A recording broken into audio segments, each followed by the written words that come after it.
Good morning, ladies and gentlemen. Yeah, good night. Just in terms of what we're doing today, we're going to take an early lunch break for some logistical reasons, hopefully to keep you all from having to sit around and do nothing.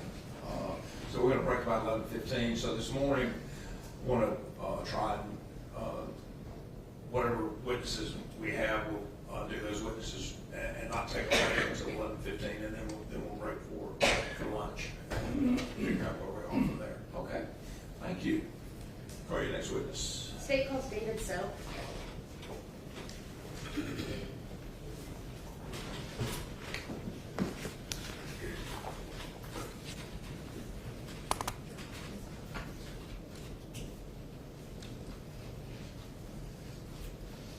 Come up here, sir. Let's do the witness stand.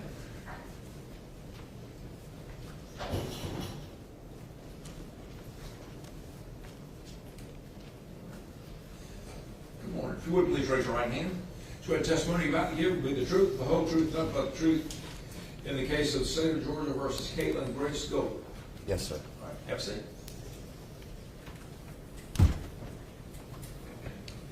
All right, David, go ahead and pull that microphone close to you so we can be sure to hear you, okay? Can you state and spell your name? David Settles II, Settles. Okay, and David's common spelling, correct? I'm sorry? David's common spelling, like D-A-V-I-D? Yeah. Okay. How do you know Katelyn Goble? I met Katelyn back in 2016 at a music festival. You know, what was the nature of your relationship initially?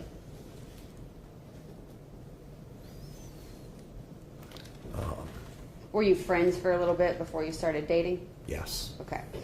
And then at some point, though, you guys start dating. When would you say that was? December of 2016. And a few to several months into y'all dating, do you go to California with her? Yes. And why was that? Why'd y'all go to California? When we had first gotten together and we had purchased a vehicle together, we had talked about several places that we had wanted to go to, and where she had just came from before we actually got together, met up in person, was she had just came from California, and I wanted to go back. Okay. So she had just visited, and then y'all decided to go back there.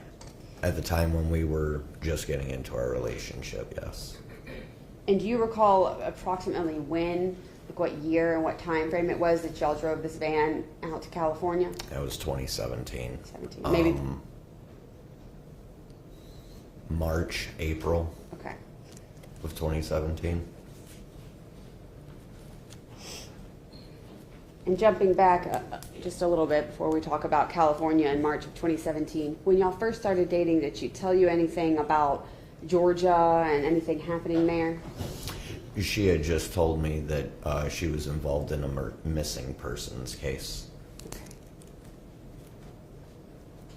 And did she continue to talk about that in any way, with any regularity?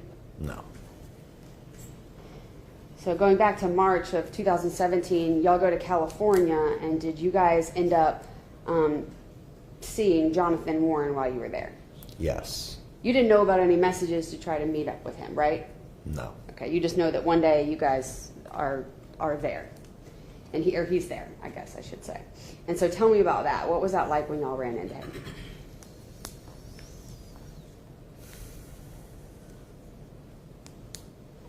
It was just kind of like any other day, you know, like when you run into an old friend you haven't seen in years. Hey, hi, how you doing? You know, there was no sense of alert. Mm-hmm. So was Katelyn Goble scared of him at all? No. And how often did y'all hang out with him while you were there? Quite occasionally, almost every day. And was there anyone there with him? He had a girlfriend at the time. So it's basically like the four of you guys hanging out. Yes. Was there actually a time that Katelyn Goble treats them for lice? Yes. And while y'all are there hanging out, was there a time looking back now, believe you overheard a conversation about anything that they may have done. They had had a conversation, like a hush-hush conversation about what does he know. And explain to me the setting. Where is this conversation happening? Who's there? That kind of Right. thing. Out on the beach in between Venice and Santa Monica Pier. So y'all are all sitting on the beach. Yeah, like not necessarily out on the sand, but not that far from it. Okay. And who's sitting where? How are you positioned? I had my head in Katelyn's lap, like I was laying down in her lap. She was sitting upright. Okay. And they're having a, you said hush-hush conversation? Like voices are low? And what specifically do you hear said? What does he know? Okay. What- Anything? and then what we discussed. So he doesn't know anything? No. Okay. So I think we got away with it. Okay. And who's saying what there, I guess? Sorry. You're good. Jonathan was asking Katelyn, how much do I know? Katelyn had said what we've discussed. Jonathan said, so he doesn't. I would object to anything that Jonathan is saying. It's not hearsay if it's a statement of a co-conspirator in furtherance of a conspiracy, Judge. There's a hearsay exception for that. I'll overrule the objection. Again, to expand on what you've said, the conversation with respect to what Jonathan said is not admitted for the truth of it. It's simply admitted for what was said to get this witness's response. What you're looking at is this witness's response. So what was the conversation? I think you had said, he says, what does he know? And then Katelyn responded with what we we've discussed. And then, So then Jonathan said, so he doesn't know anything? Katelyn, correct. Jonathan, so I think we got away with it. and then later, did you, well, let me ask this. Did you ever see Jonathan Warren body slam his girlfriend or do anything like that? No. Okay. At any point, do you actually hear or see this a conversation between Jonathan and Katelyn sort of threatening this girlfriend? Yes. Tell me about that.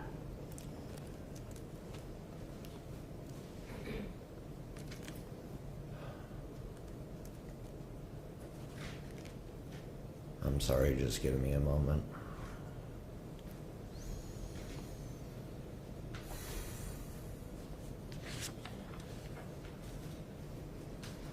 I don't know exactly how to describe it other than we had been walking down the beach along the boardwalk and we happened to meet up with them in the spot that they were known for being at that specific part of Venice Beach. And when we had approached them, they were already in mid-argument, they being Jonathan and his girlfriend. Okay. And what happens when y'all approach and see this argument? I kind of just hung back. I don't want to be a part of it. I don't like getting in fights. Jonathan started yelling out, she's gonna talk, she's gonna talk.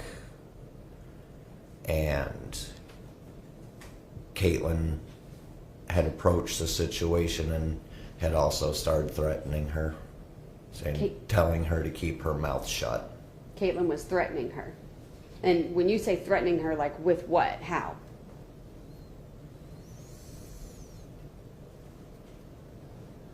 You better keep your mouth shut or else you're gonna regret it, along those lines. Okay. Not like Not threatening any physical harm. just like an or else. Yes. But it wasn't like a, for your own safety, you need to be quiet kind of conversation. No. And after California, where did you guys go?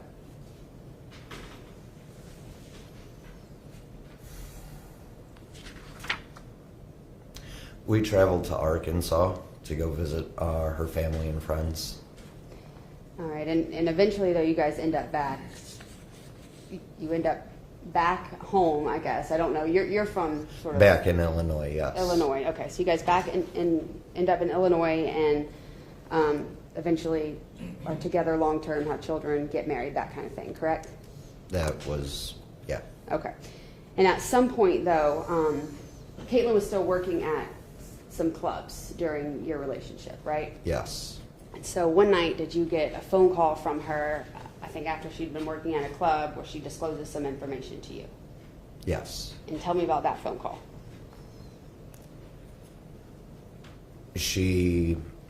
Every time that she went to work at the club, she had a drink because she said that it helped her relax to do what she had to do to be at the club. And she had called me up one night and was having a really bad night, and she had basically confessed everything to me because I guess she had reached her breaking point. She didn't want to hold it in anymore. And so when you say she confessed everything to you, what does she say? What's the first thing that she says about it? She said that Morgan's dead. And what did she say she did? She said she killed her. Okay. Did she say we killed her? She was said call we, saying meaning her and Jonathan. that? Okay. And so once she says that, what does she describe the things that she did as? Like, how does she describe this whole thing happening to you in that setting?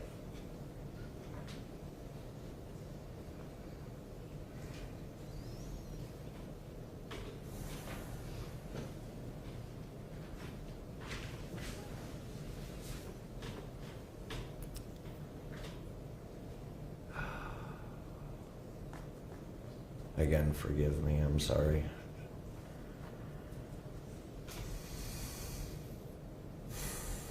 Just difficult for you to do?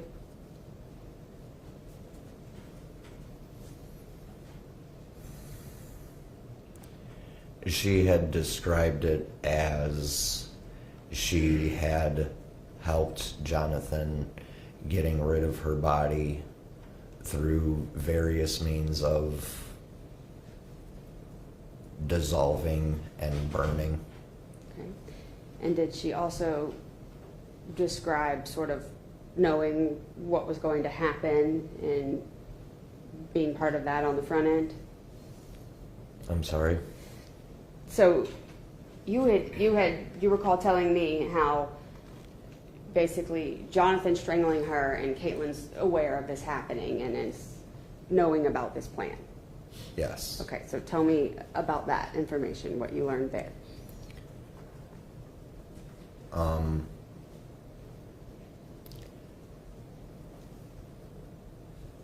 Jonathan and Katelyn must have came up with a plan to lure Morgan away from the club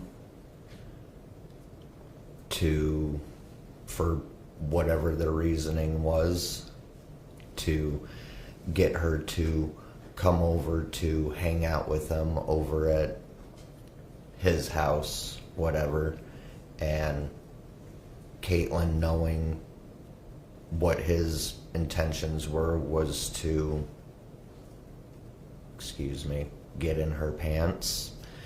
She walked out of the house, down the road, around the property, wherever. And eventually when she came back to the house, when everything was done, I'm assuming that Alex wanted help with cleanup. Okay. And do you recall also talking to law enforcement about the phone and her taking Morgan's phone when they got to Porterdale? Tell me about that. What did she tell you there? I believe I remembered they said that they shut her phone off so it wouldn't ping the location, and if I remember correctly, they said they got rid of her phone in the creek behind the property. Okay. But you say shut her phone off. Do you recall telling law enforcement officers that they did that when they got to the house in Porterdale? Would it refresh your memory just to look at a transcript, you think?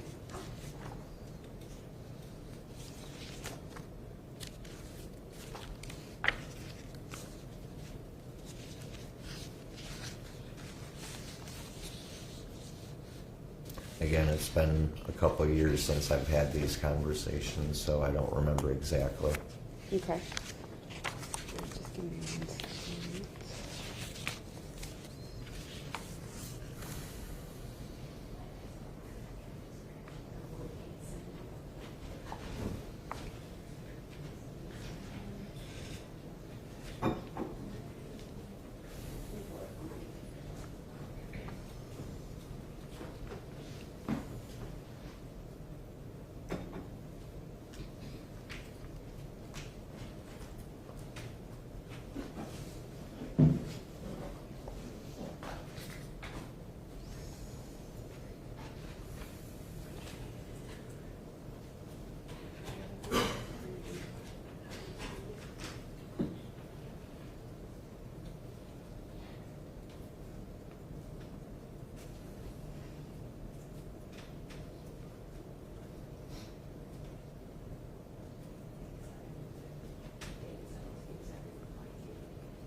We'll do it this way. Mr. Settles, do you remember giving a statement to officers in Peoria? Yes. Yes, okay. So you would sit down with an officer, I think it was like the stairwell of your apartment, right? Yes. And talk to them. Okay, and you've had a chance to watch that clip, that video, or at least parts of it, right? Yes. Okay, and you agree that's a fair and accurate depiction of your conversation with them? Yes. All right, and that's what's on a thumb drive, right? That's what you watched it on? Yes. All right, I'm going to tender states 231, Judge.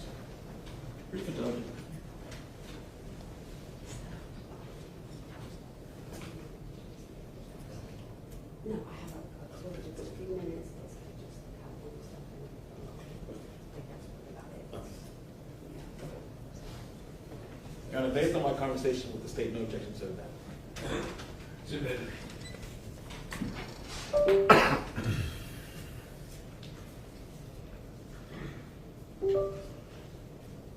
And do we have transcripts down here for that?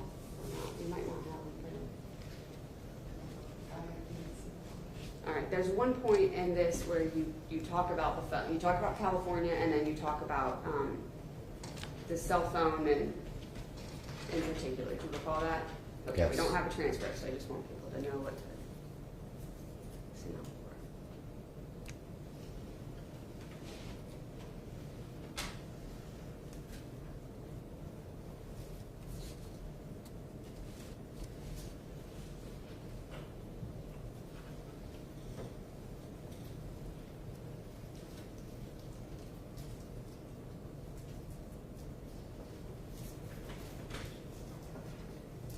So she was emotional and didn't, and again, I'm trying to reference the phone conversation we had. She made mention of the fact that she couldn't see a doctor because she was also concerned that she told them what was going on, that she'd go to jail. Is that accurate? Yeah. Okay, and then there was a couple things that you said that kind of resonated with me. What did she eventually tell you that she did? She told me that she helped, I don't even know what this guy's name, Didn't she Jonathan? say, am I correct me if I'm wrong, I believe you told me, she said, we killed Morgan Bauer. Is that what she told you? I don't, this is over a year ago. I don't remember if those words came out of her mouth, but she told me that she helped get rid of her body. And you described it as being what?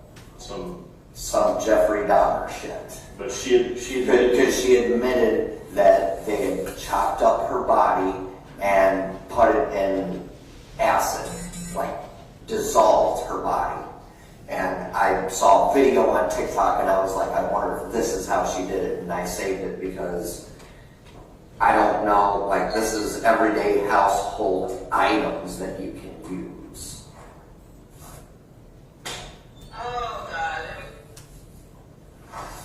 Did she reference this video at all, or is this something you kind No, this is doing some research on your own? This is just something that I came across on my own. If I can find it, it should be in here. Posts.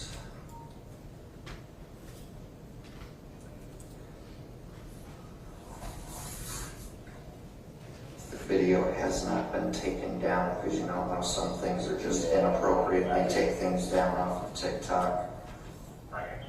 Did she say like anything else specifically, like about Morgan's property, or anything that she would have had that they got rid of besides just the? They told me that they took care of that business on Warren's, Okay. if that's the correct last name, Warren's property. Did she say anything to you about a cell phone or anything like that? She told me that when they got Morgan over to Jonathan's house that they took her phone apart so her phone couldn't be pinged to her location. Should they say ultimately what they were? I think she did, but I don't remember. I want to say something about like they threw it in a creek or a river. Okay.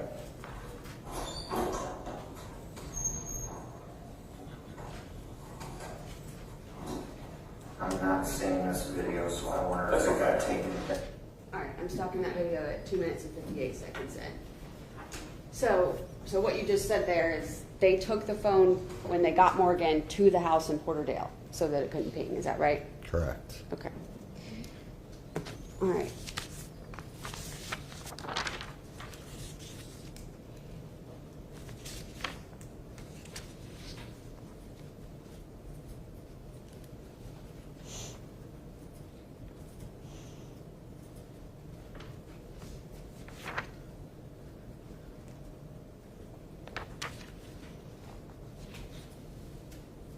You sent us a couple pieces of evidence really in this case, including like a spell or something you had found and things like that. Yes. And did Miss Goble call you when she found that out and say anything to you? I'm sorry? Did Miss Goble call you when she found that out, then say anything to you? Yes. And how did that conversation go? When she had discovered that I had sent a video, she called me up and her demeanor was in an attitude, and forgive my language, but when I answered... Recently, leading up to this trial. Yes. How's it been leading up to this trial? Fairly decent. Normally when she calls, she's calling for the kids. I'm only there to basically answer the phone and answer any questions or to relay a message. Like if she didn't understand with what one of the kids had said, I repeat it back to her. But she And normally hasn't been- everything is like cool, calm conversations like it is right now. But the last time I spoke to her on the phone, her attitude was, what the fuck? Okay. Once she knows that you're sending evidence and cooperating. Correct. All right. I'm also going to show you states 204. I think I labeled it before we got there. Do y'all have anything admitted as 204? Okay. Then states 204. Objection. Yes, I think it's something we have to take outside the presence of the jury. There is a 204 already. Oh, there is. Okay. 232. Okay. I can label it 2. I'm going to change the exhibit number to 232. I just think that's what we're at, but it sounds like.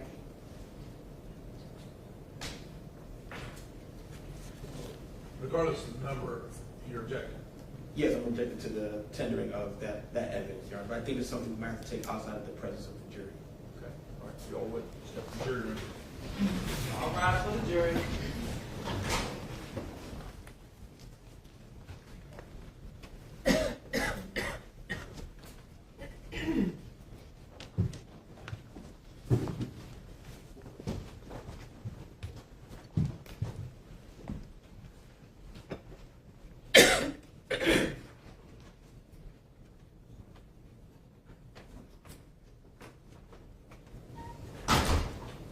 Yes. Your Honor. Yes, Your Honor. So that piece of discovery, I have a couple of objections. One, a foundation hasn't even been laid as to the authenticity of it. But more importantly, that was provided Sunday, the eve of the trial, Judge, which is well within the 10-day window, Your Honor. So based on that, on its face, I believe that the court should exclude that evidence. And there was another video that was sent. It was a 6-minute video that the state sent together with this piece of picture, and I believe it's like a spell. It's essentially a picture of like a spell or words that come together as a spell, Judge. But again, it was provided Sunday, I think afternoon or evening, Judge, and I can't get the exact time, but it was provided on Sunday. Secondly, again, there's been no foundation laid as to authenticity. And number 3, I don't see the relevance of that, Judge. Again, this is something that was provided on Sunday. I don't see how a picture of words or a spell is relevant. I'm also making the same objection with the video. I don't know if the state intends on playing that video, but I'm making the same objection given it was provided the day before we started trial. That one, obviously, authenticity could be made, but again, given that it was provided within the 10-day rule, Judge, I would ask that it be excluded. So for one, I mean, I hadn't even approached him to be able to lay a foundation yet. I just said the number of the exhibits. So obviously I can lay a foundation when I get up there and he's going to be able to authenticate this. But beyond that, Judge, we received this from Mr. Settles on Sunday. That's when the state became aware of it and sent it over. And since then, even the defense has insisted they want to keep in parts of her interview where she addresses grimoires and her own witchcraft and everything like that. And so the state, this is just inherently relevant based on what they want included in the interviews. And it basically is just a spell about manipulation and all these different, I mean, I can just show it to the court if you want to look at it, but basically that you need a photo of hair or nail clippings, you need vinegar and urine from someone because that equals manipulation, glass for black shards, spiders and bugs, and imagine them covering the person's life as it decomposes, some sulfur and hot sauce for burning and irritating, heat for 7 to 9 days, and burn a black candle over it each night after you leave it, or bury the jar by a river or body of water, and follow with a cleansing protection spell for self. So this witness's understanding is that this is a spell to help manipulate him, and he's going to testify more about her manipulation of him and how good she is at that, and how she can basically do that to men in particular. And I think he phrased it as like, you know, sell ketchup to a woman in white gloves. And so that's how he's manipulated in this situation, and that's how many other people are manipulated. She's playing herself as the victim here, as the person who is made to do something by someone who actually, in fact, is the kind of person who writes spells to be able to manipulate people. And that's something the jury should know, and it's especially relevant in the context of what they want included in her interviews. It's your objection. I'll give you the last word. Again, Your Honor, it was provided within the 10-day window, and I want to emphasize that. I got that on Friday. They've known about Mr. Settles for a while. They've had him on his witness list for at least a couple of years. They've interviewed him, they've talked with him, it's in the discovery, so they've known about him. So I don't understand how just because just because he sent this video and the picture the day before the trial, then all of a sudden can come in because they think it's relevant or because he can lay a foundation, Judge.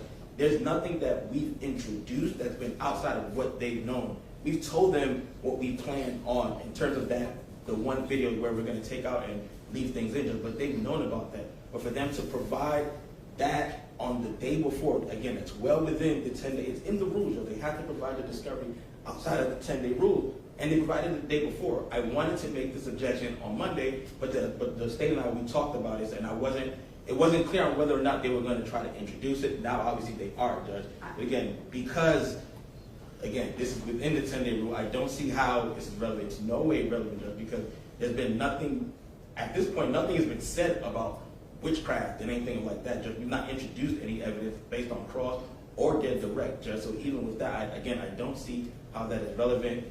I can argue the authenticity, but the state can do what they want with that, Judge. But again, this was provided Sunday, just past Sunday, the day before the trial was supposed to start. They've known about Mr. Settles. I'm sure they've spoken with him many times. I don't know when the last time they spoke with him, but this was not the first time they spoke with him on Sunday. So this is something they could have gotten. This case has been it's been indicted for a couple of years, Judge. So for them to just give us a piece of discovery, even though the discovery is not much, but again, it's still within that 10 days. They have to provide the discovery outside of 10 days before trial. They provided it on the eve of, Judge. So for that reason, again, I'm asking that that be excluded, that he not be allowed to talk about that picture or the video. Again, I don't know if the state intends on playing that, but that video or the context around that video, Judge. Can I address just the 10-day aspect of this, Judge? Can I address just the discovery rule aspect of this then also? 'Cause Sure. I just don't think that that's being properly represented to the court. The 10 days with discovery is not the end-all be-all. If the state has relevant evidence since then, they're allowed to look into it, they get to see it, they get to review it. They've had it since Sunday. It doesn't mean it's automatically excluded. That's within the trial court's discretion. And they've had this since Sunday, and since having this, I disagree with what defense counsel said. We told them the spell we always intended to introduce. The video, maybe we wouldn't, but since the day we got this, we have represented we intend to use this evidence. But they've had time to look at it, and since having time to look at this and know about it, they have indicated that they want those specific things in the interview since then. So since then, they've made decisions just in light of having this evidence. So I think it certainly comes in. The 10 days doesn't mean it's excluded. It's something that a jury deserves to know. It's relevant evidence, and the rules favor allowing evidence in. Initially, you indicated that you did not receive this from the witness until Sunday. We did not receive it from the witness until Sunday, yes. I did not know. Had you asked for it before? I didn't. He found it recently. It's not like it's something that he found it in her things recently when he's going through them. And so he didn't have it for this extended period of time. He told us about it, and then we got him to send it to us. Okay, so when you say he, meaning you, the state, nobody, no law enforcement officer, No. nor the prosecutors had possession of this document prior to Sunday. Correct. We did not. And how did you find out about it? Did he say, "Oh, by the way, I've got something"? What? Exactly. No, exactly. In a phone conversation with him a few days before that, that's what he said. And in her things, we found this spell, basically, in her handwriting and her whatever, and I think it's intended towards me. And that's what he said, and then he sent it to us, and we sent it to them immediately after getting it. We received it at 3 a.m. and sent it to them just a few hours later. And Judge, if I may, we don't even have the actual, they provided the photo, but we don't even actually have the actual paper, the photo. I mean, Mr. Studd is here. If he sent the picture, he could have brought it, just at least something we could have looked at. But again, all we have is a photo. And I stand by, Judge. I'm not saying they had it. I am in no way indicating the state held on to it. I know they got it when they got it. But just because they got it the day before, and because they think it's relevant, doesn't mean it should come in. Again, they spoke with Mr. Studd before. This is not the first time they've heard of Mr. Studd. It's not the first time they spoke with him. They spoke with him before in the past. So I don't understand how just because it was all of a sudden brought up, he all of a sudden remembered he had to go through her stuff, and all of a sudden found a picture of a spell and a video that he had on his phone. I'm sure he had on his phone for quite some time. So that's not something you can say, I went through her clothes or I went through her closet and I found this video that's 6 minutes long. Of course he's had that on his phone. Of course he's known about it, Judge. So for him to provide it the day before, states provided to us when they got it, and just think that it can come in, Judge, again, I would object, and I would ask that neither of the video or the photo come in. Well, with respect to the objection based on the 10-day rule, I'm going to overrule that objection. As to this document and as to the 6-minute video, with respect to relevance, I'll overrule. With respect to foundation, you've still got to lay your foundation. You identified your exhibit, and then you can go through the process of seeing this witness, if he can, provide a foundation for you, and then when you ask to admit it, if you want to. May I have word dire? Once the state lays a foundation, may I have word dire before the court decides if they want to admit the photo? Okay, thank you, Judge. Sure. Anything else? No. All right, ready to jury back in. All right for the jury.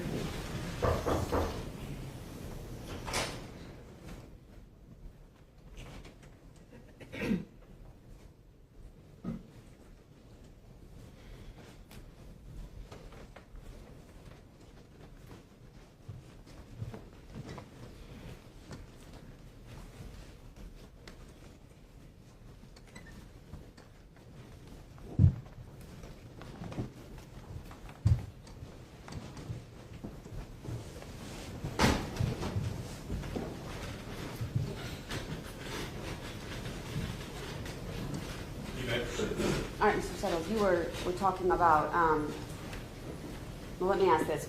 Ms. Goble, was she ever manipulative of you?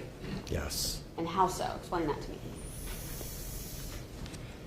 She would always convince me that everything that she had came up with was a much better idea than me, like moving to Arkansas, moving to Peoria, buying an RV. Do what I say. My idea is better. Have you ever heard her express what a good manipulator she believes herself to be? Yes. Tell me about that. There had been a couple of parties that we had gone to at a friend's house in Glenwood, Illinois.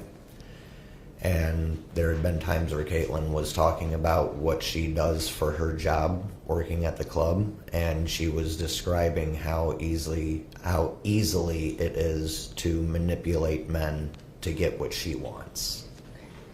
And Ms. Gobles, she's into witchcraft, is that right? Correct. And did you know her to like use spells or write spells or things like that? She had an altar in our closet. Okay. I'm going to show you State's Exhibit 232. Let me know if you recognize this. Yes, ma'am. How do you recognize that? That is one of her spells that I found amongst my stuff. When did you find it? I found it a while ago, but I just rediscovered it about a week ago, or a week and a half ago. Okay. And specifically, where did you find it? I found it amongst some things that I was keeping of Katelyn's, some things that I just didn't want to part ways with yet. And is that her handwriting on there? That is Katelyn's handwriting. Right. So this is actually a photograph of the document that you found with her handwriting on it. Yes. Okay. And is this how she would typically write? Yes. That is her handwriting. That is her style. Okay. And had she written or used spells before, to your knowledge? Not that I'm aware of. But again, she did have an altar in the closet of our bedroom. All right. And that you're certain that that is her handwriting? Yes. Okay. All right, Judge. I would tender States 232. Now, word out, Your Honor. Now, word out the witness prior. Sure.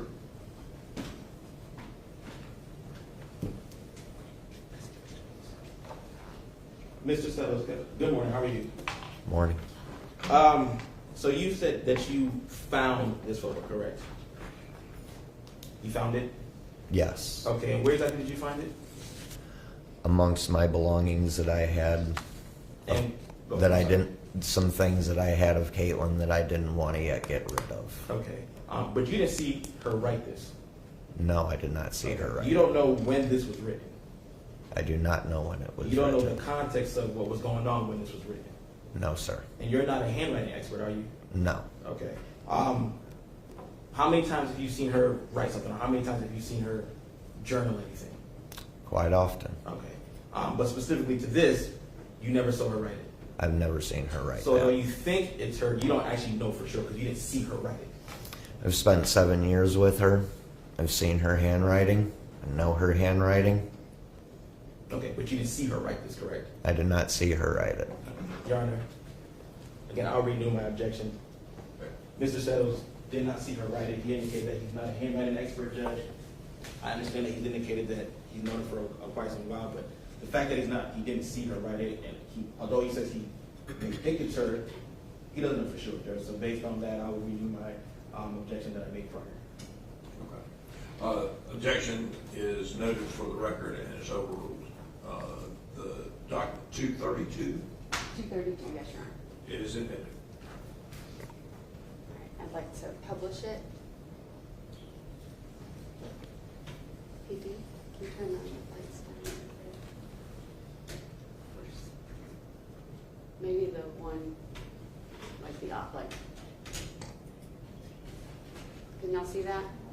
Kind of, no? Let's see. Can you turn on the light? Okay. Yeah. Try one more time. One more time, turn those off. Okay. All right. We'll try with that. That might be the best we're going to get in here. All right, Mr. Settles, I'm gonna read this. Let me know if I don't read it correctly, okay? It says photo or hair, nail clipping, etc., written intent, vinegar, curse, harm, spoil, in quotations, urine, manipulation, glass, red or black shards, nails, hot sauce, burn and irritate, spiders, bugs, imagine it covering the person's life as it decomposes, sulfur, chaos. Oh, I gotta move down now. Sorry, I forgot about that. Okay.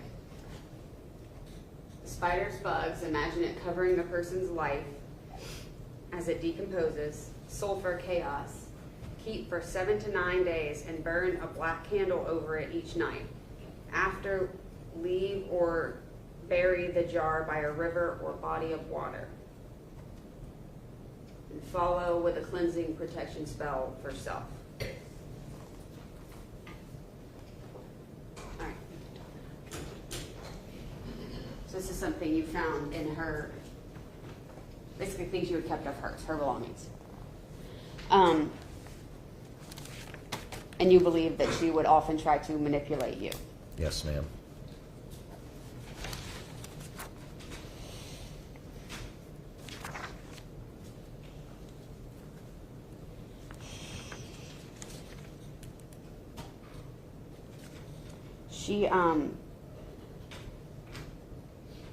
She has sort of a few different aliases or names that she would go by and maybe make her social media accounts the names of. What's one of those that's very prominent? Lilith. Lilith. Do you know where that comes from? It's her deity that she, her deity. Okay, and what does that mean?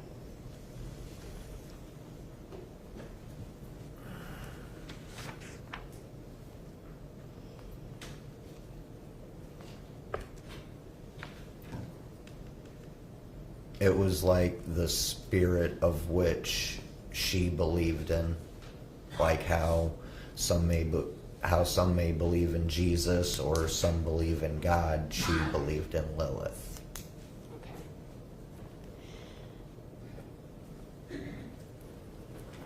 I want to go back to, I asked you about the calls she had made to you. She had been nice, and you know, now the calls are different. That call I'm referencing where she's saying what the fuck to you and all of that, that was within the last week, right? Yes. Okay. That was Monday afternoon. Okay.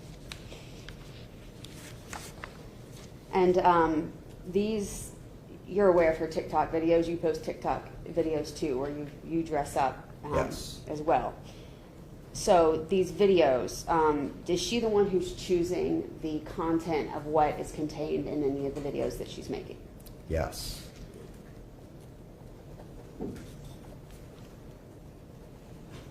Knowing what she told you about this crime and what she did, is it your understanding that some of the content of the videos match the content of the crime? Yes.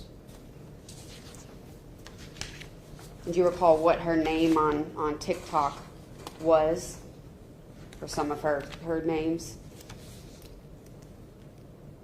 Desolate Dreams.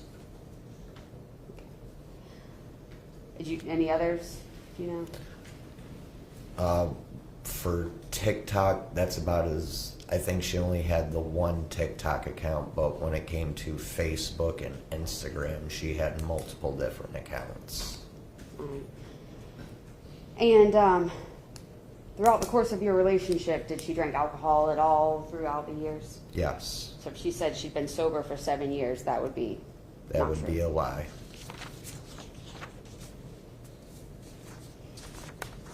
How does she handle blood and gore and things like that? Let me ask this first. How do you handle it? Not very well. Okay. And by not well, what do you mean? What happens? Can I tell you a little story? Maybe if I know what story you might tell, maybe the end result, like I guess what happens when I'll you just see get blood to the or- end okay. result. Once upon a time, I had a roommate, and this roommate went out with a couple of people, and when they came back, they had made a blood pact and had blood all over their arms. Mm-hmm. I threw up and almost passed out. Okay. How does Katelyn handle blood or things like that? Doesn't bother her. All right, just one moment. All right, I don't have any more questions right now. Thank you. Cross.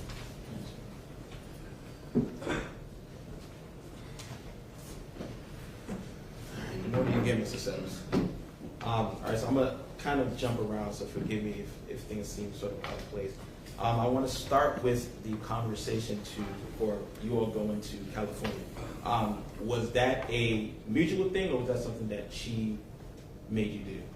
It was It mutual. was mutual. So in that situation, you weren't manipulated in any way? No, Okay. And you all went to California, did you all drive there, fly there? we drove. You drove there, okay. And do you remember how long you all stayed there? How long we stayed in And- California? 2 to 3 months. 2-3 months, okay. Now let's talk about this incident where I guess Mr. Warren and his girlfriend, I guess, were having some sort of incident. Where exactly was this? On Venice On Beach. Venice Beach. Around what time was this? I couldn't give you the time. I don't remember exactly. Do you remember what morning, afternoon? The sun was still up, so it was still daytime. Daytime. And I'm assuming that around that time there are people around, like there's Yes. people around. Okay.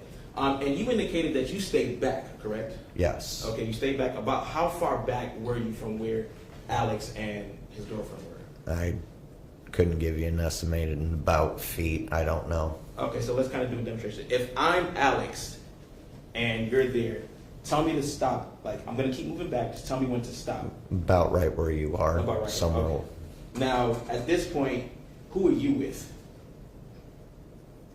I'm with Katelyn. Okay. And I'm Alex, and I'm in whatever situation with my girlfriend. So you stay back, and you say Katelyn comes up to Alex and the girlfriend. Okay. Correct. Prior to Katelyn coming up, what's the demeanor? Is Alex yelling? Yes. Okay. Is he seeming aggressive? Yes. Okay.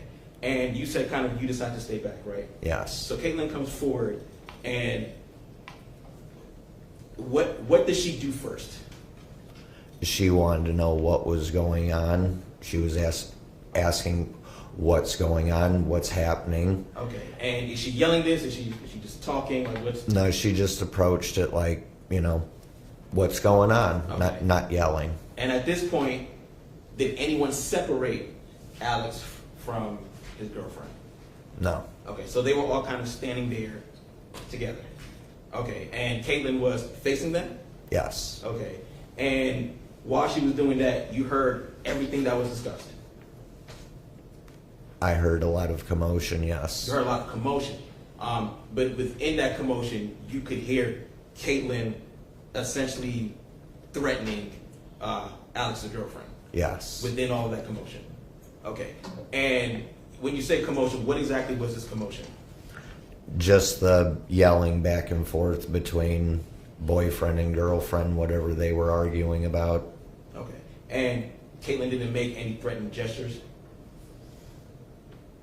Like, what do you mean Like by physical, gestures? No. Attempt to swing or anything like that? No. Okay. But within that commotion, you heard her essentially threatening Alex's girlfriend? Yes. Okay. Now, there was a time you testified that I guess you were laying on her lap and Alex and Katelyn had some sort of hush-hush conversation? Yes. Okay. How far or how close were Alex and Katelyn sitting with each other? Close enough to where only they would really be able to hear the conversation. Okay.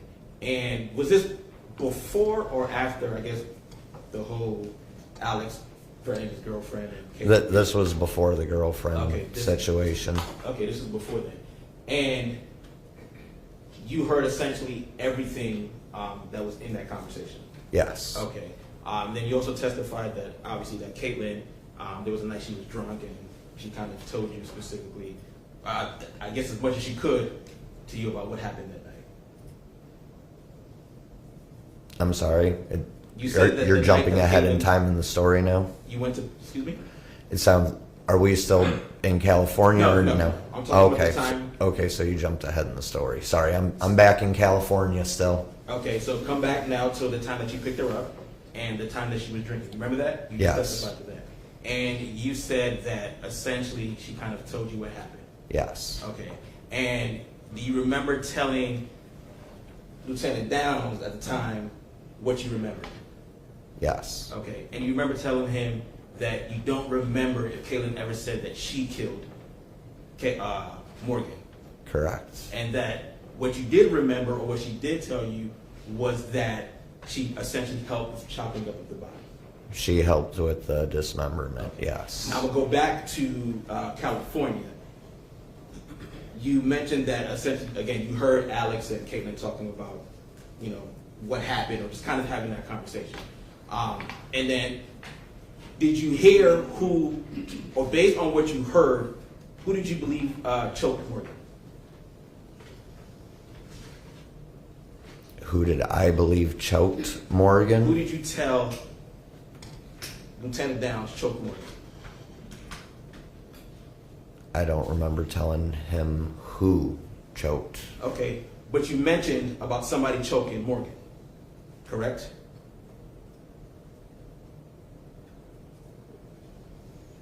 All right, so let me back up. Let me try to make this as simple as we can. So once you heard kind of the conversation between Alex and Katelyn, correct? And based off of that, who did you believe choked Morgan?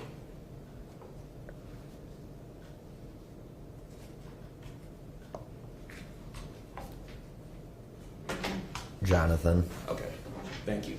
Now, do you remember having a conversation with Sherry? Yes. Okay, and in that conversation, do you remember telling her essentially again what Katelyn had told you? Yes. Okay, and in that conversation, you essentially said that Katelyn only told you that she helped cut up the body.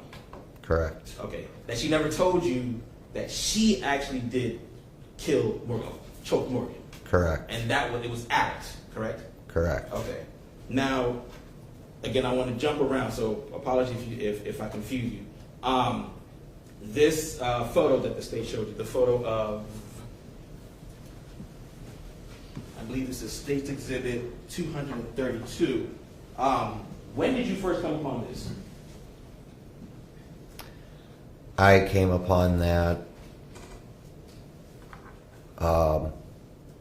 back in Peoria just before I was moving from Peoria to Manteno. Okay, do you remember like year, or, you know, somewhere around the year or month, something close to that? Obviously, you don't have to give me a specific date month, but if you can give me just a time frame.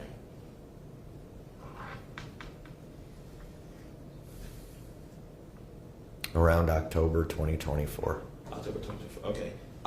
But obviously you indicated that you never saw her write this. No. Okay, and I don't believe there's a date on this, so you don't even know when it was written. Correct. Okay. And you've indicated that you've never seen anything, or you've never done a spell before, never seen it do anything like this before in terms of writing those, correct? Correct. Okay. In any of this writings, and I'll run a map towards the witness. Now I'm gonna have you look at this, and are there any names mentioned in that writing? No, sir. Okay. So you know the context of what was going on when this was written? I do not know the context. Okay. Now, let's talk about these TikTok videos.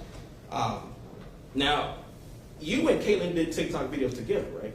We made several videos Okay. together, yes. And some of these videos included prop heads? Props, yes. Okay, props. Now, one of them happened to be a severed head, yes. Okay, and do you remember, was this something that you were in the video, or do you remember this video? There were a few videos that she made of on her own. There were a few videos that we made together, and there was one video in particular we had made together with the prop head. With the prop heads, okay. And do you remember when Officer Downs kind of questioned you about that? Yes. And you remember specifically when he said if it had any meaning?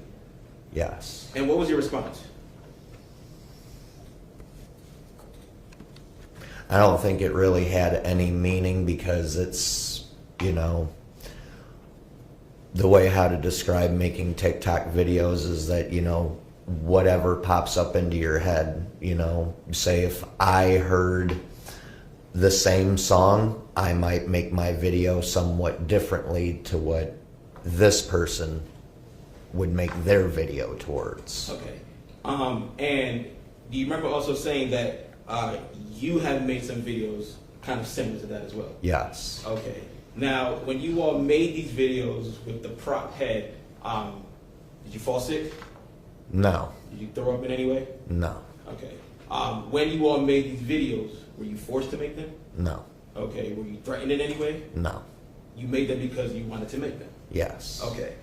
So when it came to these videos, there was no manipulation going on? No. Okay.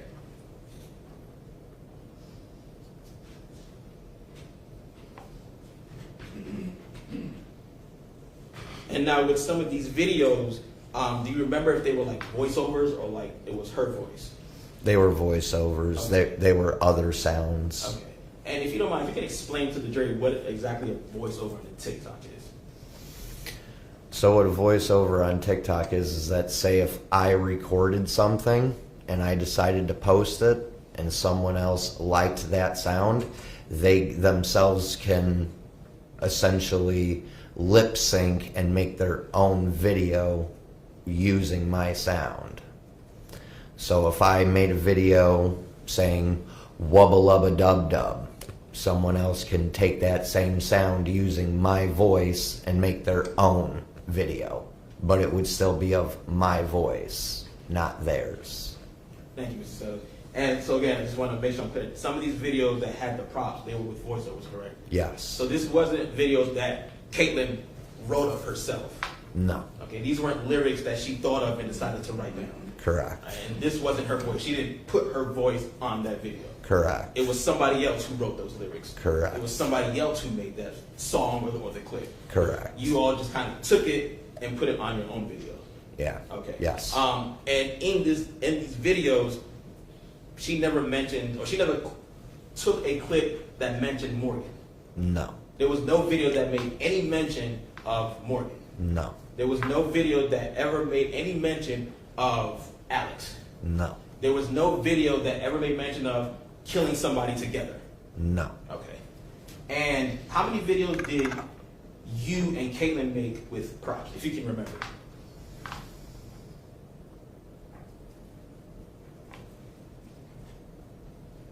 To be honest with you, I can't remember, but we made more than, like, say, 10 videos together, Okay. at least. And when did you start, ballpark, when did you start making TikTok videos? I know TikTok kind of came later. COVID. Okay, COVID. 2020. 2020? 2020. Perfect. At this point, had Katelyn kind of disclosed, like that night that you said that she was drunk and she kind of told you what happened, had this already happened? No. Okay, so this hadn't happened yet. No. Okay. We were still, when she told me what had happened, at that point we were living in Peoria at her grandmother's boyfriend's house. Okay. When we were making TikTok videos, we had our own trailer in Bourbonnais, Illinois. Okay, but California had happened. California had Okay. happened at that point, yes. So when you made these videos, I guess you had some knowledge of, kind of what had happened based on what you heard in California. By the time of making the TikTok videos, I had known that there was something more between Alex and Katelyn that had happened in Georgia. Okay, and by more, because again, you testified that there was a conversation, like it was a hush-hush conversation. And that was a conversation that you heard. Yes. Okay, so you heard the content of that conversation at the time you all were making these TikTok videos. No. Okay, let me back up. I'm sorry. Yeah, let me back up. I don't want to confuse you. So, you went to California when? Like that hush-hush conversation was when? 2017. 2017. And that was before these TikTok videos. Yes. So what I'm saying is, when you were making these TikTok videos, you had already kind of heard that incident, the hush-hush incident had already happened. Yes. Okay. And when you were making these videos, again, you weren't scared of anything? Refraining back to the problem that I have with blood, because... No, just in general. I'm talking specifically with Katelyn. Like, you weren't afraid of her while making these videos? No, She didn't make you feel any type of way? no, Okay, when you were making these videos, I mean, nothing stood out. Like, nothing was like, oh crap, this is similar to this is similar to, No. you know, nothing, there was nothing that put the pieces together. no, As far as you were concerned, you and Katelyn were just cosplaying. correct. Okay, and it's just something that you enjoyed? It's Yes, something that you enjoyed doing with Katelyn? yes, And I'm assuming because y'all did many, she obviously probably enjoyed doing it with you as well. yes. Okay.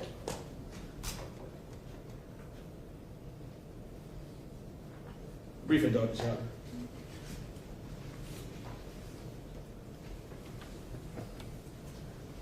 Nothing further. Thank you, Mr. Settles. Redirect. Yes. You didn't know what she had done when you're making these videos with her, right? Correct. Okay, so none of that's on your radar. She's not told you about dismembering and decapitation and any of it that's happened. At the time of making TikTok videos, I knew nothing. Okay, and I just want to be clear because I've seen one video with a severed head. How many videos is it, or she might be holding a severed head? I Did y'all know. I know of one in particular. She had half of her face painted, looking like Jason Voorhees from Friday the 13th, Okay, but and she had been tossing around the prop head in the video. right, but the prop head is apparently something that she used on multiple occasions in videos. I think that's how you just explained it. Again, I remember that one video. There Okay. was another video that we had made together where I had used the head in the shower, Okay. but that's the only videos.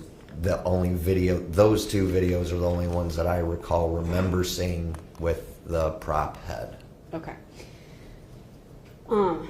At the time, you don't know anything about decapitation, dismemberment, and obviously she would. Okay, so At that point, I was still assuming that it was a missing persons case. Right. So you also say that these videos, it's like a voiceover, so it can be somebody talking and saying. I think some of the things that are said is, to the Frozen song, like, "Do you want to hide a body?" And then maybe like. What are the other ones? It's my body. I can do what I want with it, but it's decomposing in the corner and starting to smell. Like those kinds of ones. Right, so it's a voiceover, but it's her choosing that specific language to put in her video, right? Yes. This girl who's saying that she has unwillingly, against her will, been made to dismember a body and burn it, who's choosing to put that in her videos. Correct. Okay. And then you talked about this conversation with Sherry and what you said. I want to show you just this transcript specifically, because I think Sherry was maybe the first person that you talked to about what had happened. So the more recent in time from when Katelyn has a conversation with you. Is that right? I'm sorry. Okay, so you talked to a few different people, right? Yes. You talked to Sherry Keenan, Morgan Bauer's mother, and then you talked to Ashley Durham, Yes. and then you also talked to some of the law enforcement officers, Downs and the guys in Peoria, right? Correct. Who was the first person that you had a conversation with? I'm pretty sure it was Sherry. Sherry, okay. So if I show you a transcript of that conversation, would that help you remember what specifically you said to her about the "we killed Morgan" aspect? Do you think you'll be able to read this, or do you want me to read it to you? I can read it. Okay. All right, just this sort of halfway down this middle paragraph, I think if you start right there, just read that to yourself, just those few sentences, and then look up at me when you're done, okay?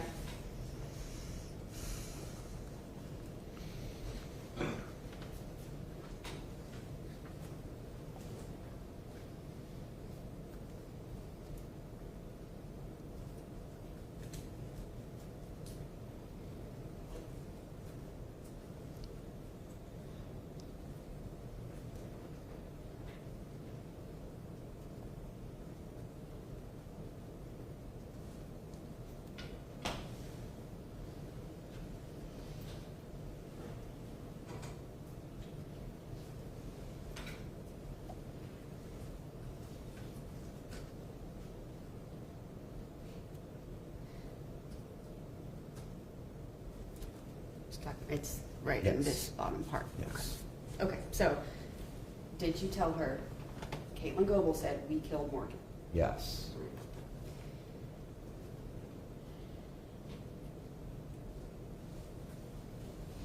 I'm actually also going to show you another interview because after you talked to Sherry, you indicated that you talked to Ashley Durham, right? Yes.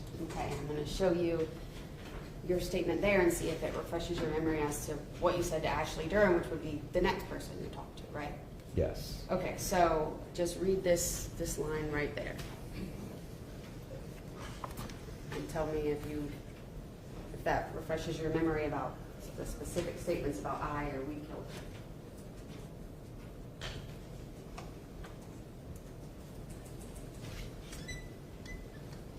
Okay. And so did you tell Ashley Durham, Katelyn Goble said, I killed her? Yes. Okay. And I agree, you say on here, she's not saying she's the one who has her hand on her neck, but that she had a hand in it. And Right. she said, I killed her. Yes.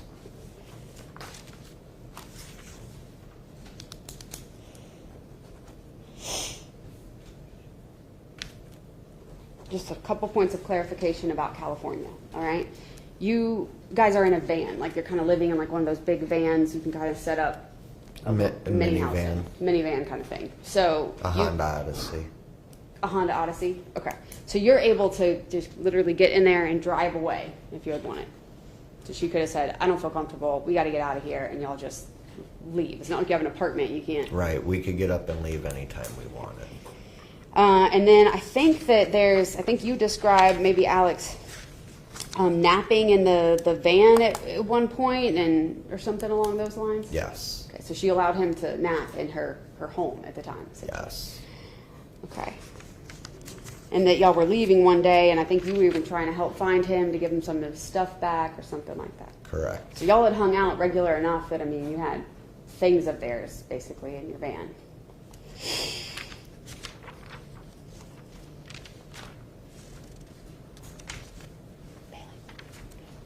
All right, I don't have any more questions. Thank you. Briefly. Sure. It's going to be really brief, Mr. Settles, again. Obviously, you told Downs and Sherry that Katelyn said that we killed Morgan, correct? Correct. But then you went into further detail and kind of explaining kind of what she said, correct? Correct. And based on that, you essentially told them that what Katelyn said she did was help cut up the body and kind of dispose of the body. Correct. Nothing further. Thank you, Mr. Settles. All right, you can come down, sir, if you're excused from your subpoena and free to go back to your business. Oh, yes, Judge. Oh, yes, I'm sorry. Yes, ma'am. Yeah.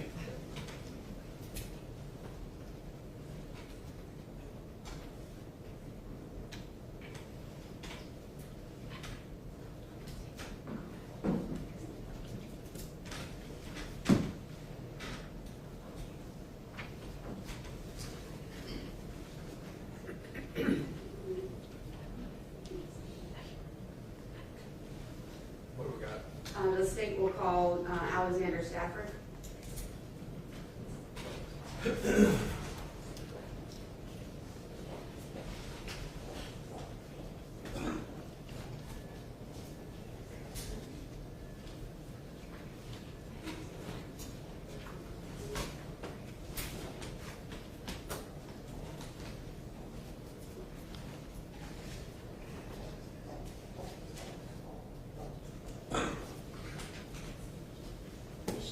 Step up here, witness stand.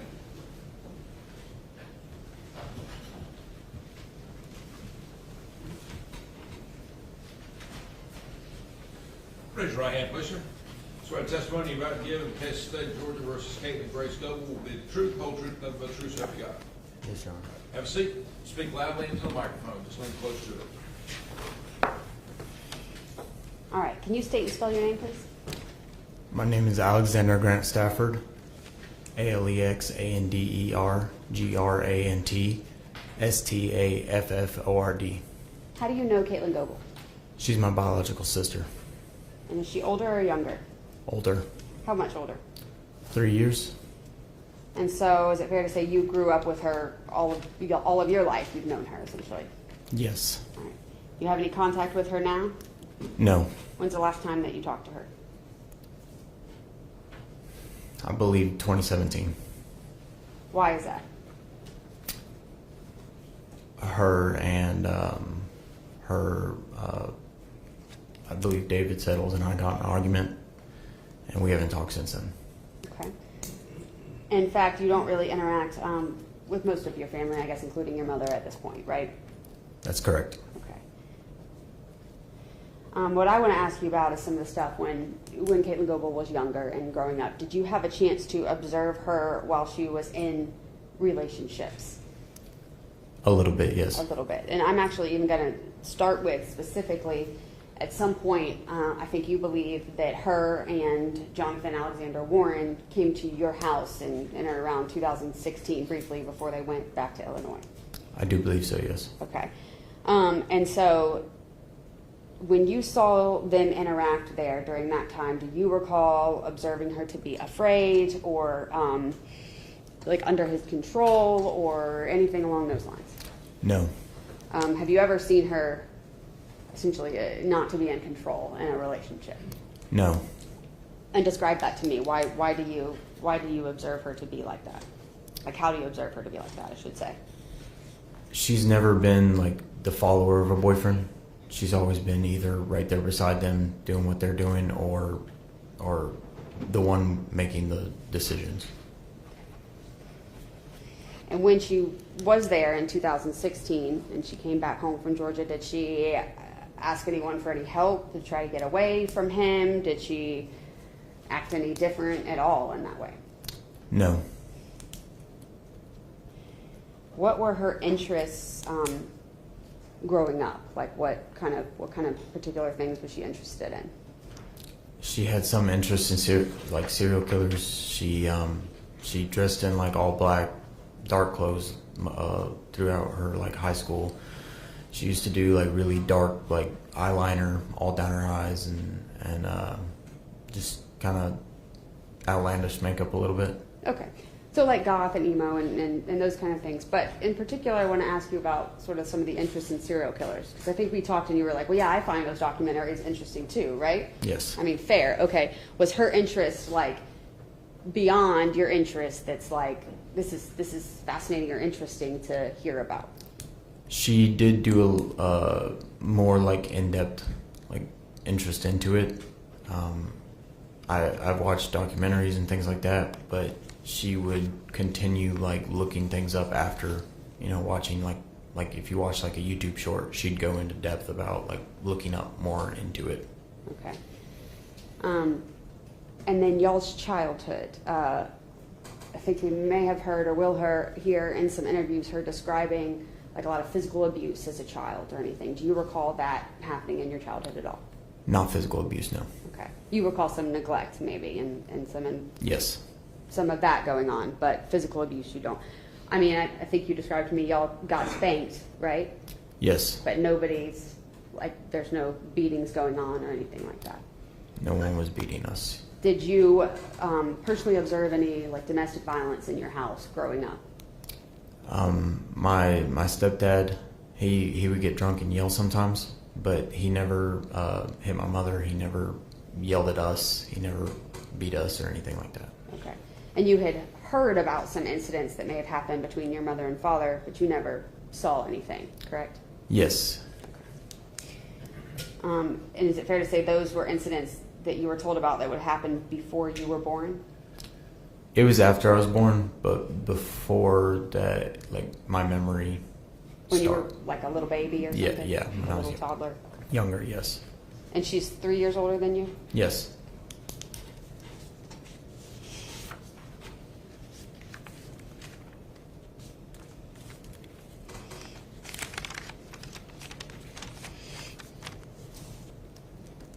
Do you recall an incident in which maybe your mom was drunk driving and hit her head or something along those lines happened?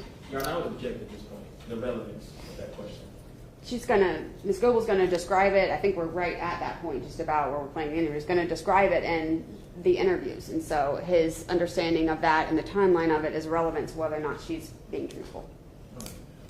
Objection of relevance, I'll overrule. Do you recall an incident like that? Yes, my biological mother did get in a car accident. It was after she had already moved out. Katelyn had already moved out. She did wreck her car and she was hospitalized for a couple days. I believe she deflated one of her lungs in the accident. Okay. And Katelyn wasn't necessarily there for that. She didn't live with y'all anymore. No, she did not live with us at that time. Okay. All right. I don't have anything further. Thank you. How you doing, Mr. Stafford? Doing all right. All right, so you are 3 years younger than Caitlin? Yes, Okay. And my understanding, Caitlin moved out when she was about 15? 15 or 16. So when she moved out, you were around 13, somewhere around there, correct? Yes. Okay. And after she moved out, did you all ever live again? I mean, sorry, live together again. I apologize. I believe she'd come back like here and there. Okay. But not like over an extended period. I don't believe so. Okay. So you testified about Caitlin's relationships and just kind of how, you know, she was in these relationships. But you weren't there for majority of her teenage and adult life, correct? Y'all didn't live together at this point. We did not live together, but she did visit, and I was around a lot of her boyfriends. Okay, but you didn't live with them. You weren't there for their everyday interactions. No, I didn't. Okay. And you indicated that she would you two were kind of look further into something once you've watched it, I guess, you know, whether it's a serial killer, correct? Yes. Okay, and that's just kind of doing a little bit more research, right? Yes. Okay, and you would agree that that's common? For some people, yes. Okay. And that nothing about that stood out for people to kind of do a little bit more research when they find something interesting? Yes. Okay. And when you find something interesting and you want to get more information, you look more into it, correct? I would say so, yes. And one of those things you would look into is YouTube. Yes, YouTube is something I could use, Okay. yes. And growing up, did you have things that you were, you know, highly interested in? Engineering? Engineering, okay. So for engineering things, you would kind of be drawn a little bit more to it. You would do more things, right, in terms of that's geared toward engineering. Yes. Okay, but you know that exactly didn't make you. You just liked it a little bit more than somebody else, right? Yeah. Okay. Now, when Caitlin would come over with Alex, how long did they stay? Wasn't too long. I believe that they were only there for a day. Okay, so for a day. So in that 24 hours, it's hard to say kind of what their relationship was like from that one day that she came, correct? The day that I remember, he had brought up drugs with my little brother. Okay, I don't want you to go into like what was said, just kind of, you know, what you observed. From what I observed, she didn't show any signs of distress. Okay, but that was from that one day. Yes. Okay, and it's fair to say, obviously, you don't know the entirety of their relationship. You weren't there for it. I don't. When they were in other states, you weren't there for it. I was not. When they lived together, you weren't there for it. I was not. Okay, and there was one moment, I think you said, you last spoke to, was it 2017 or 2018? I believe it was 2017. Okay, and since then, you hadn't spoken to her? No, I have not. So it's fair to say, I mean, you guys aren't exactly close. It's been like 8 years, give or take, since you guys have spoken? So Yes. it's fair to say that you guys aren't exactly close. Yes. Okay, so there are some things, or there probably are some things in her life that you just don't know. You agree? Yes. Okay, nothing further. Thank you. This argument that, I guess there was an argument essentially that happened on the day or however long it was that Caitlin and Jonathan Warren are back at your house, right? Yes. And in that argument, Caitlin's defending him. and Yes, what she. he's doing. Yes, she was. All right, and so then when we talk about this interest and the research and the interest she has in the serial killers or the killers, I mean, we talk about your interest in engineering and funeral, but it was essentially enough that her interest in that flagged you to call our office when you heard about this, right? Yes. Okay, I don't have anything further. Nothing based on that. You can come down. You are excused. You're free to go about your business. Yes, sir.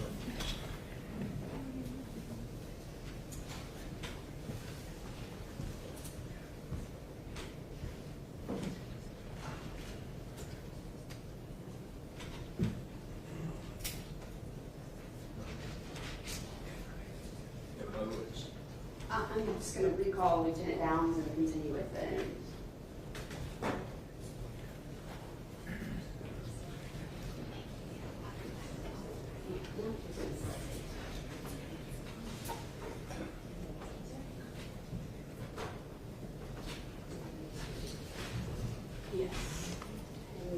about what page we were on?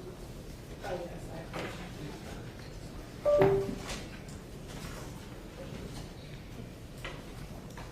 Good morning.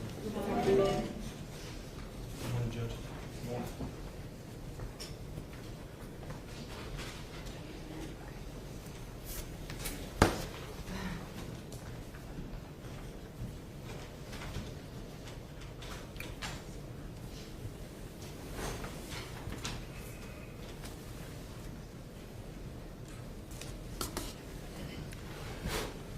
It is 104, right? Is it 104? Yes.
Yes, Judge, I think we're gonna start the interview maybe a couple more minutes, and the next page, page and a half, I think everyone can turn to page 68, is Ms. Goble has a conversation about needing to pick up her daughter at school or something, and I think it's just save some time and go past that's not relevant, so we're gonna start it at like 2:11:26.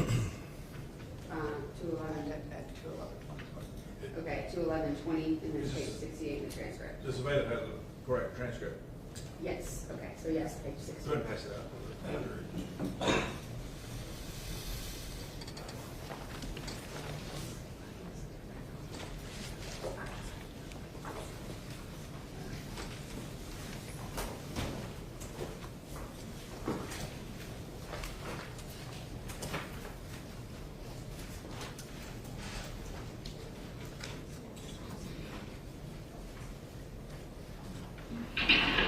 Different, I like different names of counseling, yeah.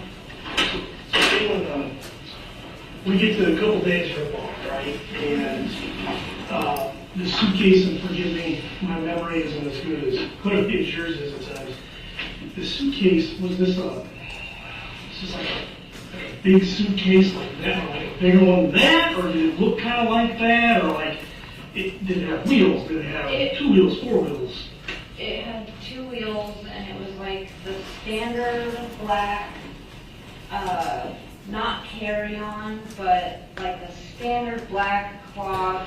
Like a check bag. Kind of you know, anywhere yeah. checked airport bag. Not one you're putting up in the overhead storage. So it was a little bit bigger than that? Okay.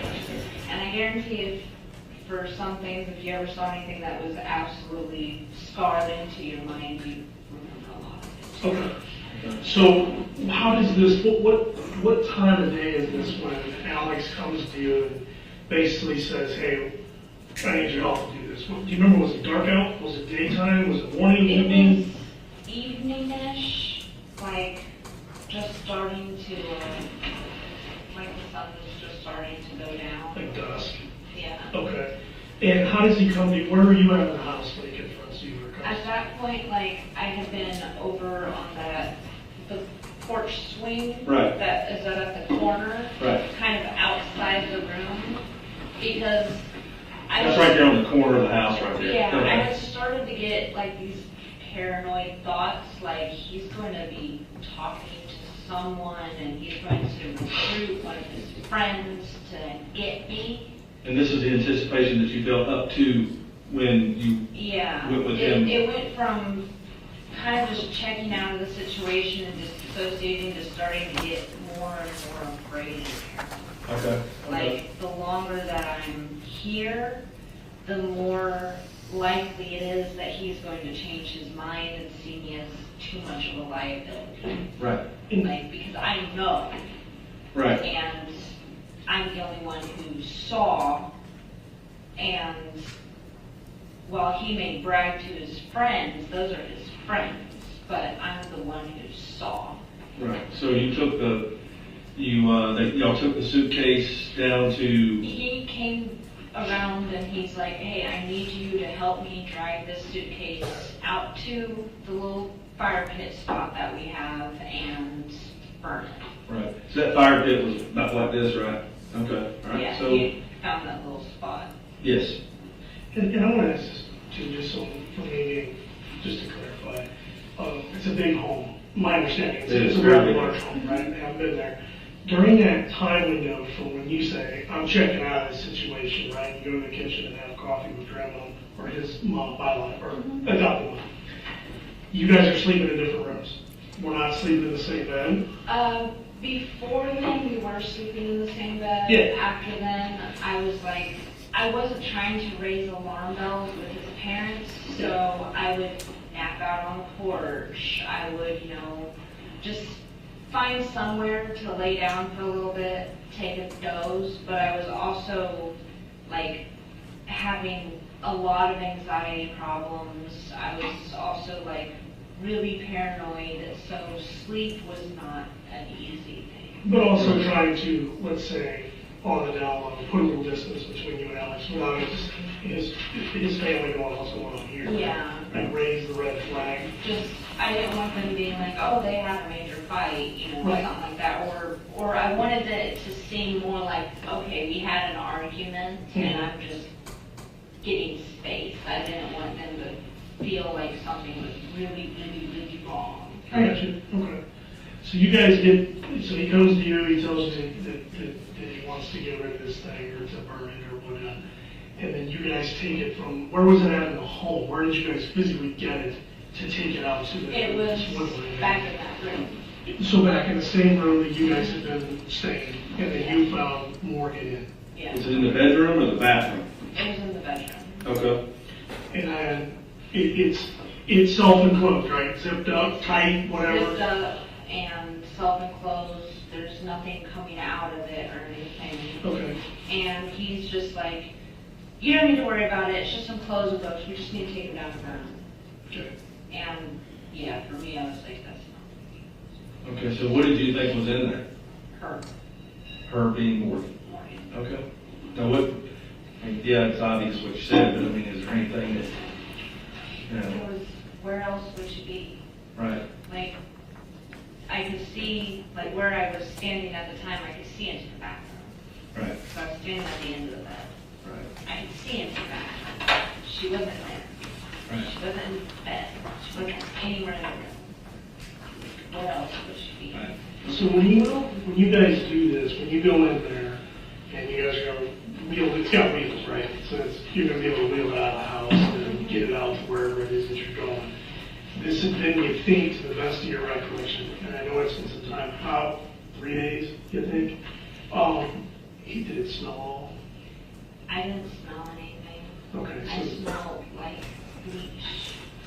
okay, But like cleaning products, bleach type smell. mhm. From the suitcase or from like the bathroom area? From just the room in Just the general. room in general?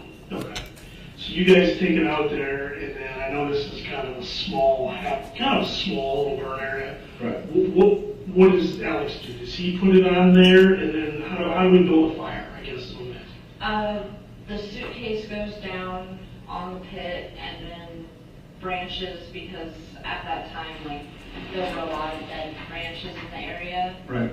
And branches were just piled on and on and on. So you and Alex put those branches on there? Okay. And then he lit it up and he had me sit out there with him while it burned. And at that point, while the fire was going, I knew without a doubt that she was in there because I could smell it. Because the smoke from the fire, I don't know why, I always get followed by the freaking smoke. Right. But it smelled like meat and kind of sickly sweet. Like if you're cooking a bad burger. Right. I don't know if any of you guys have had that. Everybody's before. cooking that. Oh, yeah, absolutely, absolutely. But if you're like cooking bad meat, it smells sickly sweet and it smells like a barbecue. And I hate saying that because it's made No. to where barbecues don't always agree with me some days. So how long were y'all out there that night? It had to have been several hours. He even joked about, I should go and get some marshmallows for us. Like, he even joked about cooking on this fire. Did you guys have to keep adding some sticks or logs or anything to it? I think he may have added a couple logs. Kind of keep it going and whatnot? Yeah, but Okay. What else were you saying at this time? Is this when he was referencing the necrophilia? this was when he was making the necrophilia comments. This was when he was making the jokes about it and, like, talking about her tattoo. Because I remember him making a joke about one of her tattoos. Do you remember the context of that? It was some uplifting saying that I don't remember word for word, but he made a joke about it. Was he mocking it? Was he mocking it? How was he mocking it? He was mocking about it like, well, that didn't turn out so well for her, now did it? Just, So let me ask you a question. So y'all went in audition. So you've seen her without clothes. mm-hmm. So where was that tattoo? Yes?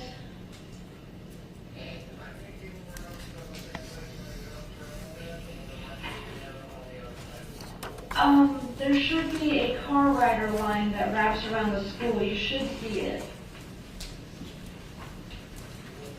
And I tried call.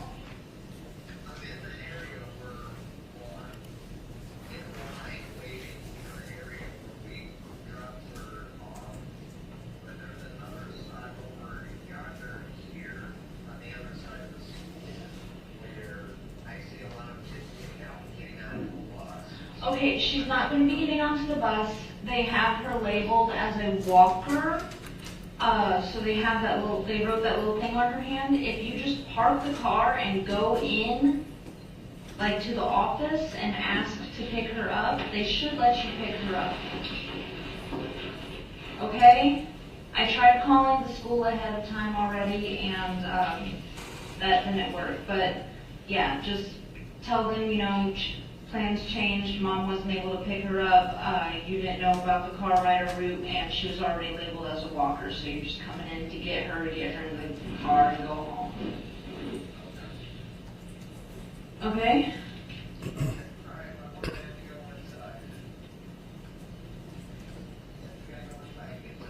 Mm-hmm. Alright, just text me when you have her, so I know that she's good. Alright, bye. I wish I never Right. He can't find Kleenex in the grocery store on his own.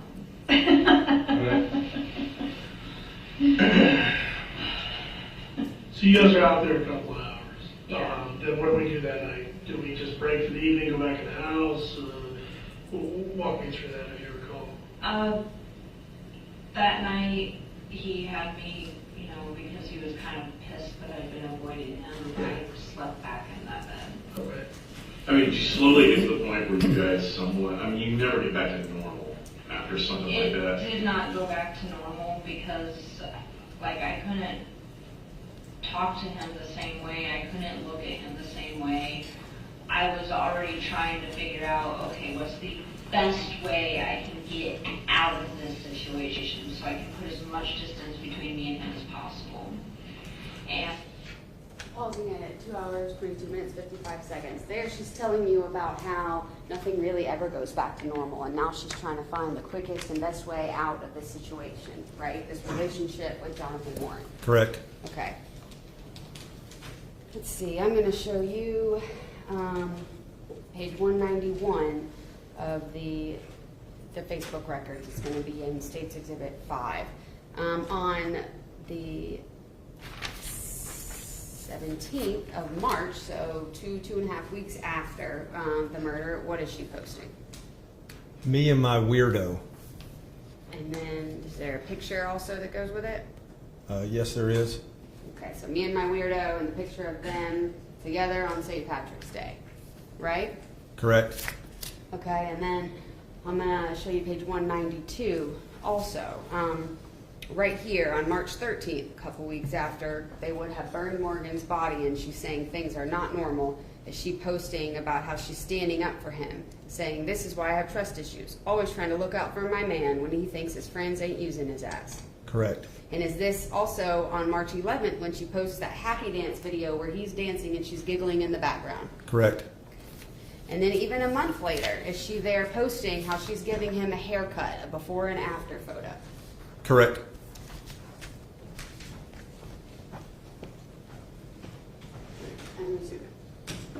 That comes back to little 5 points, and where that road was, where the phone was thrown into the pipe or the grate, storm drain.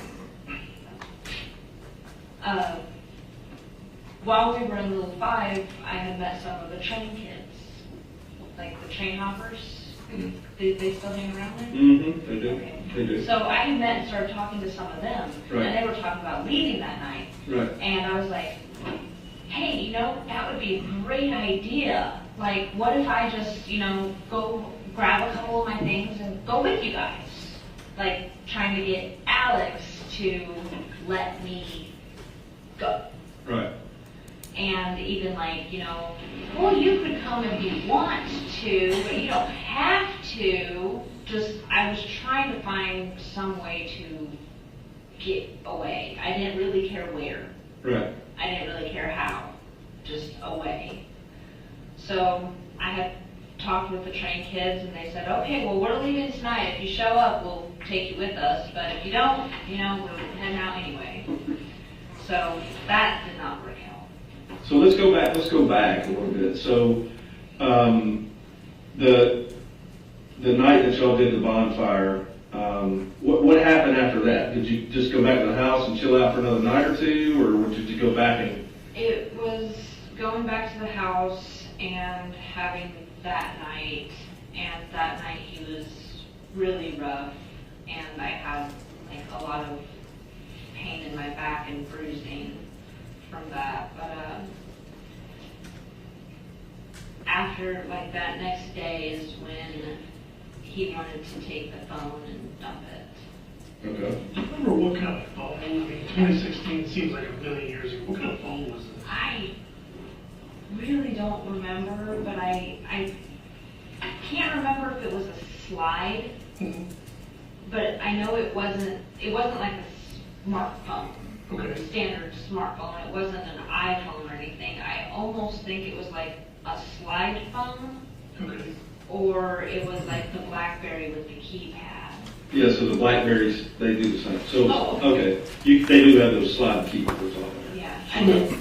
With phones that I'm a little slow with, were you able to, like I have an iPhone, obviously, there's no battery, right? I can't take the battery out of it. Was there a battery in this phone? Yes, there was a battery in it. So basically, it was just taking off the back of the phone and pulling the battery out, and then slipping the SIM card out and throwing everything together. Okay. Do you remember, was it you that took the battery out, or was it Alex? I can't remember what you said. I was the one who popped it open and took the battery out, slipped the SIM card out, and put everything down the sewer grate. What preempted you guys to do that? Is that something that you guys researched that, or what was the conversation that made He you guys just do said that? that we needed to get rid of her phone. Okay.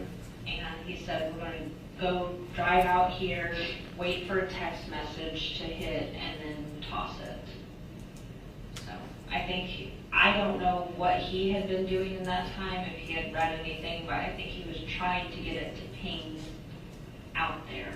So when you said, So you're trying to put the phone in little 5 points is what you're saying? Yeah.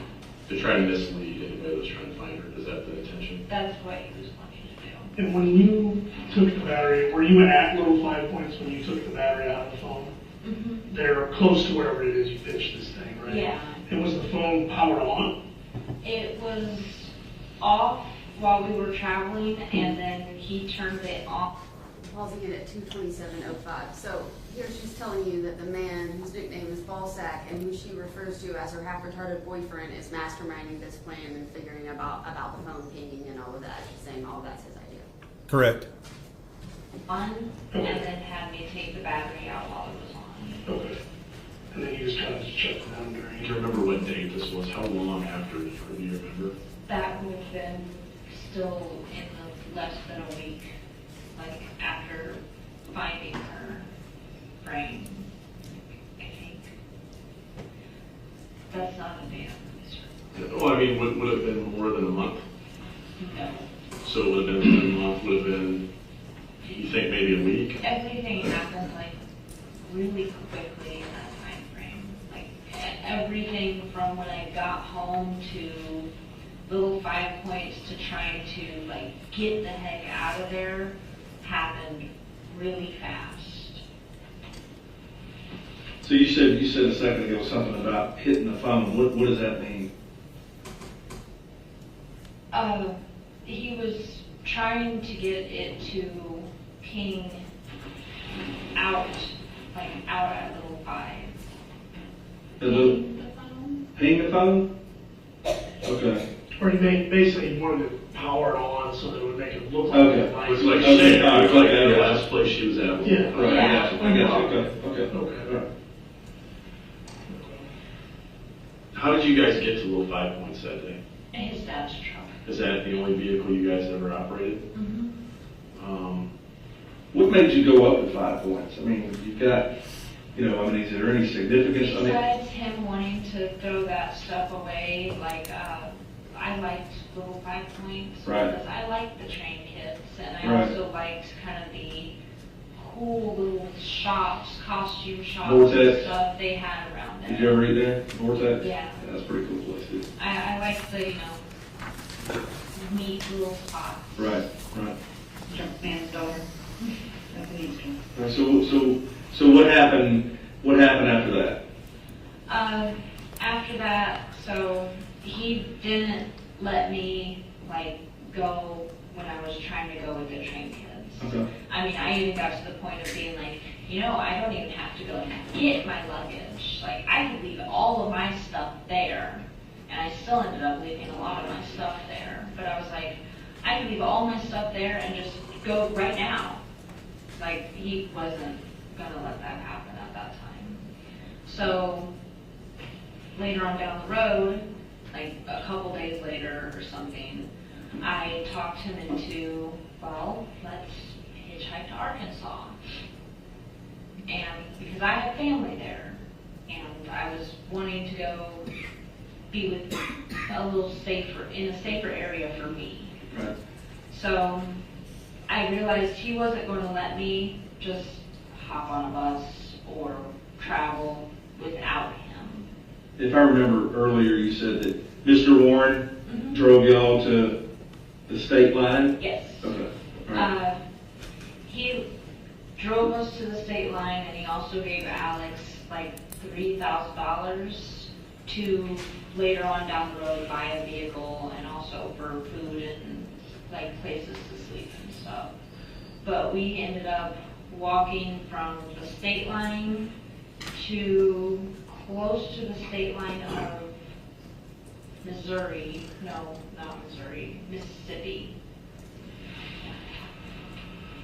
And we caught rides and hitchhiked through that area. And when we got to the state line, or close enough to the state line of Arkansas from Mississippi, that's when my grandfather came and picked us up. And my grandfather was immediately like, what are you doing? Like, have you lost your ever-living mind? And that's a lot coming from him because he's drunk. I have a question. So why would his daddy give him $3,000 in cash and just drop you the state line instead of buying like a bus ticket? I think it was a check or something, but I think at the time I was insistent on, not waiting to get a bus ticket. I wanted to go, like literally the next day. I was very insistent about just heading to Arkansas as soon as possible. You wanted to get away from there, right? Mm-hmm. Okay. I realized. Policy needed it 2 hours, 32 minutes, 1 second. She's saying she's trying to get away as fast as she can and leave, right? But when is it that the Facebook timeline shows that they actually leave the state of Georgia? It was in March of when they left, or when they left Porterdale. When they left Porterdale was in March? Was it? Would it refresh your memory if you look at States 6, which is the Facebook timeline?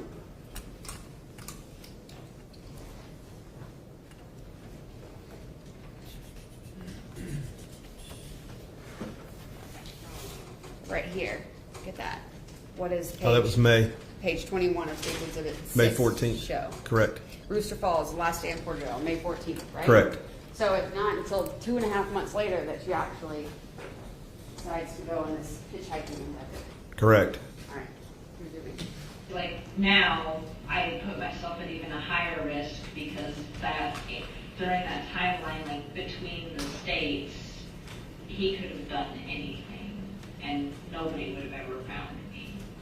Because a lot of times we might camp out in the woods for one night, or we would stay at a random hotel for another night, that kind of stuff. Or he could just push me in front of a semi. But at the time, I was just really hyper fixated on, I'm going to get to Arkansas. And we did get to Arkansas. I had another friend pick me up from my grandfather's, like one of my childhood 6th grade friends. He picked us up and he let us stay at his, like outside, not at his house, but there was another little camper thing that he had.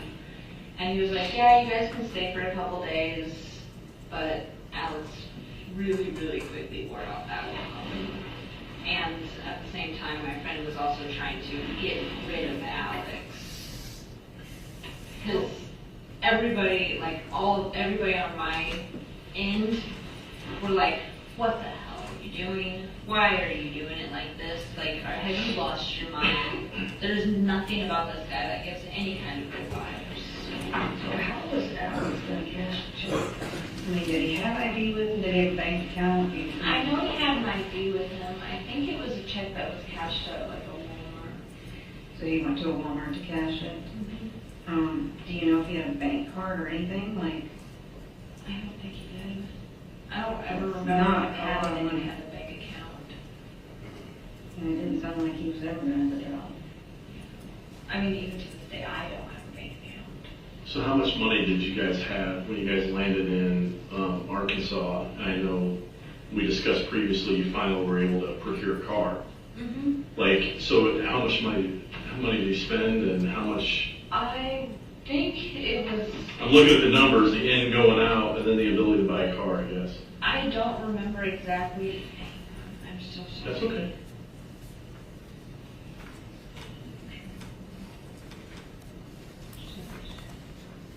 Pick her up then. Okay, you should get it. She has to leave.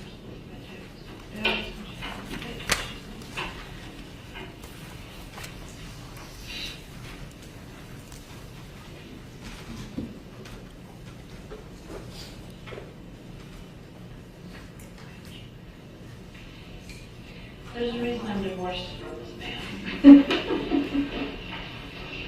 Literally, my daughter is upset about having to leave her school supplies in her desk, and he's letting her throw a tantrum in front of the whole school. I'm sorry. Yeah. It's all good. He even tried directing her when we dropped her off. Like, it's his month with the kids. So he brought her into the school and I met them there because it's her first day of school. I want to wish her good luck. I give her my hug and then she starts, going to do something and he's immediately in the classroom trying to direct her. The teacher had to tell him to leave. He has control issues. I got you. Anyway.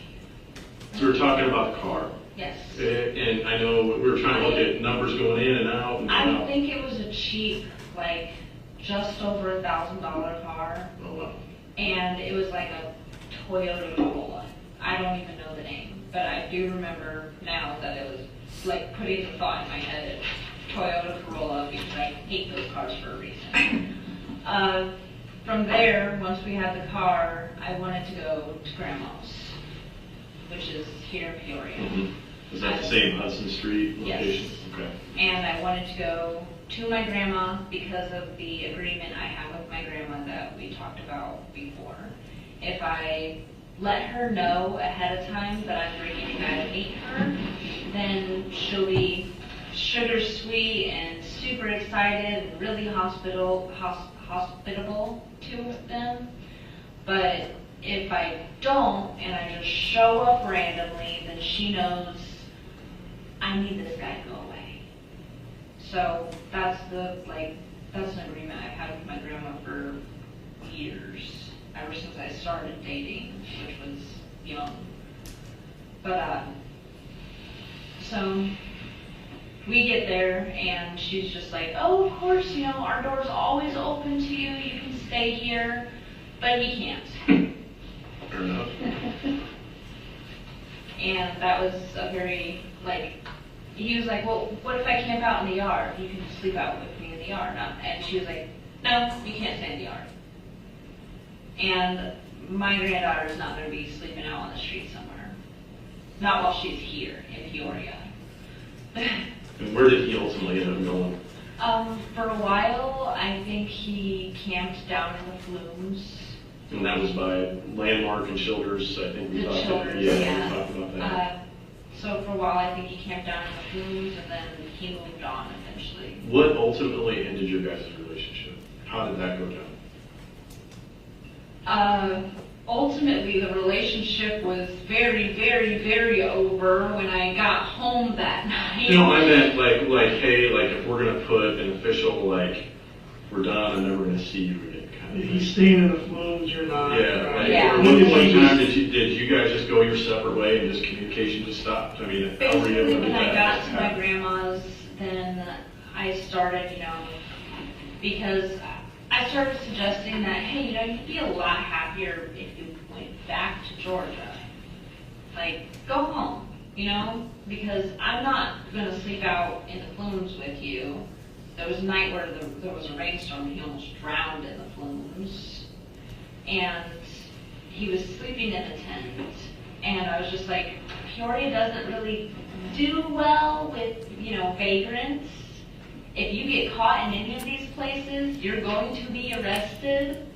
I don't know if that is how it actually is, but that's what I was trying to put in his mind. I was like, if you get caught in any of these places, especially if you're high, you're going to get arrested.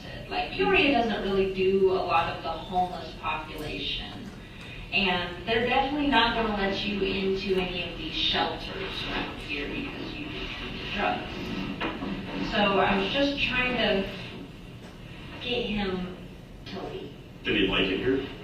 No. Okay. It was getting cold. Mm-hmm. And the last time that I had talked to him, he had started dating a girl over in East Peoria. And they had broken up. And it was starting to get cold, so he decided he was going to go west. Do you remember? All right, she just said it was starting to get cold, so he decided he was going to go west, right? That's why he starts leaving and going, okay, I'm going to show you a page, one of the last few pages of State's Exhibit 6, the Facebook timeline. here where she's posting about denial leaving, right? Correct. Denial is Jonathan Warren. Correct. And what day is it that she ends up saying, you know, he's leaving, he's on his way? Everyone, I think she actually said, we broke up. If anyone sees him, help him out. I'm not with him to take care of him, and I'm already worried. What day is that? June 9th, 2016. I know you're not from Illinois or Peoria, but you were up there, right? And it was in sometime, at least in the summer, shortly after June. Correct. Was it cold? No. Okay. This young lady's name is Joy. No. I know it was her and her dad, but I don't remember her name. Like, I don't. So he goes out to California. All right, so what happened after that? I mean, I made sure that like all communication was ceased. I know I changed my Facebook. I changed my number. I made sure that like any social media that I did have at that time was just shut down. so I'm assuming you did all that because you and Alex were communicating maybe through Facebook or text messages, things like that, right? We would text like while we were together, Right. and before he went out that way. But when he went out that way, I made sure it was really clear that I'm not going to keep communications up. Right, but I'm just saying, when you did communicate, it was either Yeah. via text or via Facebook or whatever, Mhm. right? Okay. Right. So you go out to California at some point here? Okay, so that is a whole different, part. I met my ex-husband in a different, time frame and stuff. Met my ex-husband, and we decided this is like probably a year before my daughter was born. She was born in 2018. So we decided we're going to set up a van and we're going to go travel, because I still was a bit of a, dandelion pup. I still wanted to drift around and travel and see other things. I'd never been out to California. I really wanted to go out to California because Venice Beach, Los Angeles, all of the stuff. Everybody who grows up in a small town always kind of paints California in a weird picture, which definitely does not fit that. Right. But like an idyllic place. So I wanted to go out there. And we traveled out to California, and just randomly, like, just the most inopportune thing, and I'm not sure if it was on Venice Beach or if it was in Hollywood, but he sees me, Alex, like out there, and it's just like he comes up because he recognized me. My face hasn't changed that much over the years. At least I don't think so. Right. I think I still look pretty similar. That's it. Yes. But he comes up and he's like, "Hey, what's up?" Just starting to try to start a conversation. And my husband, he was my boyfriend at the time, but he looks at me and he's like, "Who's this?" And I'm just like, he's an old fling from Georgia, just basically. And I had told my boyfriend that, bad stuff had happened in Georgia. Like, I never want to go back there. And it's just, I have problems from there. Did you at any point tell? I didn't tell him, directly what had happened, but I told him, I saw something traumatizing, and I don't want to go back there at any point, because we were talking about where we would travel to. Right. And I just don't want anything to do with people there anymore. Plus, it's not a good idea for me to go back to Georgia anyway, because that's where I was, having my problems. Right. And, you go back to old friends, old habits come back as well. Absolutely. And I've been sober for 7 years. Hey, that's great. That's really good. So you get out there, you talk, California. yeah. I am pausing at 2 hours, 44 minutes, and 23 seconds, just for our break.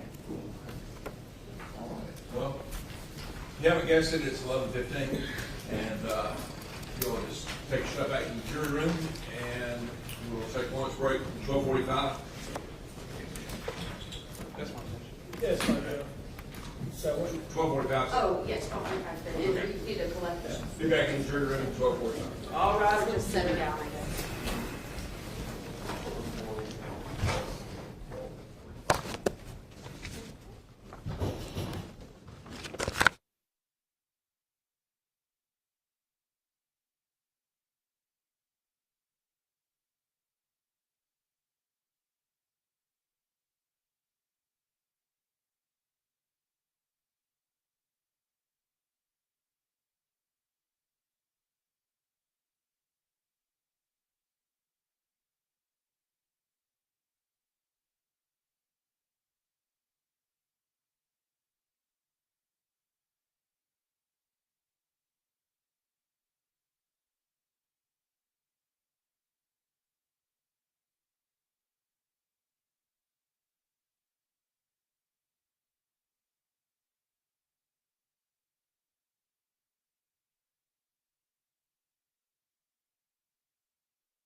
I think we'll pass out the transcripts, get to the correct page, and move forward.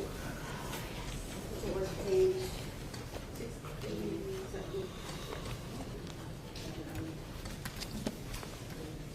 I think it was page 60. 83. 83.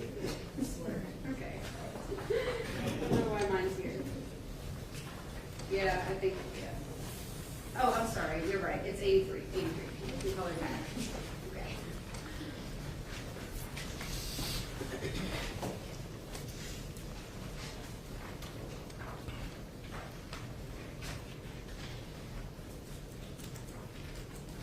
Okay. California, he introduces us to his girlfriend, and they're in a miserable state. He's selling little knickknacks and stuff to make some money, or selling little sketches that he makes to make some money, and then he's turning around and spending that money the way he likes to spend it, which is on his substances and alcohol and stuff. And she's just going along with it. Going for the ride? Going for the ride. What's her name? I don't remember her name. Remember what she looked like? She was a kind of thicker set, mixed girl, Right. and at the time she had a little afro. Yeah. So, but yeah, I don't remember her name or anything. How long were you out there, like, what, around Alley? We went out there for like a month or two in California because we wanted to see the sites that we wanted to see. We also wanted to be out there for the end of the Venice Beach Freak Show because that place, it was out on Venice Beach and it was just closing down. Like there is a whole TV show about them. Wow. Like, and the bearded lady was getting married, and me and my husband or boyfriend at the time wanted to see that. You know, we wanted to be a part of that. It was kind of along the lines of our thing. Right. So that's why we were out there partially to begin with, and he met Todd Ray, and we were doing the flow lights, that kind of stuff. So how long were you out there? We would run across him from time to time because it was like a couple days time period where he was camping outside of our van with his girlfriend. And in that time, like, she talked about, you know, having problems with her scalp, and I did check her hair and found lice. So they weren't going to sleep in the van at all. Right. But I offered to go and get lice treatment and treat both of their heads because you can sleep outside without getting bugs. Right. It's doable. Right. That's just bad hygiene. Right. But treated both of their heads, and I think that was the last night or the second to last night that I saw them both for a while. And then maybe a week down later, I had run into them again, and this was on Venice Beach, and him and her were fighting. And apparently he had told her stuff that he did. And she was like, well, there's a fire truck right there. I'm just going to go right up to them and... What makes you believe that? What makes you believe that he was telling her anything about, so I'm assuming you're saying from what happened in Georgia. Yeah. So what because she was threatening to report him. did she ever say what for? She didn't specify what for, but she was threatening to report him. Okay. And he turned and looked at me, and he, like, because, you know, I had seen them fighting, and David had walked up to, that's my boyfriend, David. Right. Had walked up to them and, like, was trying to figure out what was going on, and Alice was like, that's none of your business, and looked at me, and he's like, you need to figure it out, or something's going to happen to her. referring to his girlfriend. So when she started walking away to go to the fire truck, because they have like lights and stuff going down, I don't know what had happened somewhere else on Venice Beach, but they had a fire truck and some police cars going down. I ran after her and I was like, look, I know it's the right thing to do, but it's the unsafe thing to do. And at this point, the best thing they can do is just separate yourself. Like, get away from him as quick as possible. Be quiet and just get away from him as quickly as you possibly can. Just make sure he knows you're not going to say a thing. And then disappear. Because it's easy to disappear in LA if you really want to. Right. During the time that you're out there, you've obviously moved on relationship-wise, but it's David, right? Yeah. Okay, and he's got a girlfriend, right? So you guys both kind of found your place in the world at that point.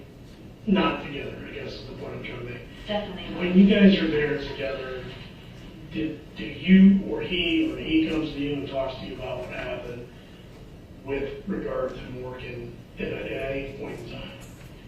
The only time that he did was to mention that, like, he was kind of making a point, like, see, you traveled all the way across the country and I still found you.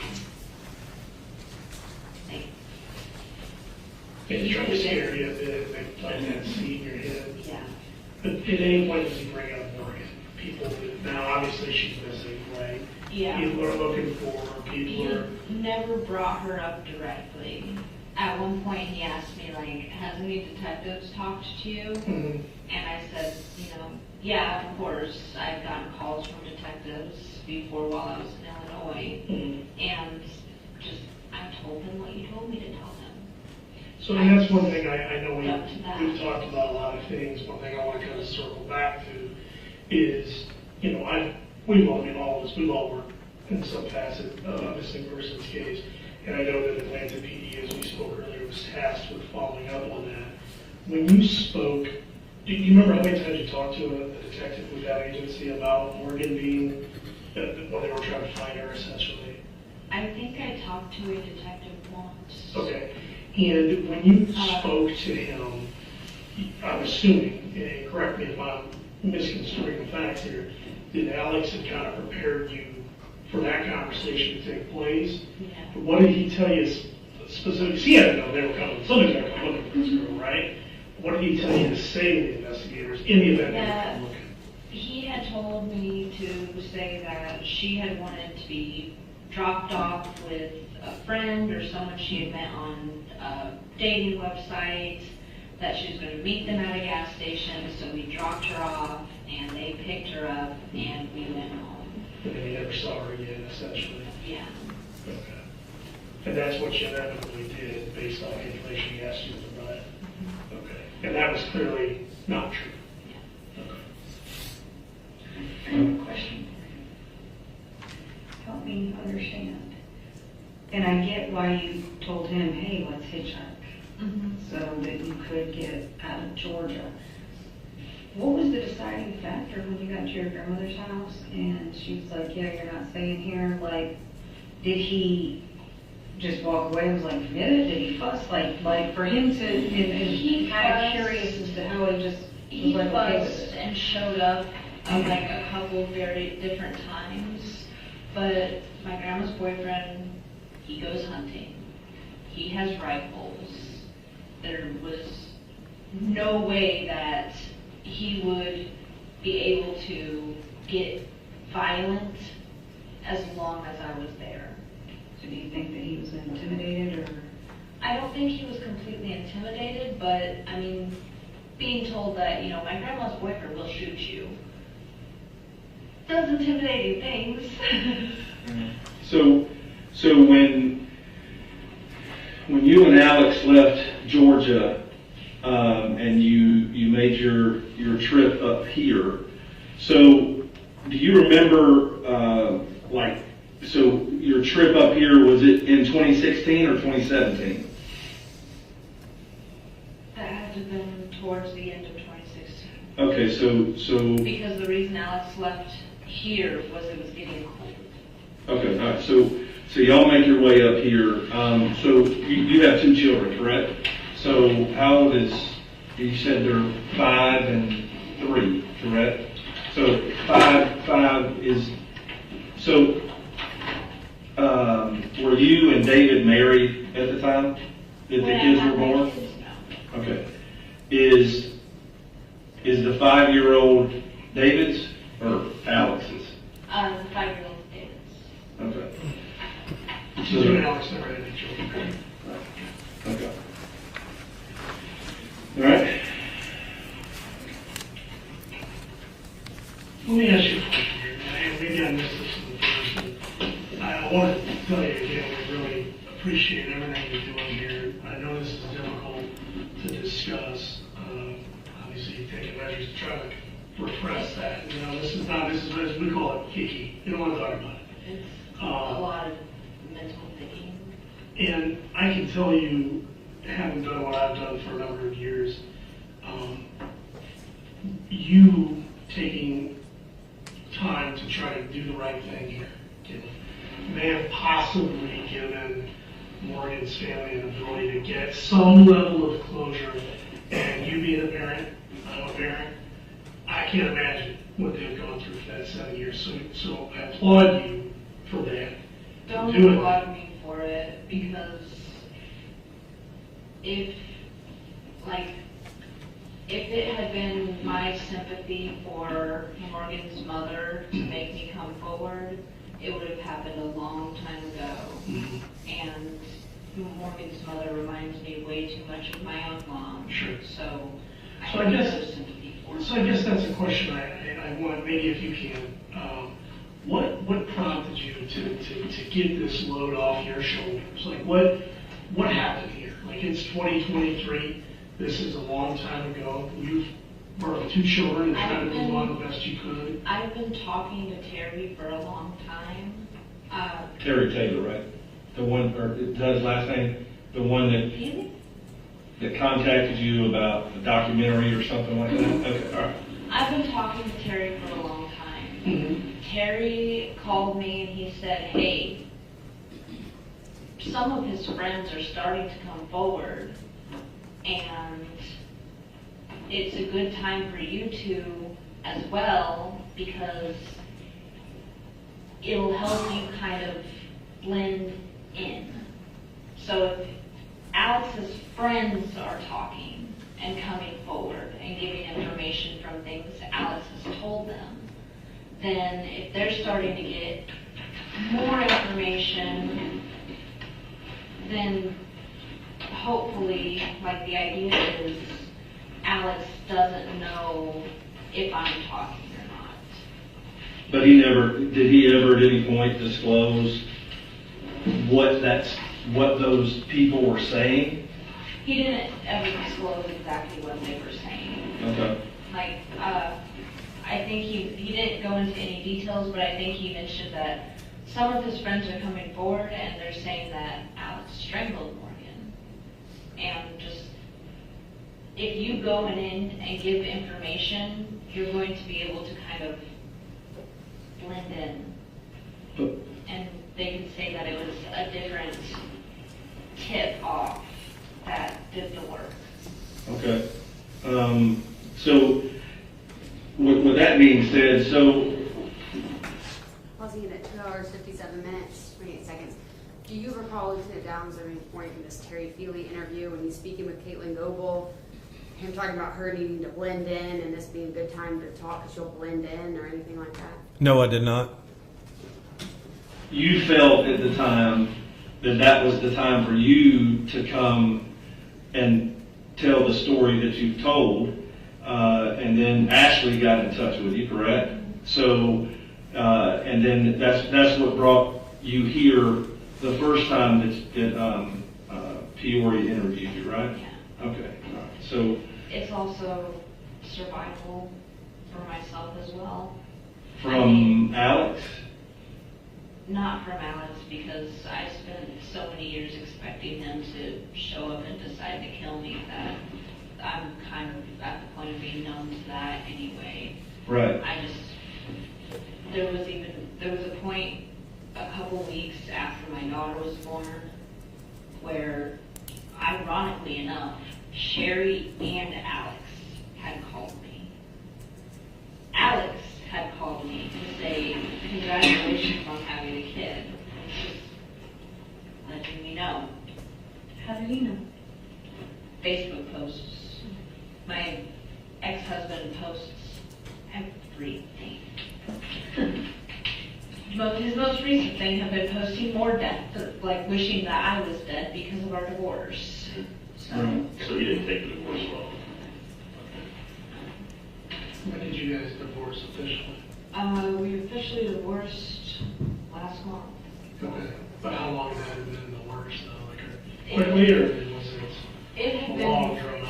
it was a quick one, so it had been in the works for a couple months, and we didn't have a lot of assets together, and besides working on child custody, there wasn't anything else. So it's pretty simplistic for by And Katelyn, kind of going along the road of, I know we had a lot of people who were not law enforcement, right? They weren't investigators from law enforcement. They said they were involved in this, and they contributed. And I think they care about Morgan, they care about you. I don't doubt that at all.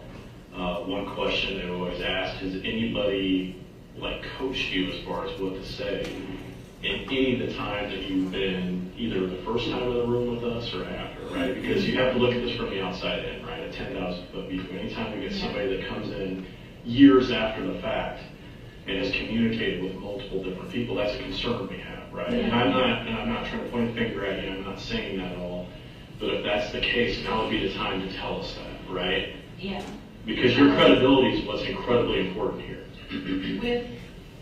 Because I've been in communication with Terry for years, the only thing he's done is ask questions and have me repeat things long enough, which has helped it not fade out as much as I wish it had.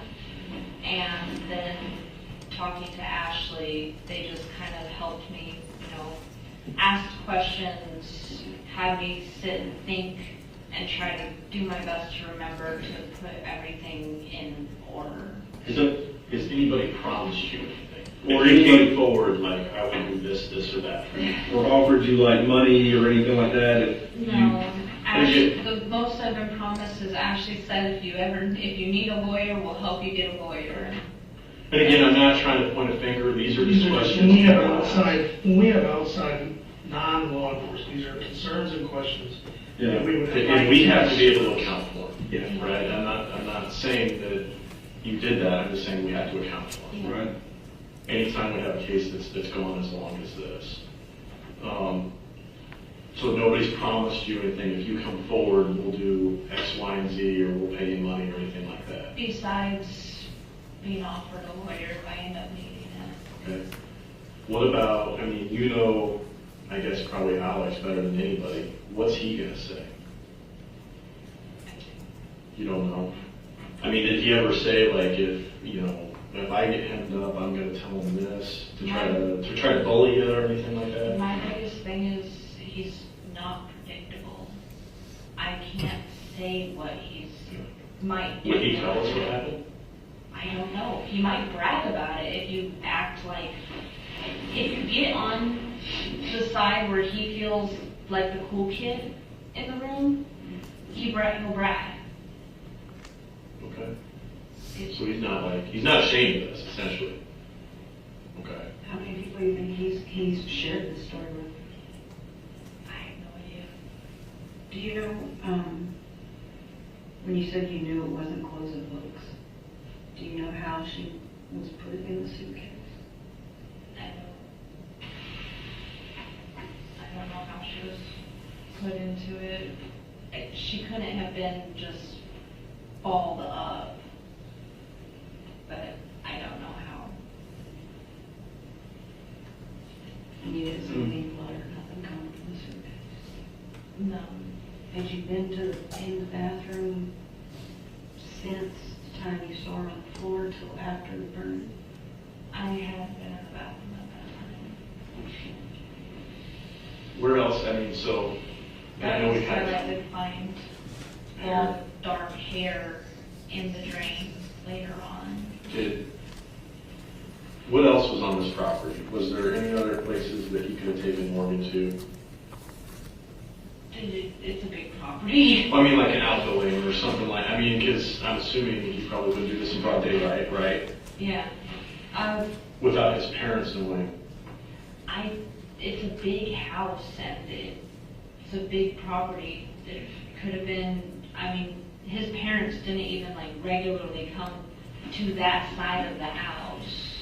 They were usually in the living room area, up in their bedroom. That study area, right, that you're talking about. Did they keep tools at the house? With all the books. Right, right. I love that. Did they keep tools and stuff at the house? Standard tools, I think. Any guns or anything? I never saw any. What do you mean by standard? Antique. What do you mean by standard tools, like wrenches and screwdrivers, crap saws, like that kind of stuff. What kind of saws did they have? Like tree cutting, I think. Was that stored in the house, or would that have been stored at? If it was stored anywhere, it would have been stored out in the garage area. Okay, so when you say tree cutting, being from the south, my Pausing it at 3 hours, 4 minutes, 30 seconds. At this point in the interview, you guys are talking about kind of tools and things like that they have at the house and how she got in a suitcase. Does Ms. Goble take this opportunity at all to disclose that supposedly she's made to cut up these body parts? No, she hasn't. Okay, she maintains she doesn't know how she got in a suitcase. That's correct. sure of a tree cutting, tool is like a great big long pole with a hook on it. Is that kind of what you're talking about? No, there might have been, I don't know the extent of the kind of tools that they have. Right. The garage wasn't my area. My area was the kitchen and sitting with them in the study area, Right. the living room, bed, and work. Right. So a lot of exploration is not really something I just didn't know, like, if, Robert staying in the house, if he did woodworking or, a large property, you gotta maintain it, right? His hobby at the time, and I'm pretty sure it still is Civil War memorabilia Yeah, it's all on and books on it, stuff like that. So a lot of Civil War memorabilia. And I think if he had any guns, that would have been the only kind in the house. Do you remember, I don't know if there were any. did they maintain the property themselves there, or did they hire that out? They hired out a maid. Okay. So there was a maid who would come in and clean the inside of the house. And I think I don't know if Robert mowed himself or had somebody mow. I don't remember if he did or didn't. Did Alex have anybody that was close enough to him that would help him, ultimately figure out what to do with Morgan besides you? I don't think Alex's friends were really that much of his friends, but depending on who or what kind of mood or mind frame they were in, any of them could have helped. Because this is a whole other level, right? This isn't like, hey, we're gonna go take apart an AC and scrap some copper. I mean, this is. There's a few people in your life, right, that you drop everything you can for and help them out of the jam, and that's not a ton of people that anybody has. That's also not the kind of jam a lot of people will help somebody out. Right. Especially if he's paranoid already. Yeah. So I'm just trying to wrap my mind around. So. As grotesque as it is, how we got from here to here, right? Yeah. And that's questions that people are going to ask. His friends, nobody came to the house during that time, and his friends were just kind of friends with him for the amusement, but not super tight, it seemed. It was more like, he's that guy in high school you just can't get to go away. Yeah. So it would be accurate. There's nobody that's going to jump out in front of the bus for him, right? Like, I don't. He doesn't have a ride or die friend that's going to. Might point laugh when he gets hit by the bus. But he doesn't have like that. Still alive, they'll reach those out. hardcore ride or die friends that would do anything for him or go to jail for him. No. So you didn't see any friends come over there during that time from when you separated until the point where you helped him take this suitcase down there? I didn't see anybody. Okay. All right. So, Did he go to work with you at any point during that 3 years? No, I wasn't wanting him to go with me. I didn't want to spend an hour, like 2 hours in the car with him and then have him be weird out in the parking lot of my job. And he was cool with that, letting you go to work? Did he ever like? He was off and on cool with it. He was cool with it when I made good money. Mhm. And then he wasn't cool with it if I didn't make much. Like, if I didn't make enough, then he wasn't very cool with it because he's like, oh, what were you actually doing? Work. It's an unreliable source of income. Some nights are great, some nights are bad. But he would accuse me of, sleeping with customers or stuff like that. Just from my eyes, if I was involved in the situation, I'd be like, well, I'm afraid if I let her out of my sight, I don't know if she'll come back here or who she's going to tell. yeah, so It was just, When you went back down, sorry to dive backwards a little bit, but when you and Alex go back down to this burn area, I know when Sergeant Johnston and I talked to you previously, that you thought you saw some skeletal remains. Were they still in like the ash area? in the ash area, and I know what it was because he had moved it. Her spinal column had become encased in like black plastic, right, like it had melted around that. right, And he moved that off to the side by the tree. And then part of her skull, and I know it was her skull, and some teeth were in the fire pit as well. And he, at that point, had chose to urinate on the remains of some tissue. So when you talk about the partial skull and what you saw, did he ever, was there ever any point where did you ever wonder, how that happened, how it was just partial skull? Did he ever say anything to you about? I figured it was just because of the fire. Because of the fire? When you describe a partial, what do you remember what it looked like? Like, just kind of a cut part. All right, so Like, would it be like if it was something happened here or something happened here? it would be like,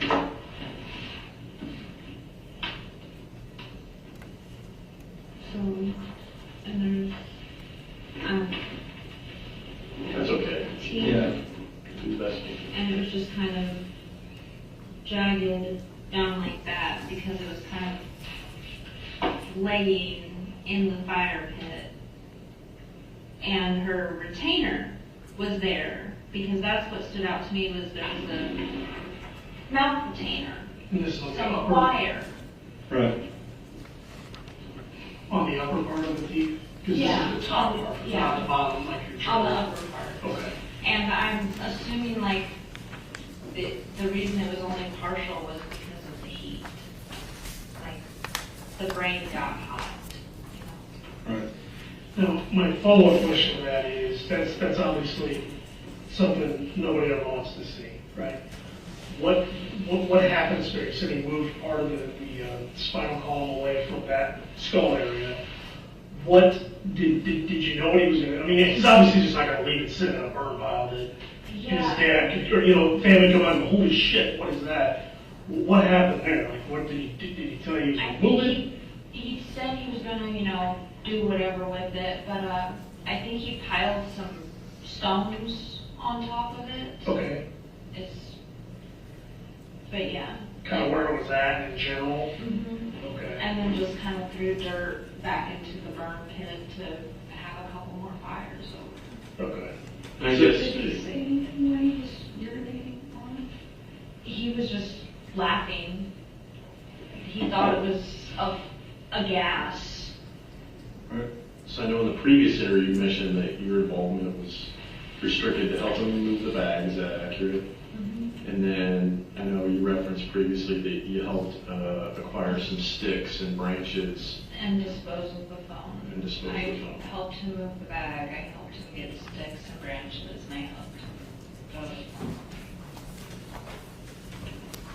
Is that all he ever asked you to do with this situation, or did he ask more, or do you say, oh man, I ain't going any further than that? He had asked, like, if I would help him, like, get her moved, and I didn't want to. That's while like in the home? Mm-hmm. Okay. When was that?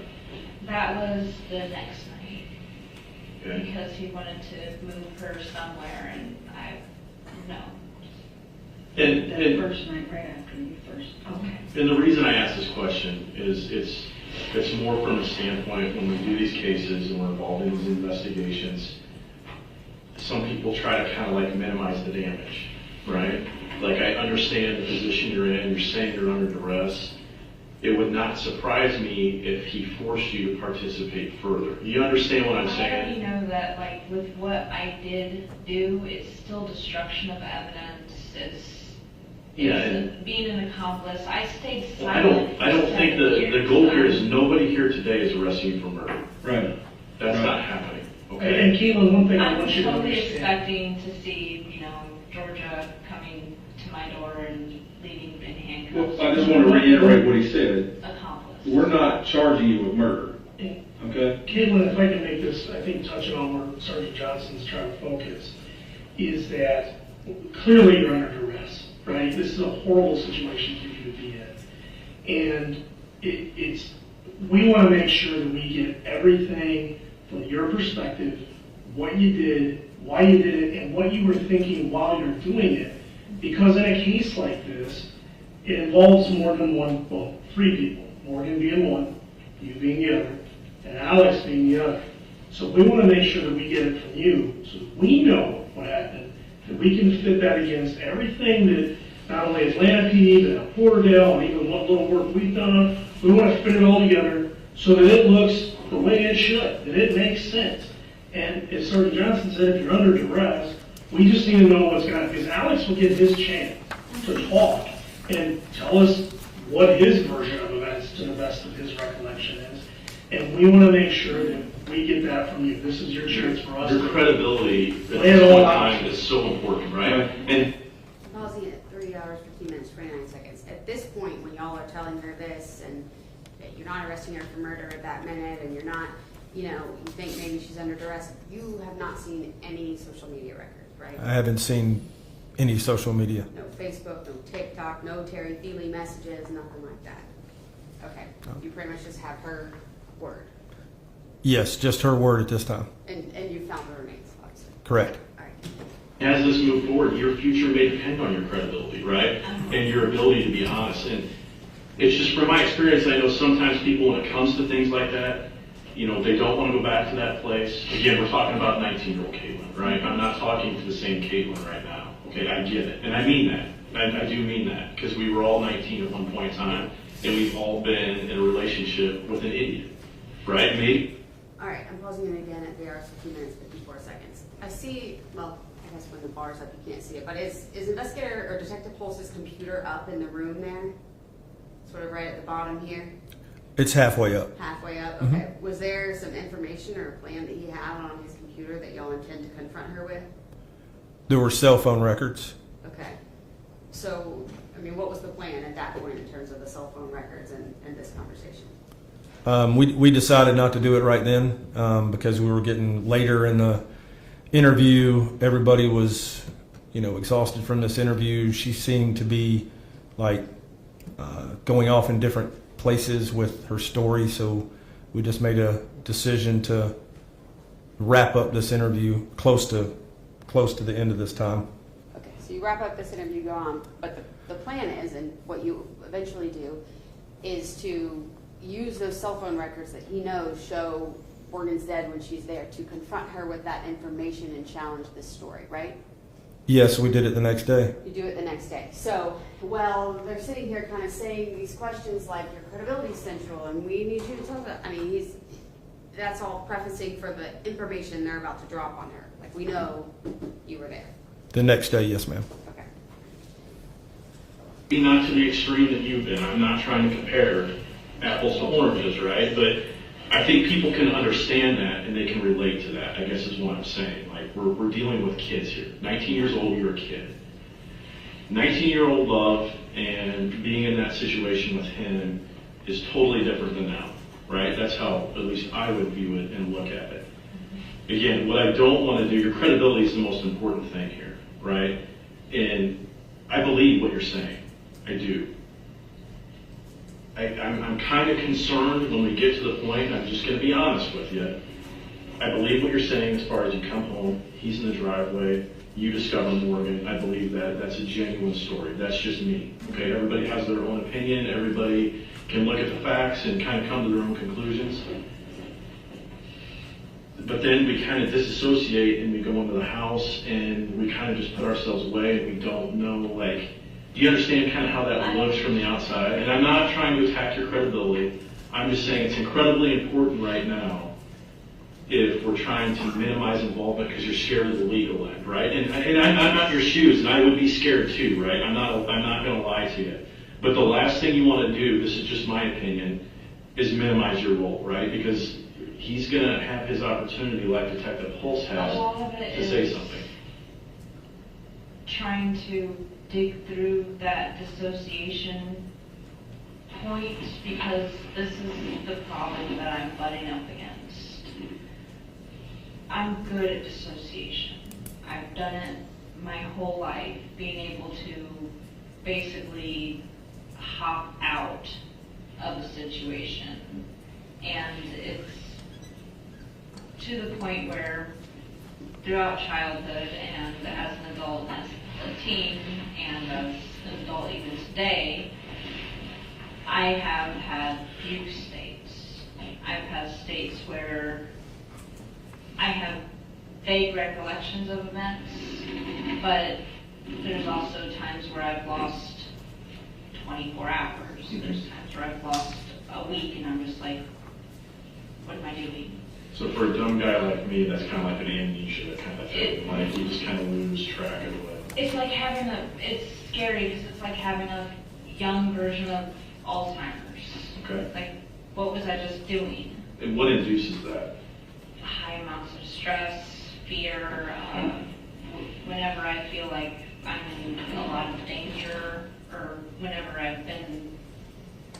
if hands are put on me, or I'm being screamed at, like in my face, things like that trigger that. Sure. And that's happened since I was a kid. So let me ask you a question. The doctor got that? The doctor told you all about that, or did your own research? I did my own research because, I mean, you notice when you're losing track of time, and seeing a psychiatrist or seeing a therapist is really expensive and really hard to get done. Mm-hmm. And so I'm just like, okay, I've lost track of time. This is the last thing I remember. Okay, I'm able to, this is the event and how I was feeling right before that, and now here I am today. So, piecing things together. All right, so let me ask you a question. So, let's say in a couple of days, Alex shows up, and we go over there and we sit down and talk to them, and he gives a different side of what you're saying. Okay, maybe the side of let's say he says that he might have strangled her, but after as far as how Morgan got in the suitcase down to the fire pit, I mean, how is what you're saying going to deviate from what he might say? I don't know. You don't know? Is it possible that you participated further and you don't remember? It's possible. At that point, it's possible that I participated further, and it's been blocked out. And that's one of the things I've been trying to work on, because I know this is important. I've been trying to figure out how to get through that. And is there a way that you can ever get to that place? And I don't know. I don't know. I don't even know what causes it. Yeah. Because I guess our thing is, Katelyn, I mean, Morgan was, how big was Morgan? Was she a little bit bigger than you? She was a little bit bigger than me. But not by much. I mean, suitcases are relatively small. Because, you know, naturally, again, you're looking at this from that outside view that I'm talking about, right? You know, usually one person, we don't see them. Usually there's more people involved if you're going to dispose of remains, right? And so we're just trying to wrap our head around, you know, we have to account from how she got to the bedroom to ultimately the burn pit. That's why I stick with, you know, the parts that I do remember, because I know I left the room. I know I sat down and had coffee with his mom. I know I started going back to work. But there's those blank spots throughout that entire week, and that's one of the things I've been telling you guys is everything went so fast.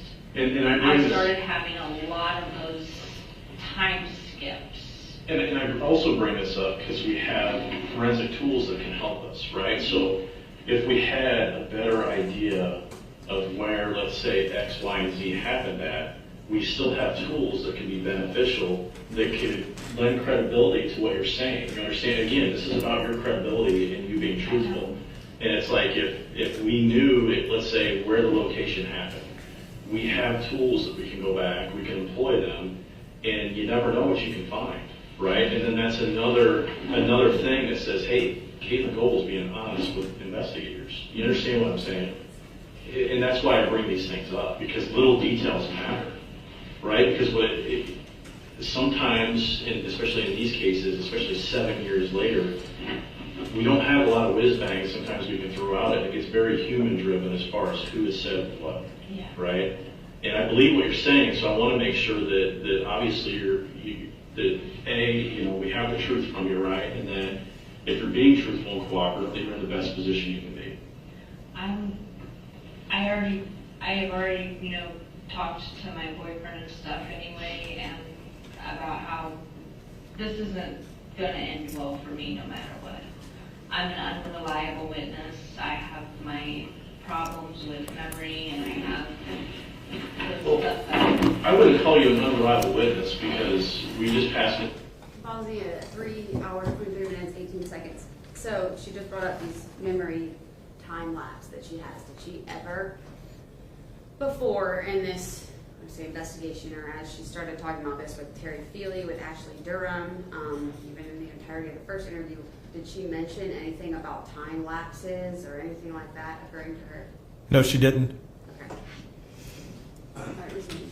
Information that you provided to another law enforcement agent that made major headway in the investigation. I don't call that an unreliable witness. Right. And I'm not attacking your credibility. So that bolsters. And honestly, we're trying to help you. We really, really are. I just want to make sure that we're up front and we're all honest together in this room, right? And I just want to lay it out there. If you had more participation in the disposal of her remains, we're not trying to attack it necessarily from a legal standpoint. It's to bolster your credibility if it happened. That's where I'm coming from. Okay. And if you don't remember, you don't remember. I don't want you to say something that's not true, right? You understand what I'm saying? It's just these are questions people ask. Fair enough. Okay, so Katelyn, I want you to understand something, the point we're at right now too, okay? So, and we talk about the credibility and things of that nature. You know, like I said, it's very important right now that you tell us everything, because later on, if it comes up, you have a lesser chance of being able to, you know, explain that part. So did you help in any way to dismember Morgan Bauer? That is not something that I have any memory of doing. So Okay. it's, like I've said it multiple times, how fast that time frame went by. And that's because I have jumps throughout it. And I have jumps even before the Morgan incident with Alex, he triggered a lot of that. I get that. So that whole time frame in Georgia skipped around. So is it possible that you could have assisted him? Don't know. You don't know. Let me ask you this in point blank, because this is what, did you participate in her homicide? No. That's the important part. No. That you remember not participating. We can definitively say Katelyn did not participate in the homicide of Morgan. Yes. So we can say that, but we're not sure on the back end, I guess, is in the moments after because of the trauma of The the moments exposure. after, everything just jumps around a lot. Okay. Well, let me reiterate that too, okay, Caitlin? I need you. I need you for this. And it's very, very, very important what you do next. I need you. You have done an absolute fabulous job up to this point. Okay? But I need you for this. And that's all I'm asking you. Is if you have something that you need to say it now. I've said everything. Okay. that I Okay. can. All right. Right. And we're not. My only other question I can ask, because I wasn't there when they did this search in Porterdale, is do you recall before you guys left the Warren property, did Alex go anywhere else? I know you said that's kind of a big property. Did you see him? Because our thing is, if there's more evidence down there on that property we need to find, we owe it to Morgan's family to do that. I think we can all agree on that. So I'm asking, do you ever recall a time he was out putting around in the woods or doing something like, what the hell is he doing now? Anything like that that can help them, right, put boots on the ground and go to that location and see, is it some of her property? Is it some of her? Is it, I don't know, right? Like I know he would go down to the beach by the river. There's just. That's where the wall is, right? The wall where he does tags Right down there there? at the stone house. Okay. So that's not near Rooster Falls? No. Okay.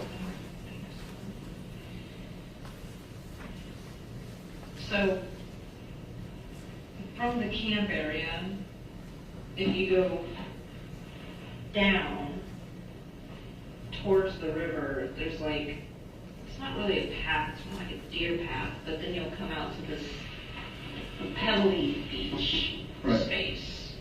Like, it's kind of an open area. So it's a pebbly beach. Okay. Would I get there from the fire pit? If I'm standing on the fire pit, would I go straight this way or would I follow the deer path that goes off to the Deer path. So I would, okay. And then you cut down through the woods a little bit. So you don't follow the deer path all the way there. So you don't go all the way to the gully? No. Okay. Only Yeah, the deer path, and then there's a little thing with the gullies right here. So I'm just trying to figure it out so I can. Yeah. So I think I know exactly what you're talking about. that's all I'm curious is that if he, I mean, Alex, even though he's probably in an altered state and going through, God knows what at that point, he's not just going to leave what you saw just sitting out for anybody to come along on the lawn. I can't, for the life of me, I can't think a guy would do that. Maybe he did, but I'm just curious, did he move anything else? Did you see him maybe put anything anywhere? Or? I don't know.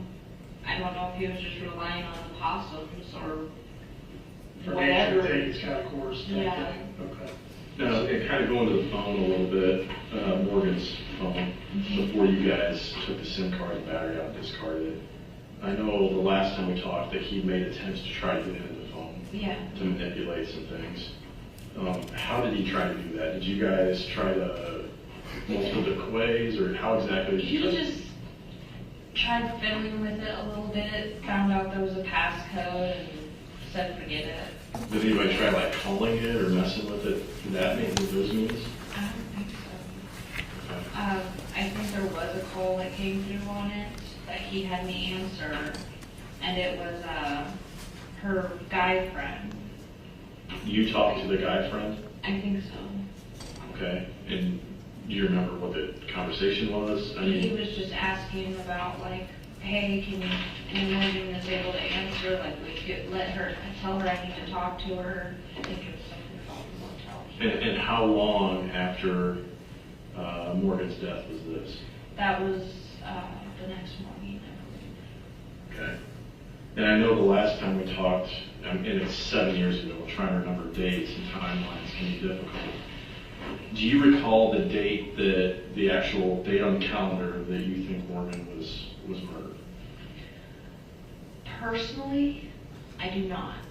Okay. The only reason I do remember those dates, or even what month it was in, is because of Terry and the, reports and everything that fell through. Like, So kind of your recollection in time based on that is independent to you, it's based off information that you've obtained. Yeah. Either, do you look at this stuff online too, or? Occasionally. Yeah, I know it can be brutal, I can imagine, A so. lot of times I just wanted, someone to go and search. That's one of the things that throughout the years I've just been like, just search the property. Just search this property. Just go there. And Well, that's I where know you, how that's where you warrants came and in. searches and stuff are hard to get. That's what we did, but- we searched the property. I know, but I wanted them to just do it on their I know. own. Like Well- the people who were all over in Lauderdale looking around the river and stuff, I just wanted somebody to come across something and then be like, oh, this is wrong, and call the police, and then the warrant happened and everything goes that way. Well, I want you to understand something, Caitlin. So that information, we can't just go on somebody's property, if somebody says something, but look at me for a second. The information you gave us the ability to do that. Okay? And I can't tell you enough how much that means and how far that goes. Okay? But you were the one that got us where we got us there to start some type of closure with Morgan and start to bring some type of closure to everything that has happened with the whole thing. Okay? So like I said before, I really appreciate you doing what you've done. Okay? But like I said, moving forward, I when we go to court, or not go to court, but when we keep going with this investigation, I don't want anything to come up, I get the part what you're saying about the amnesia and stuff like that. But I don't want, is there anything else that you can help me with? Any information you provide, Right. the systems, Right. in any way moving forward, other than what you've already provided. Distance myself as much as possible. Okay. Like I said, so the only reason I remember the month or the dates or anything, the only reason I remember the times is because I'm using my knowledge that clubs pretty much work all on the same time. Mm-hmm. So I'm using my work hours as a frame of reference from there. And then the only reason I remember the month or the dates, it's not because of what the weather was outside or anything like that, it's because of seeing later reports. Right, I got you. What's the timeline? You said the total timeline from when you started talking to Alex to get to Georgia till you all got back up here and split. That doesn't have dates that are reported. So a month before I met him, say like 1st of February, so maybe started talking to him like the beginning of January, sometime around there. And then start dating after a month, so I had just gotten to Georgia in February, and then after that, after February, maybe a couple more weeks into March, and then having gotten to Grandma's. So it's not a long period of time. So I know, and it's all out there, right? So you try to look through the case. There's some of the information's out open source. You can read the missing Morgan page. You can read all these things that have been done. I know there was some questions about some stuff associated with your Facebook page, the drama that started there. Yeah, you had to deal with that. So I know there was a post that everybody kind of really latched onto. And I'm sure, yeah. Freaking What's up with Bob? Okay, so a lot of times if I get scared or I'm extremely uncomfortable, I'll make jokes or I'll start laughing. I have that weird dissimile, like when I've had to go to family members' funerals. I'll just not be able to react the same way because I immediately like clam up and everything gets stuck. Or, you know, I'll like to focus on things that are funny that I remember about them. So I'll tell dumb, inappropriate stories that reminded me of them, but I liked it. But that's how Gene deals with it. So, freaking Bob, and the part that everybody skips over was the bottom of the post. It says, Bob is a creepy mother effer. At the bottom. And it was kind of, it's like, don't be like Bob. You know how the other memes, they're like, Joe does this. Joe thinks this. Don't be like Joe. Joe's a blank. You know, it's... You got some flack on that, I'm assuming, right? Did everybody kind of lose their mind over that a little bit? It was one thing that was pointed out. The other thing that was pointed out was a post I had made a couple days, like I think a day or two before. I think I have. A couple days before, where I was directing the post at one of his ex-girlfriends because I was like, well, it's inappropriate to be flirting with someone when they're dating somebody else. Like, don't cross me, I will fight you. I see one as it like, I'm the last person you ever want to lock horns with, come on. Yeah. Trying bitches, I see that one. And 19-year-old kids, right? Like, I get it. I mean, we deal with the Facebook stuff all the time. We see more drama perpetuated from social media than we do about any other medium or format in the world anymore. I know another thing that came up was one of my Halloween posts. Another thing that they had brought up was a Halloween post that I had done because I like special effects. Believe it or not, like, practical effects in a scary movie are just, it's so much better than CGI because it actually takes art to create it. Like, did you know the reason why the T-Rexes in Jurassic Park look so good? They're puppets. They're giant puppets. But they do look fantastic. They look so much better than the new CGI ones. They can detail, I'm sure. Yeah, and when that T-Rex actually stepped down on the car, it actually popped that pane of that window out of it, and that was a genuine reaction from the kids when they were screaming because it wasn't supposed to do it, but it still made the movie that much better. So if you're into that and that's your passion so much, why didn't you follow that and get into the design and the makeup for that stuff? Because it's just a hobby.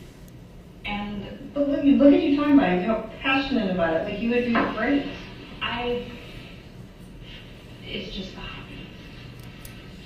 I have kids and they come first. So doing like schooling or anything for that, trying to get into it. Plus it's a really competitive field and it's just a yeah. definitely a thought because It's just I think you would do well because you seem so passionate. Okay, so can we get back to Sarah just for a second? Yes. So I'm looking at another one here, I think.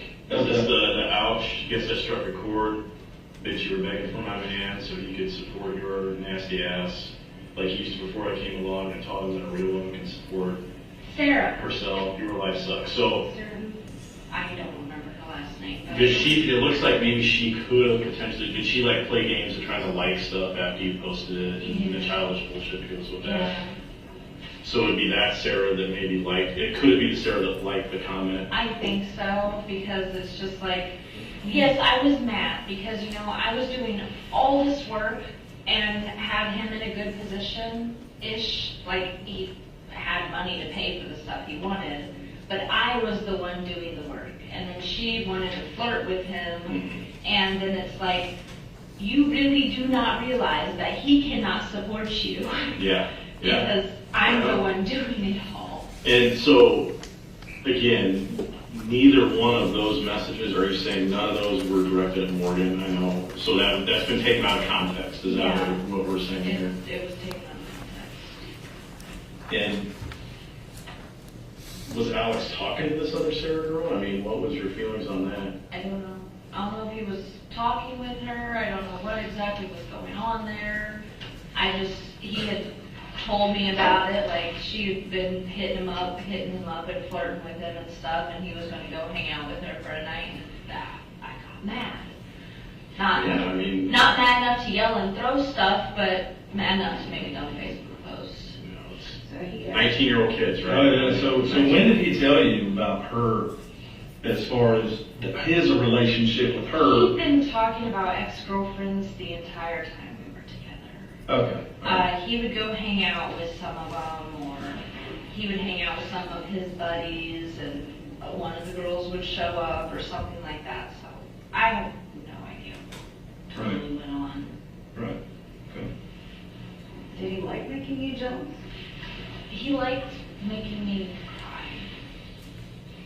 He liked making me upset. So that he could be, the good guy when he comforts me. When he hurt you and then comfort you. Yeah. Oh, it won't happen again. I was just joking. You're having an overreaction to it. I don't even think the problem Katelyn, can you get anything real quick? I gotta use the bathroom. You want another coffee? Water, soda? I'm good. Snack? Okay. Where's Sandy? Just there a second. Absolutely. See that coffee, you have to be fast.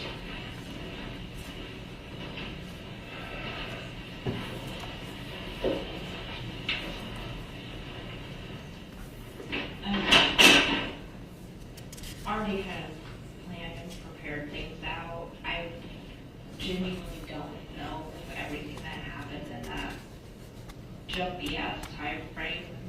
That scared me a lot, especially when I left, which is another reason why I've been quiet.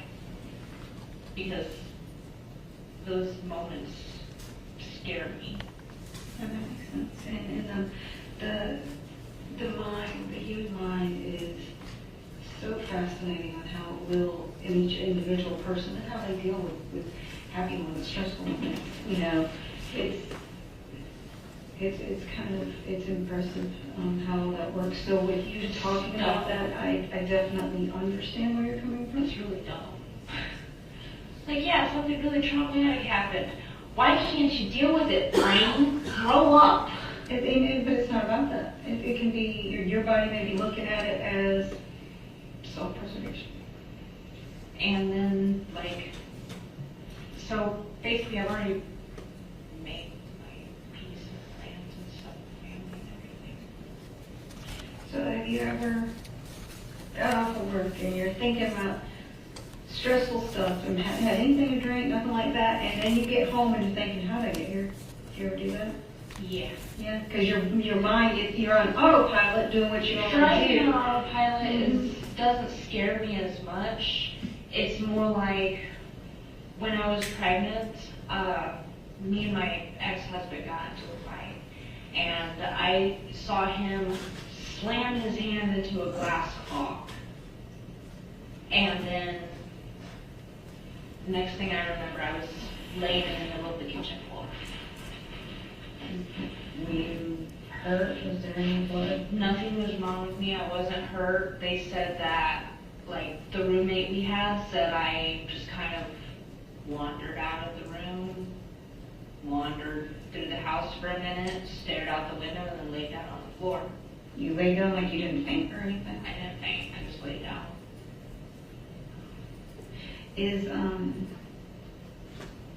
And you've never had to talk to a doctor about the different things you're feeling, which is, and you're right. I mean, I'm going to tell you, I even take this. Intensive. That's what I'm sure.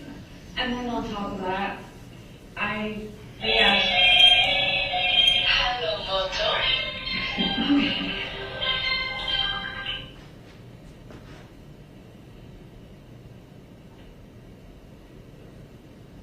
So you and your ex-husband do kids not weekly, it's monthly? Oh my goodness. And that's an agreement you both made? Mm-hmm. So they don't feel like hotel kids. And I get that. Hello, Moto. be patient. I know I can't give you minute by minute updates. I can't do that, okay? I'm aware. I don't know. Judge Woodson? I don't know. Just put the idea for Grandma will be fine. She worries about everything. Put the idea for tomorrow and just let it be.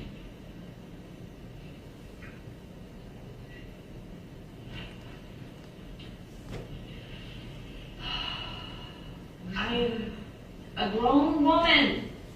You know, and I will reiterate on what Lieutenant said, and I'll be completely honest with you. Before I had to meet you face to face and read and everything, yes, I thank you very much. And you said that you didn't have sympathy for Morgan's mom because she reminded you of things. But I thank you for her friends and family. I do thank you. I can't volunteer. You can if you want to, but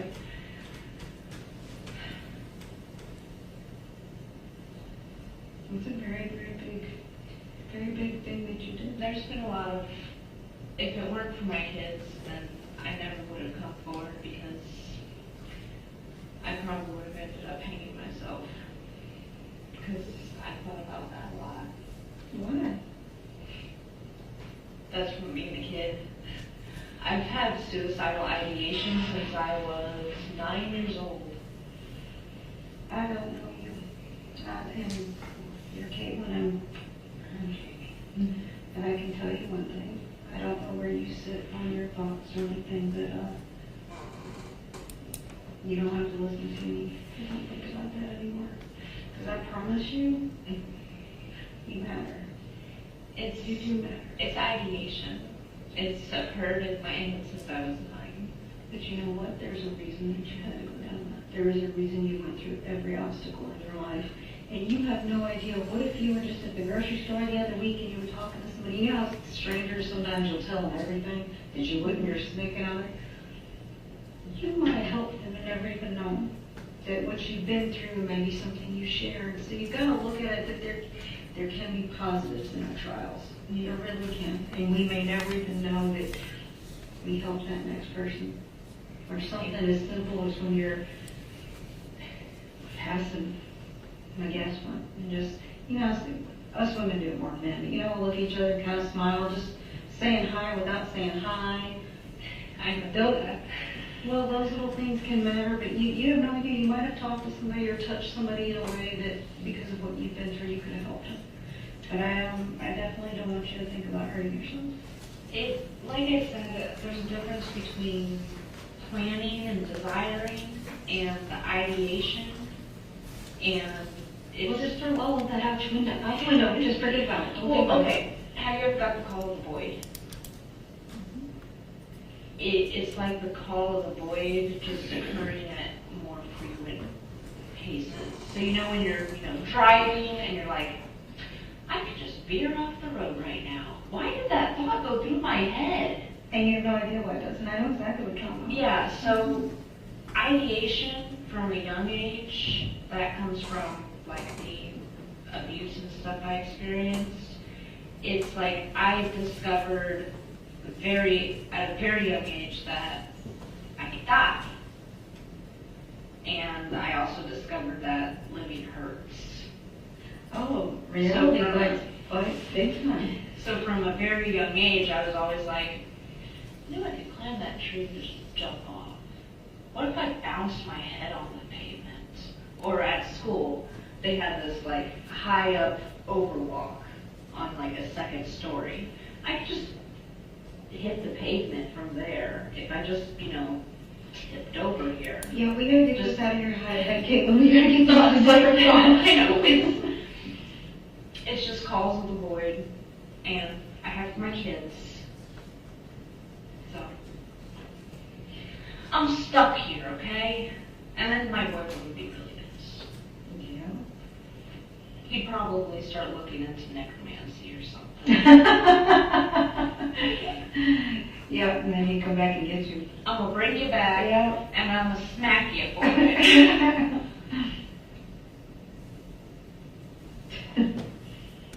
But I've explained it to my boyfriend too, because he's like, what, like he's noticed times where I seem particularly just mopey. Mm-hmm.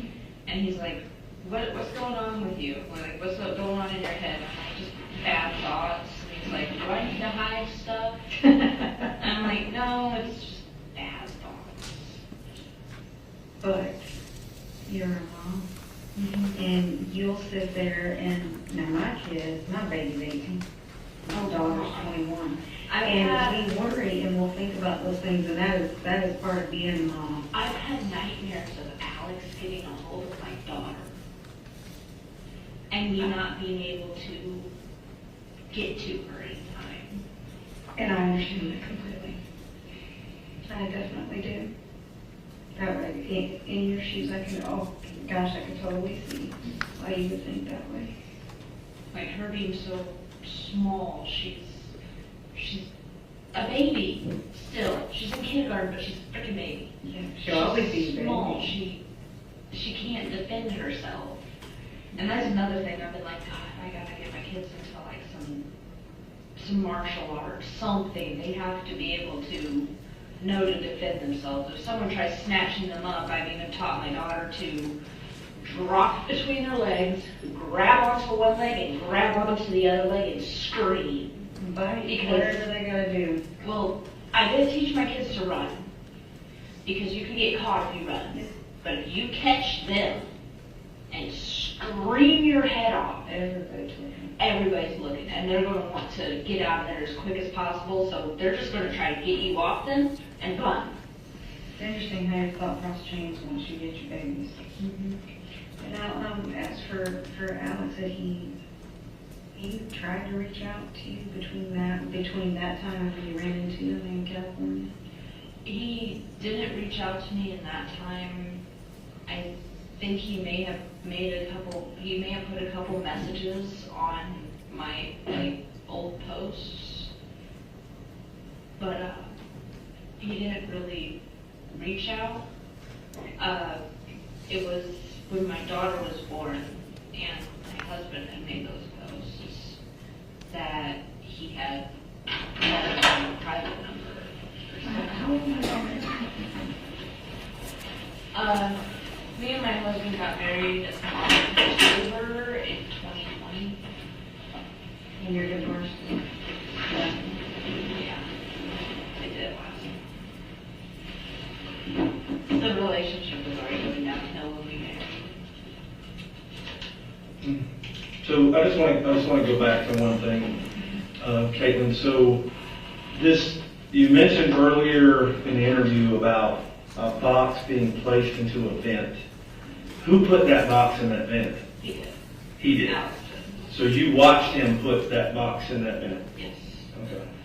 Did he say why he was putting it up in there? Okay. I'm not, this is a fuzzy one, so I'm not 100% sure on, what exactly was in the box, or why he said he was putting the box in there. I just know he put, or even if it was a box, I know he put something in the vent. Okay. I just, for some reason, wooden box makes sense to me, but he put something in the vent, and it was things that belonged to her. Okay. So I don't 100% know the exact full context of it. I just know something's there. Okay. For the phone, I know the phone got discarded. Mm-hmm. And I think you already said the battery and the SIM card, did they get discarded at the same location, or did they get located? It's the same location. Same location, okay. All right, so we're kind of in a phase now where, again, we're trying to do everything we can to bolster your credibility. Mm-hmm. I know you've been in contact with people probably in the last couple months about everything that's gone on. I know specifically, just Ashley. That being said, one thing that we usually do in these cases is we take a look at people's cellular devices. Okay, I see you have a phone with you today, right? Do you have a problem with us taking a look at your device? No. Is there a passcode? Yeah. What's the passcode on it? If you don't mind me asking? 7228. Okay, if you don't mind, just show him. I'm not a phone guru, but I'll let you try to walk me. If I walk it, What kind of phone is this anyway? a Moto. Yeah. So what we can do is we can actually take it and we can put it on a machine and we can look at the contents. That you have a problem with us doing that? I don't have a problem. I mean, there's. We're looking for stuff related to this. I'm not trying to Yeah, get into this personal. TikTok and Facebook. And Everybody's got that. So I'm gonna do this pushes button and make the screen go down. Yeah. Or we'll take that out. Yeah. You said the code was what again? I got it. 7228.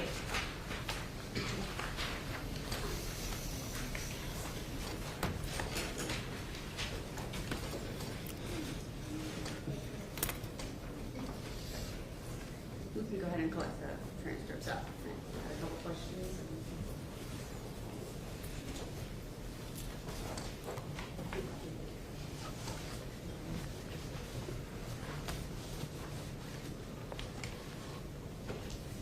So Lieutenant Downs, after, there was a little bit more conversation in this interview after that, just about like, I guess what was going to happen next, right? Correct. And what was that?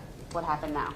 I explained to her that she was going to be placed under arrest for concealing the death and tampering with evidence. Okay. And before you actually go take her and book her into the jail there, does she ask to go smoke cigarettes in a room with Investigator Brose? She does. There? Okay, and they let her do that. Y'all send her in a room. Is that room also recorded? Yes, it is. And is the recording you viewed in relation to that a fair and accurate depiction of that conversation? Yes, it is. Or some of it. Okay. Altender states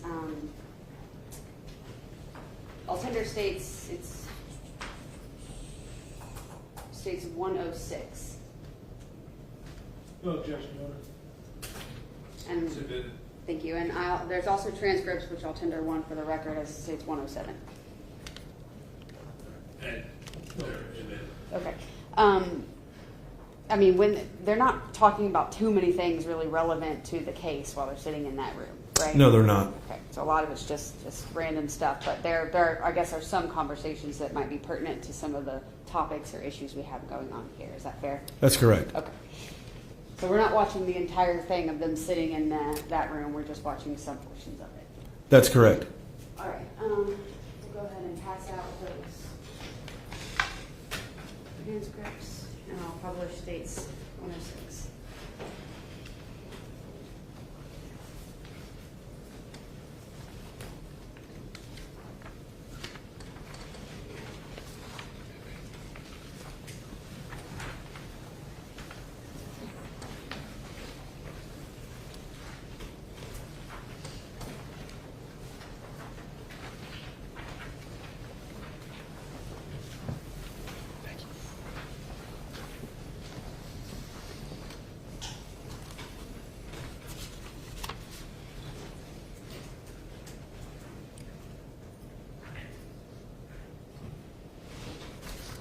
Where'd your grimoires come from?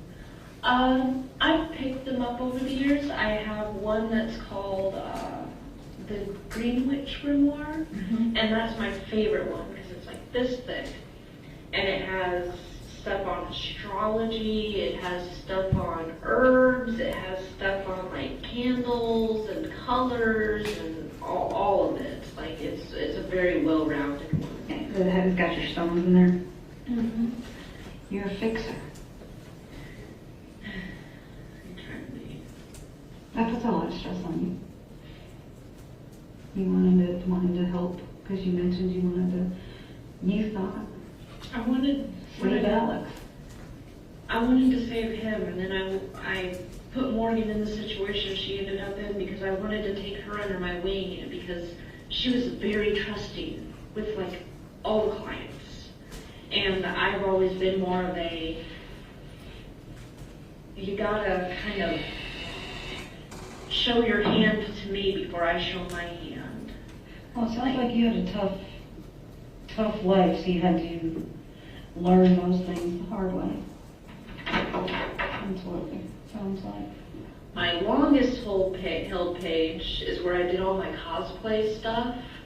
Like, I did a goblin character, And the Goblin character is just for silly, random stuff, because, you know, it's trash panda stuff. One of the quotes that I used for the Goblin character is, your body is a temple. My body is a Motel 8. Okay, that's funny.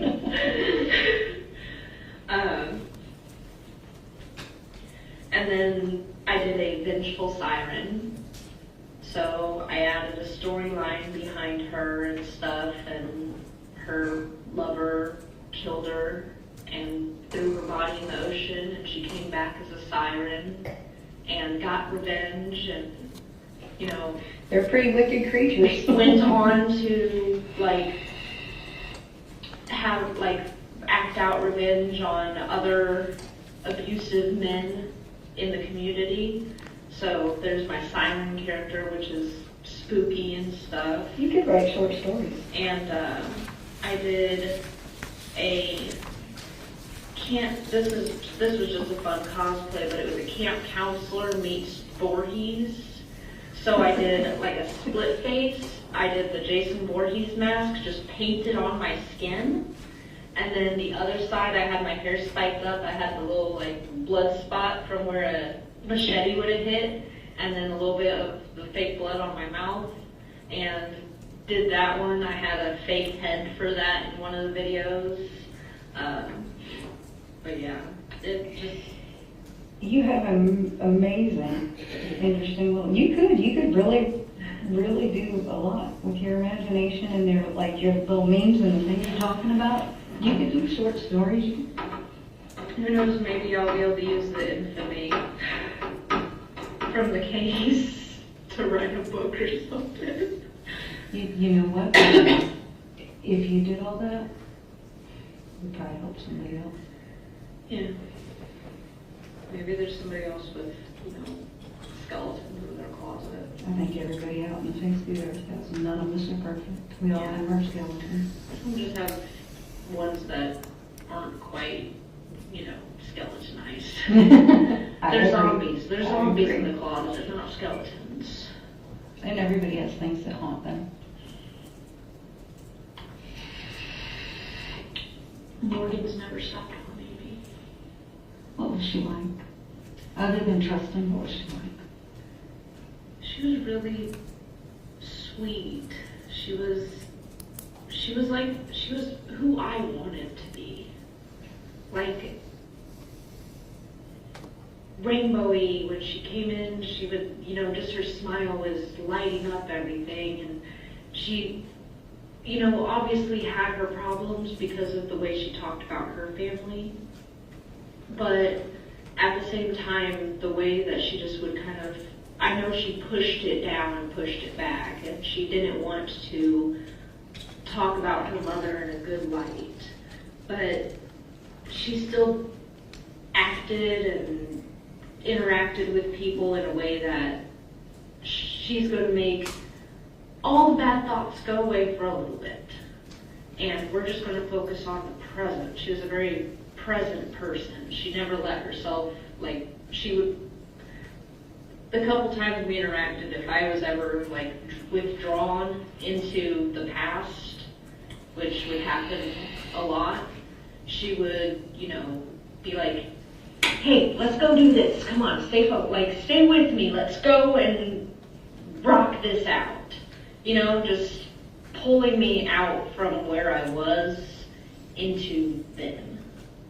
And I wanted to emulate that. And at the same time, I also was scared for her because I was like, she trusted people so much. She saw the good in people and I couldn't. So I was also like, we'll make a trade, you know? Yeah. I'll give you a little bit more.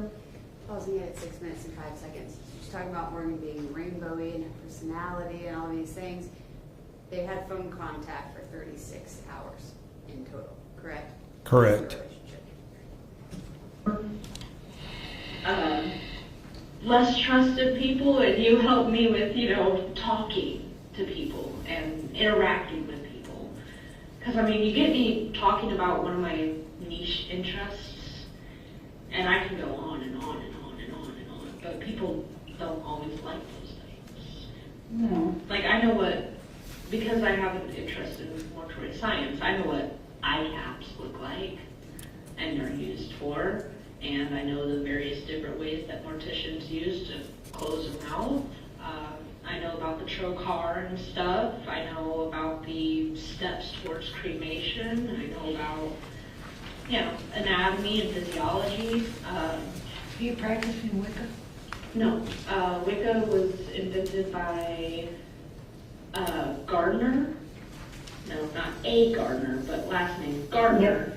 And his whole thing was how much more can he control women outside of Christianity. I cannot stand it.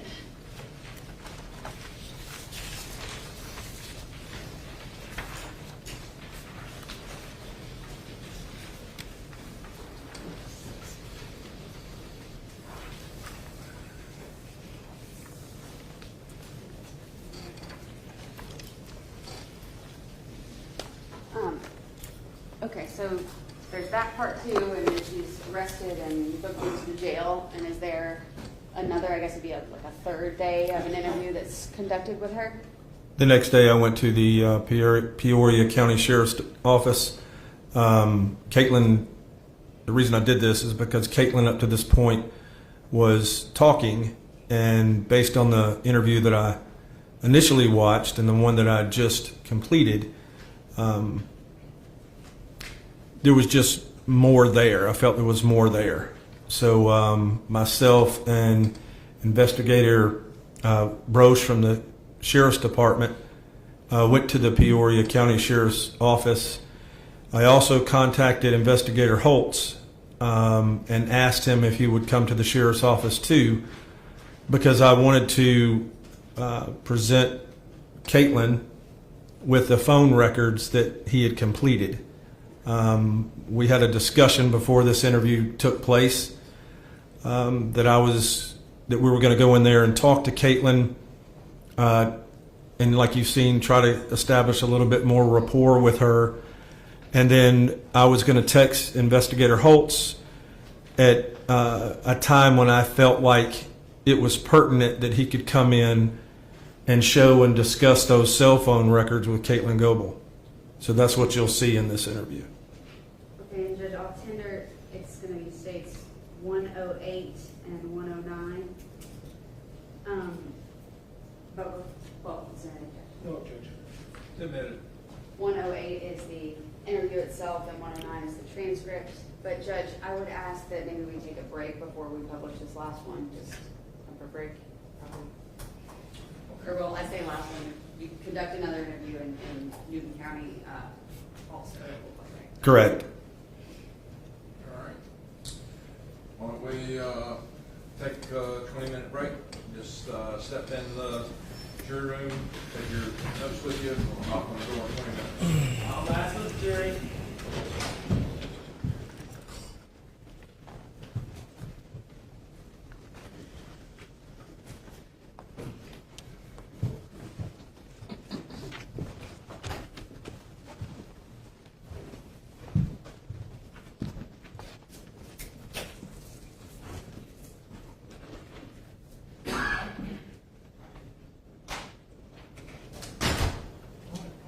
Recess for 20 minutes.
express your email.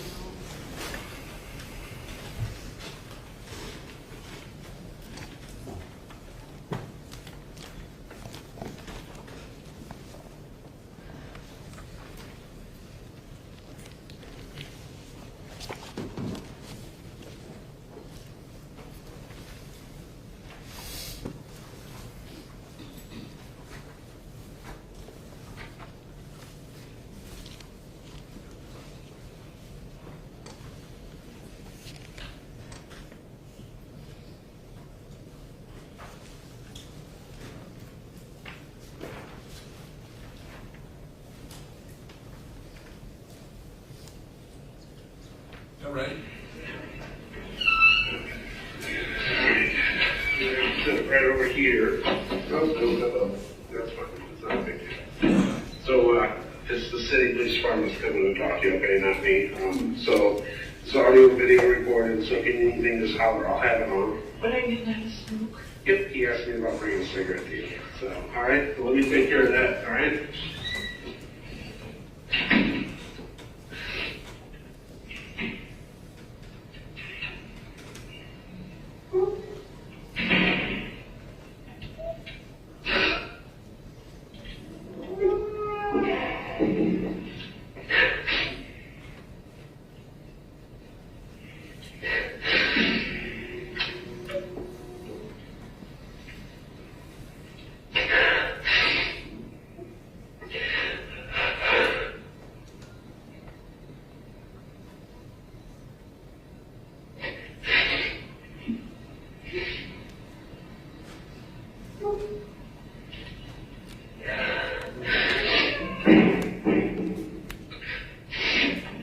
Wait for them, I just told them to bring some up for me, okay? All right.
The safe foods.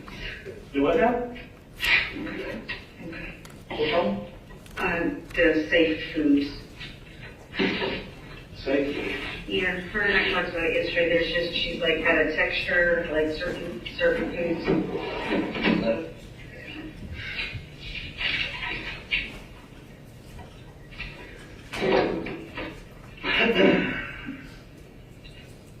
You need to sit there, right?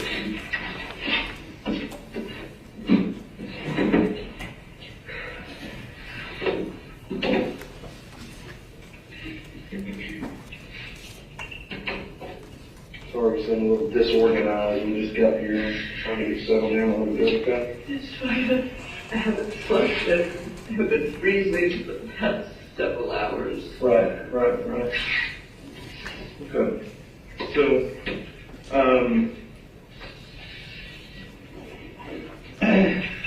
Katelyn, like I told you yesterday, the information that you gave us up to this point has been awesome.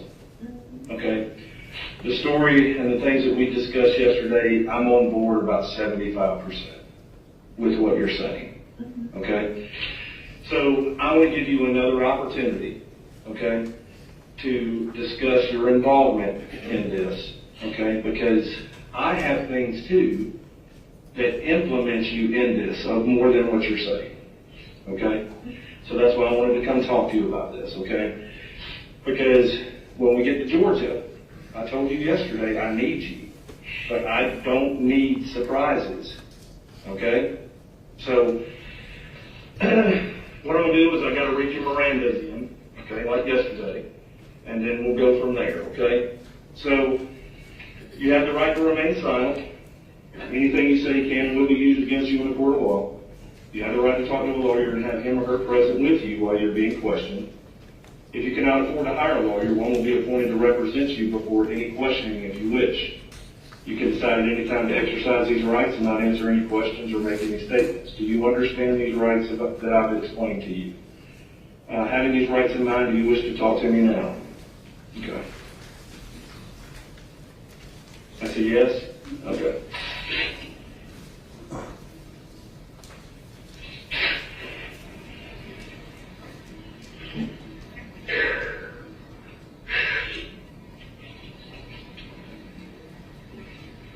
What's the time? The time's 9:47.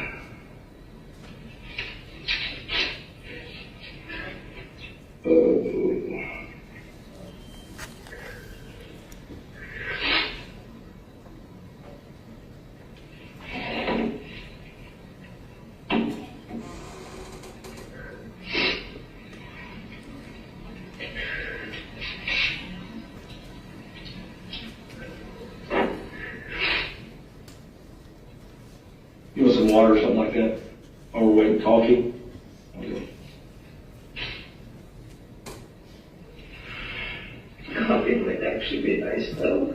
You want to get a cup of coffee? I certainly would. You like a lot of sugar splash of coffee, right? Yeah. Okay. All right, so same thing as yesterday. I just need for you to print right here, and then print here, your address, your date of birth, phone number, and then sign it right there, just like yesterday.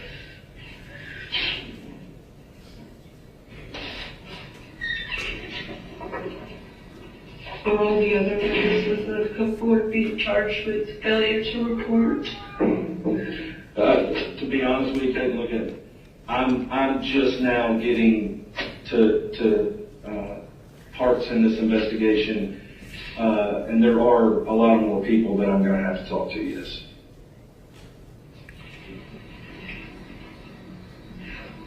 The biggest focus right now is to get everything out and then get Alex in custody. That's my focus right now.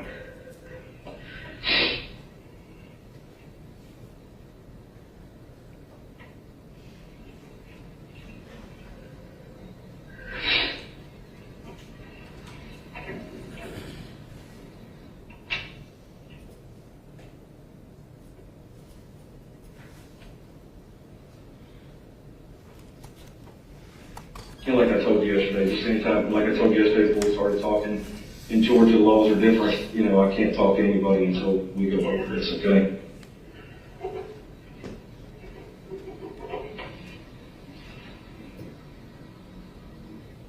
3rd.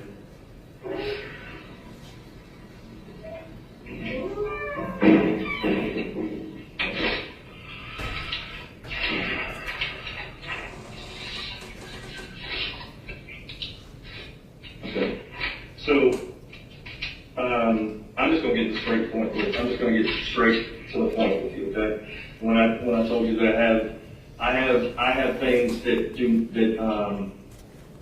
don't match to what you said yesterday, okay? And what I mean by that, and I'll just start off with this. So I'm sure you probably watch, NCIC or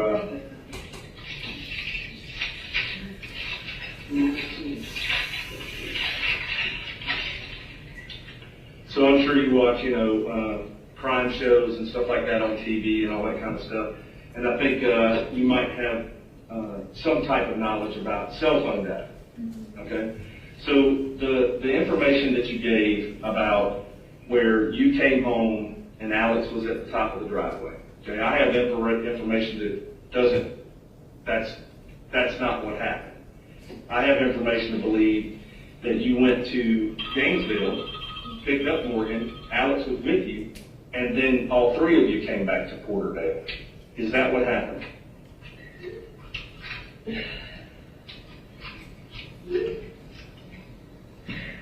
I don't have all the pieces. Right. I told you guys this. Could it have played out that way? I don't know. You don't know. Okay.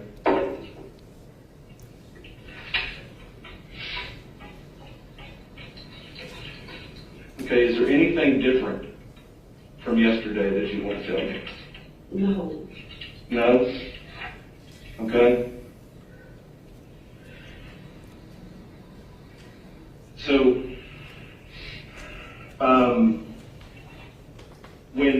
when you went up to Gainesville to pick up Morgan, okay, did anything happen up there at that hotel before y'all came back to Porterdale? Okay, did anything happen on the way back from Gainesville to Porterdale on the drive? Like, did you stop anywhere? Yeah, I know you stopped at a gas station to get something to drink, and I know that you said you stopped to get gas and things like that. But I just want to stress this to you also. So when I say there's things that... It was a 3-hour drive, I know that, and I was the only one capable of driving the vehicle. Legally? So I was, yeah, Okay. legally. All right. So I was already sleep deprived and exhausted and frustrated with Alex because everybody decided that, the best time in the world to sleep is when... So Alex was with you when you went to go get her? I had said that when Morgan had called me to pick her up from the hotel, I went up to the hotel.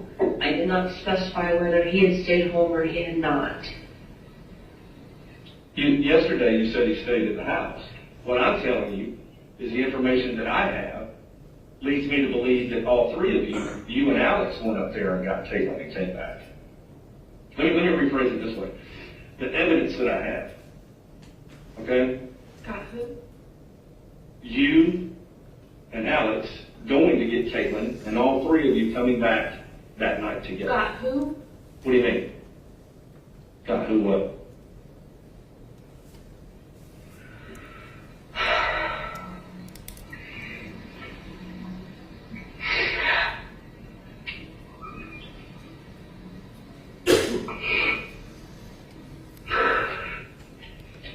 Katelyn. Got Morgan? Yes. You were saying my name twice?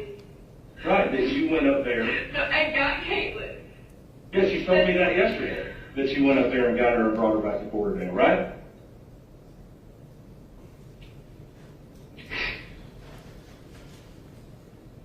Try and help me. Try and help me. Going crazy, but how I'm just wording this, I'm not. No. You're not going crazy at all. Did you and Alex go pick up Morgan and come back? We picked up Morgan. I told. Okay. So, and you came back to Porterdale, okay, to Alex's house, correct? Yes. Okay. So, And then I went to work. and then you went to work and came back. So that was the night before that you went and got Morgan, Yes. okay? So, It was like the evening hours, and then when I went to work, I was already running late to go to work. okay. So, okay, all right. So, That's exactly what I said the other day. well, I'm not, Peyton, look at me. I'm not trying to trick you or anything like that, okay? Maybe it was just the way that I asked you that. You didn't receive it the way that I intended when I said it, okay? So I'm not sitting here trying to trick you or lie to you or anything like that, okay? So, and I think you should know that from yesterday, okay? Our discussion yesterday, all right? So, do you remember talking to a Atlanta Police Department detective in March of 2016? I think so. Okay, so, do you remember telling that detective that when y'all got off work, you and Morgan and Alex left together? Do you remember telling him that? Okay, so, and then, do you remember telling the detective that was the last night that you saw her? Yes. Okay, so, if you went to work and then came home and found her, how was the night before the last time that you saw her? Because Alex had wanted me to say that we had dropped her off to meet a Tinder date or to meet a friend and did not see her the next day. Because this is what Alex had wanted the story to be. Okay. I'm sorry.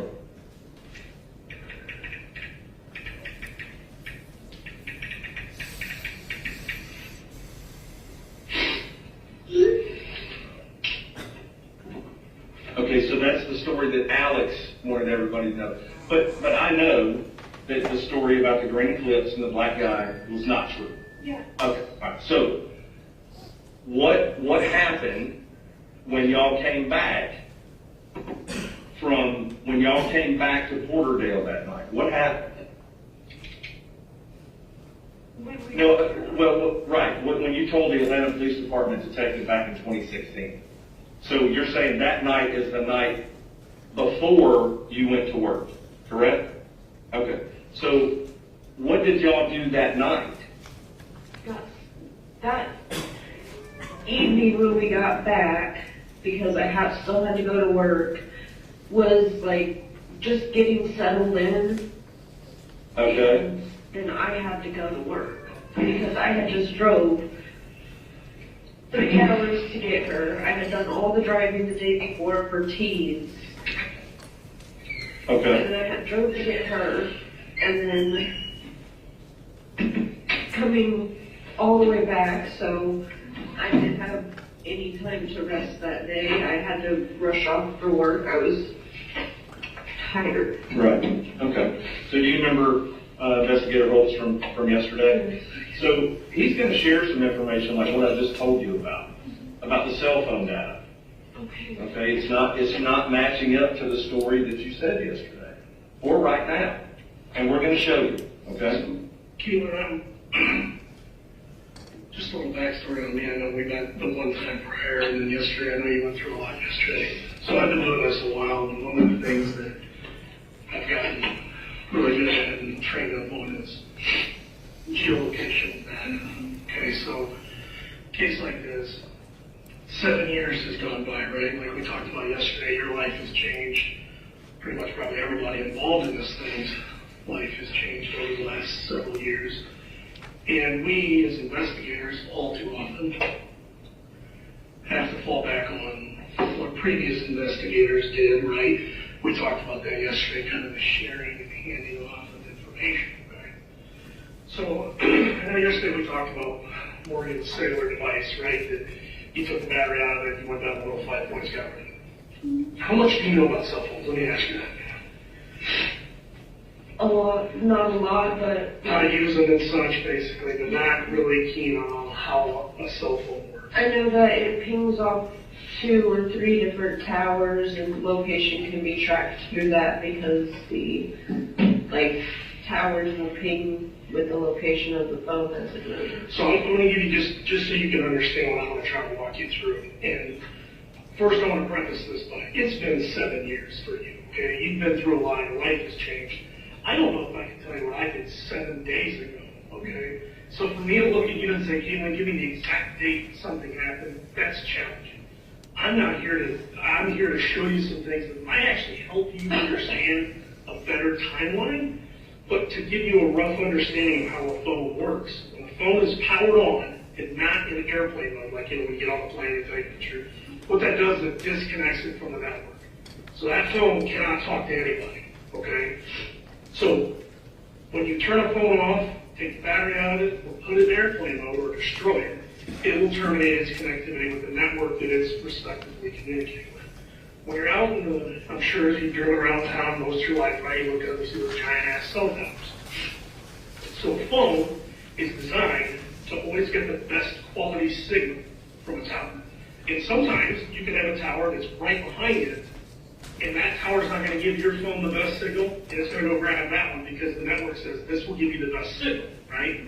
There's also some things that can change that. If you have, I don't know, maybe you're on a Verizon tower and you have a Sprint phone, and they can bump you off. It's like tower precedence, where they can bump you off their tower and put you on another tower because they're going to let their subscribers work on that. So it's kind of an in-depth and short analysis, but I don't like to use the word pinging, because pinging means that's actually a physical mechanism that we as law enforcement have to get a court order to do that, okay? So I don't use that word. What I use is, look, the phone has to communicate to a tower to do whatever the hell it's doing. And those towers keep records. And those towers, when they give records, they can help tell us where the phone is in conjunction to the tower, okay? It will tell us, is it in this direction, and how far out it can be, depending on the data you receive at the time you receive it. So I was trying to assist Lieutenant Downs a couple weeks ago. We knew that we had some level of Morgan's records, and we had no idea where all she had been, what she had done, who she had been in contact with, things of that nature. So that's important information for us to understand, right? Because where your phone goes, let's face it, most people, they go, right? When you look at Morgan, at the time, this point in her life, I would be safe to say that she was kind of in the sex industry, right? She's dancing, I guess she might have been meeting guys on the side. So that phone is her lifeline.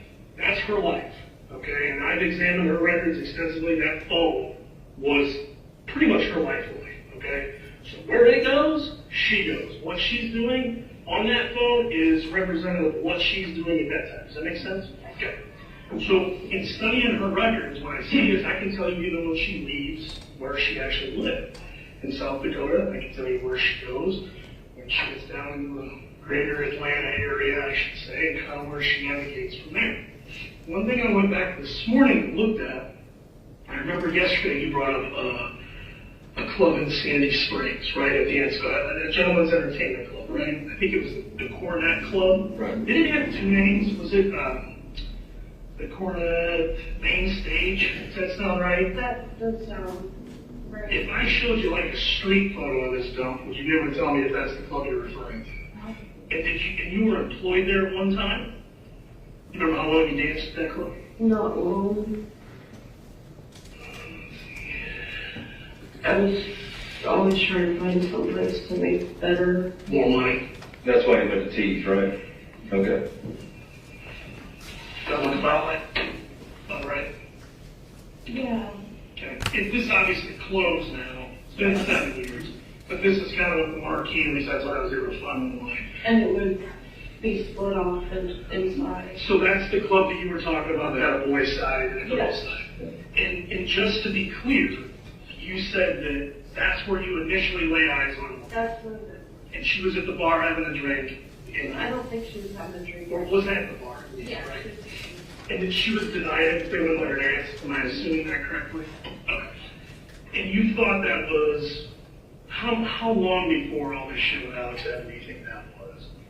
If you can guesstimate it. I can't give a accurate guesstimate. Okay. There's no possible way I would be able to. And you guys exchanged phone numbers at that time? Mm-hmm. Okay.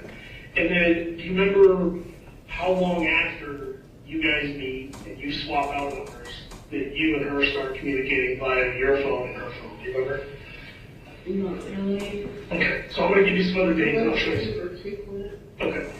Do you remember how that, like, you guys spark back up? Like, you guys meet, it's kind of a chance encounter. You go your way, she goes her way.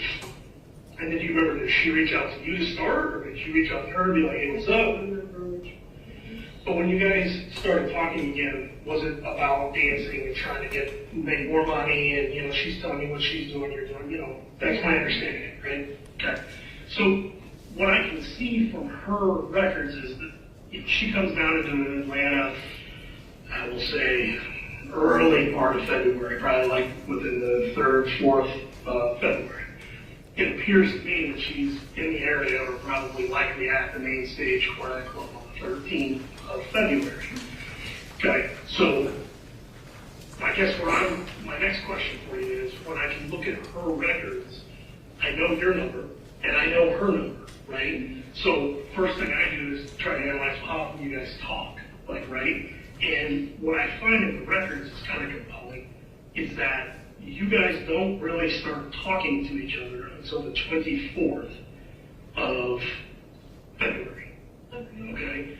Now, that could just be that you were busy doing your thing, she's busy doing her thing, right? But the point being, you guys don't really start talking until the due date. I'm driving in your head. Yes.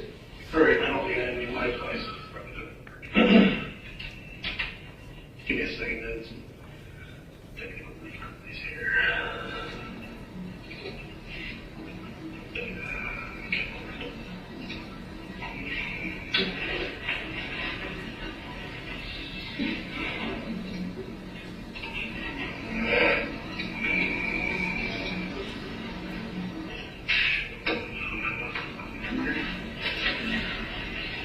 You have enough sugar?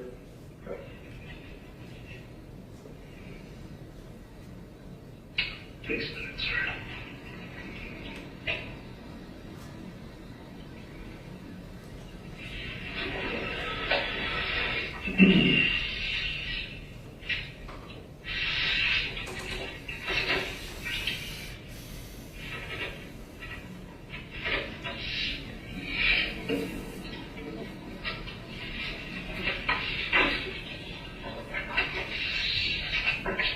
Sorry, I got the city doesn't give me the greatest equipment here to use, so bear with me.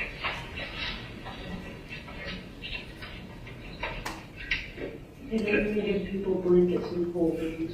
But you gotta understand, I don't work here, this is the county. So I don't work for the sheriff, I work for the chief of police in Peoria. But I'll certainly make a complaint for you when I go back out there, because I know these guys. Well, their excuse is, oh, it's against policy. You can hurt yourself with a blanket. True, I mean, there's probably some truth to that, I'm sure. Did you keep what you had on? Okay. So essentially, what I want to show you here is that you and, listen in here.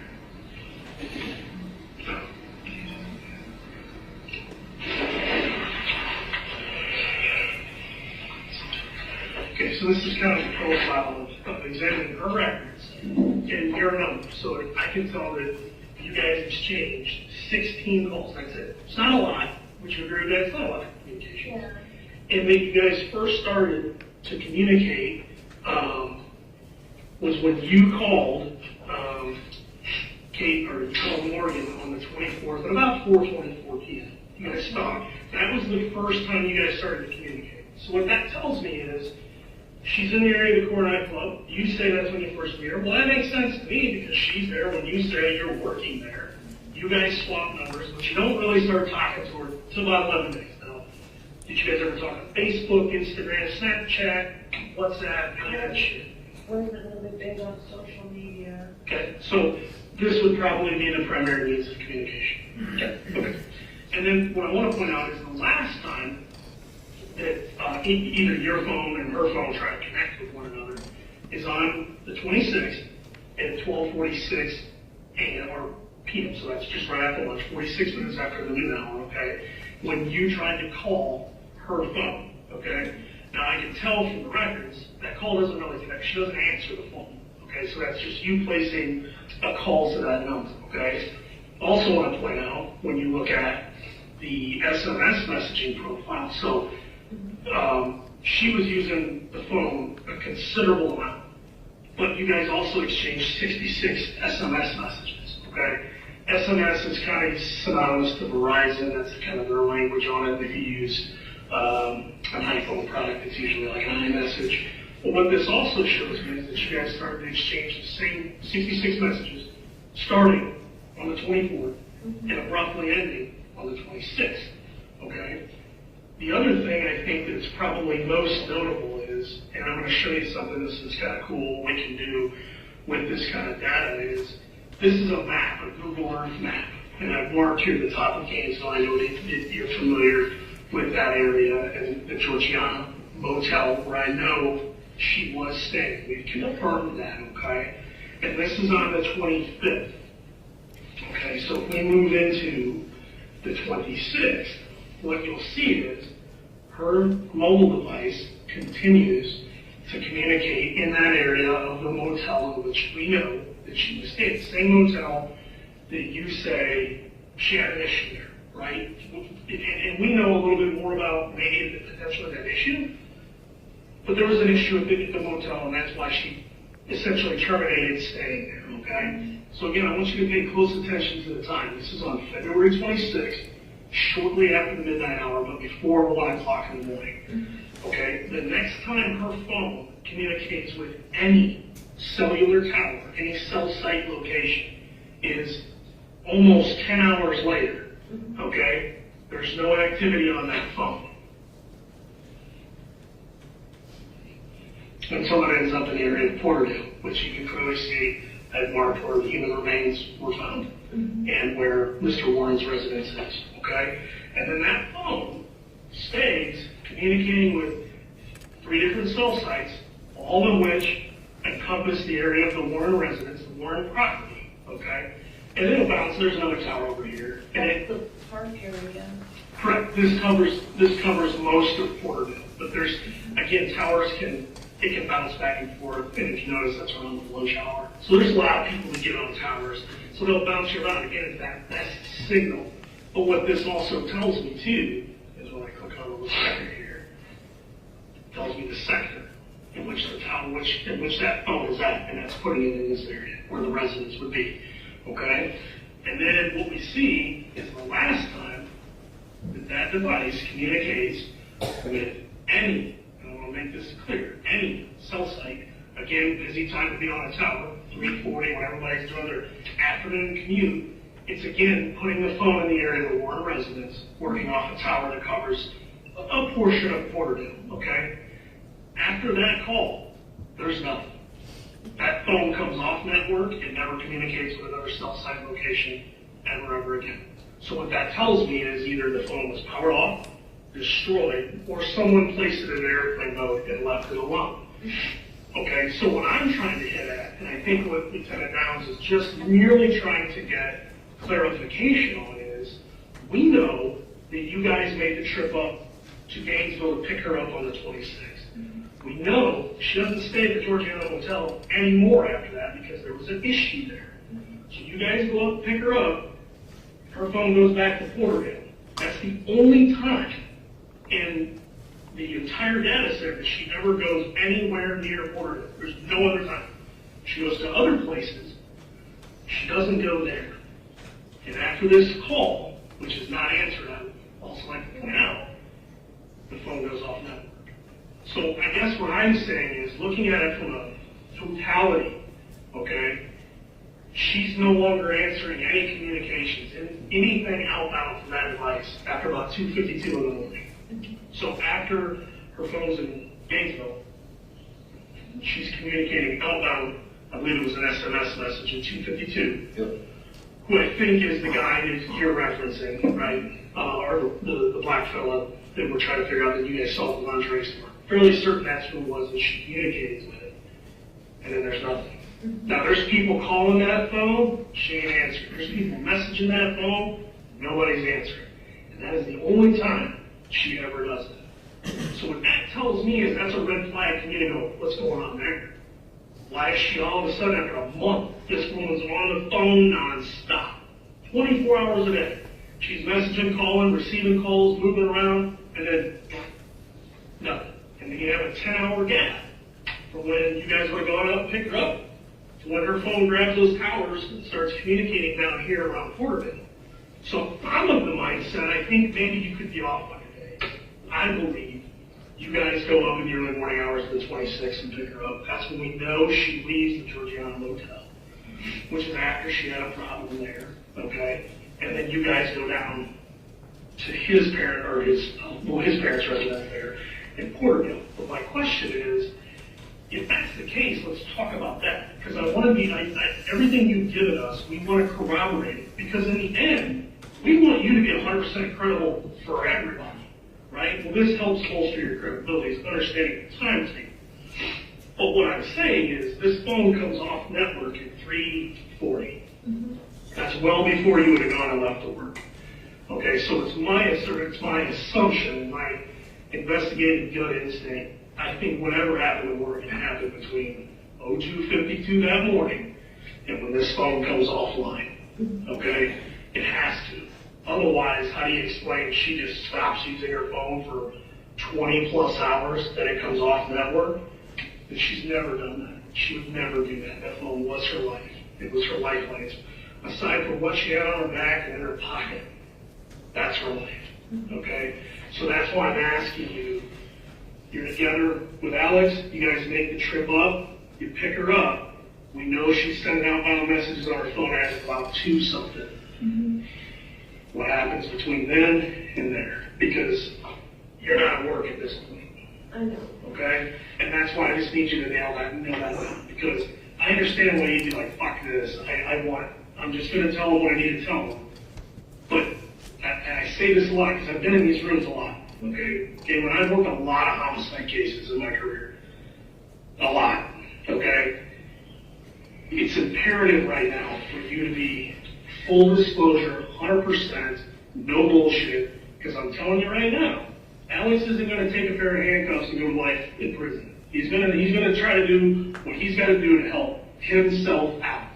So you right now have the entire table in front of you. You have the podium all to yourself. You get a chance to be 100% honest. And you've already helped immensely by giving information that's going to help a family potentially get some freaking closure. I cannot tell you, in my profession, how big that is, because I've been in those courtrooms. For instance, I just had a case that I helped work, or that I had a lot of assistance from a great detective here in this building, where we as a group convicted a man of killing somebody, and we never found the body. That's extremely rare. Nationally, you don't see too many of those. And I'll tell you what, the judge gave that man 80 fucking years in prison because he didn't care. No sign of remorse, didn't want to cooperate with investigators, wanted to deprive that family of ever being able to put that guy in the ground. He has a small daughter who lives on the West Coast. Goes to bed every night not knowing where her dad's at. Well, you help change that potentially, okay? And like I told you earlier, Katelyn, I've been on board with you since I met you, okay?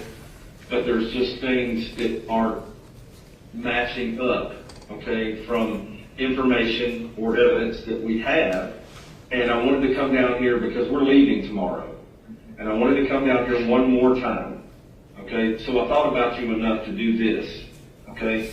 And like he said, and I told you yesterday, okay, I have to have you. But it goes back to credibility, okay? And, and when we go through this, we don't want this credibility thing to come up, okay? Because then that's not going to help you. And what I'm saying is, Katelyn, it could be just something as simple as, like I said, I don't know what I did 7 days ago.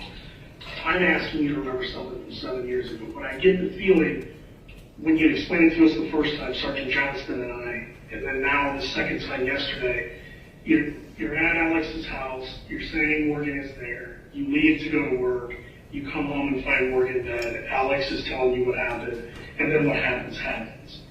That is not supported at all by Morgan's cellular records, which are her fucking life, okay? And I can't argue around that. Like, anybody gets put in front of those is going to say, yeah, her pattern of life stopped right then.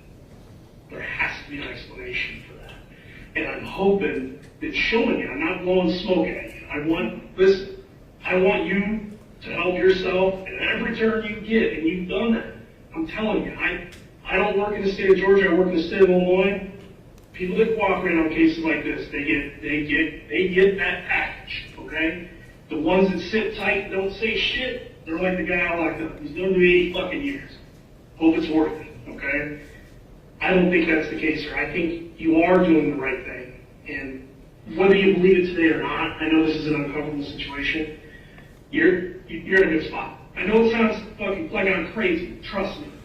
I've been through a lot of trials, and I think you're going to come out on this all right. But you got to start right here, right now, and cut to the chase. Because I think there's more here that you're reluctant to tell us. And that's going to haunt you at a later time. Because if I can look at this and say that, what do you think their district attorney is going to do? What do you think a defense attorney is going to do? They're going to start pointing blame at you. They're going to start pointing doubt at you. So let's talk about it, okay? Trust me, it's in your best interest, in my opinion, to do that. Because this is, and I told them, we didn't get a chance yesterday with the locker room on, Yeah. but that's why we're taking a chance today to be like, look, I want you to see this. I'm not hiding anything from you. And these aren't even your records. These are hers, okay? But see, I want you to understand too, sorry, I want you to understand something too. We had this information before we even talked to you, okay? So, like he said, I don't know what the district attorney can, we've talked a little bit about it, but not in detail, okay? But like you said, here in Illinois, you help out with things, and that helps you in the long run. And the only way it works is if they're receiving your assistance, they know you're 100% giving the truth. Right. If there's any doubt, man, it gets dicey. It gets dicey fast, and I don't want to see that happen. I'm just trying to confront. I want you to see it for yourself. My closest confidants have told me that, I shouldn't have ever said anything to even start with, and not listening to them and attempting to help out has gotten me here. And here's the deal with that. Like, you took a step, many would not. I tell you today, you're And I regret it. Well, I mean, I understand that in the short run, because yesterday you were living at home and now you're in this place. I can assure you, in my opinion, what I've seen throughout my almost 20-year career, you're helping yourself. You just don't see it right now, okay? Because I'll tell you this, you're lucky, Mr. Warren wasn't out there putting around in the garden one day or out there dicking around in the fountain, because then you both could be looking down the barrel of looking at a first-degree pitch, and then that's the rest of your life. I mean, so I know it's hard to think big picture right now, but you need to be thinking big picture, okay? And this is pretty rudimentary shit. I mean, this is nothing. What I'm doing is nothing that any other investigator would do. Is let's take a look at the gal. We can't find it. Let's see what her phone tells me about her life. And what it shows me is something happened to her on the 26th, between 2:52 and when that phone goes offline. And that means you're with Alex and Morgan when that takes place. Okay? And I only want you to account for what you did. Okay? We talked about that yesterday. You said you didn't cause harm to Morgan. And I believe it. I did. Sat in the same room for 5 hours. So I'm not asking you about that, but I need you to explain to me the actual timetable that took place. Because that will help us, and that will make this look the way it should. That you're being honest, that you're not trying to misconstrue the facts, and that you're doing that, not to help Alex. Fuck Alex. He's on his own. This is about you now, okay? And like he said, this is your chance to do that. And that's what I'm trying to help facilitate. But like I told you yesterday too, I can't do this without you. okay, against Alex. I can't do this without you, okay? And, well, I just can't, okay? And like I said before, it's one of those issues where this is your opportunity. And I understand people might have been saying something to you, but they're not sitting where you're sitting, okay? And like I said before, I've been transparent with you. I haven't lied to you. I haven't promised you anything. But what I'm telling you is when we get back to Georgia, okay, you know, I really need you for the rest of this. And Katelyn, understand something too, like, every state's different. I can tell you how I know mine works, okay? Around here, they just charge you both with first-degree murder and shoot you and say, let them both blame it on each other at trial, right? That's not what's going on here. Lieutenant Downs is explaining to you that they appreciate what you've done. They understand, and so do I, how hard this is for you. This is part of the process, okay? And I know you've been carrying this for fucking 7 years. I can't imagine that, okay? I can't imagine it. And you did. And guess what you did? You did the right thing. You got on the right team, okay? This is just part of that. That's all this is. But we need 100% honesty, because anybody that looks at this is going to say, well, her story is disproven by that. You don't go to work. She's not there with Alex. Her fucking phone's turned off by 3:30 when you're there. So and there's other investigative means that these investigators, I'm sure, are going to go off and do. They can probably put your phone right there. Then you're fucked. Then they're going to sit there and say, see, she's lying. She's lying. So let's not do that. Let's get the full, unabated honesty and move on with life. Because I'm telling you, that is the best. What you've done already, I guess, Katelyn, you led these investigators potentially to Morgan's remains. I think we did full disclosure of that. Now, we can't say that's 100%, but I feel real confident that it is, based on the conversation we had yesterday and knowing what I know that they've shared with me.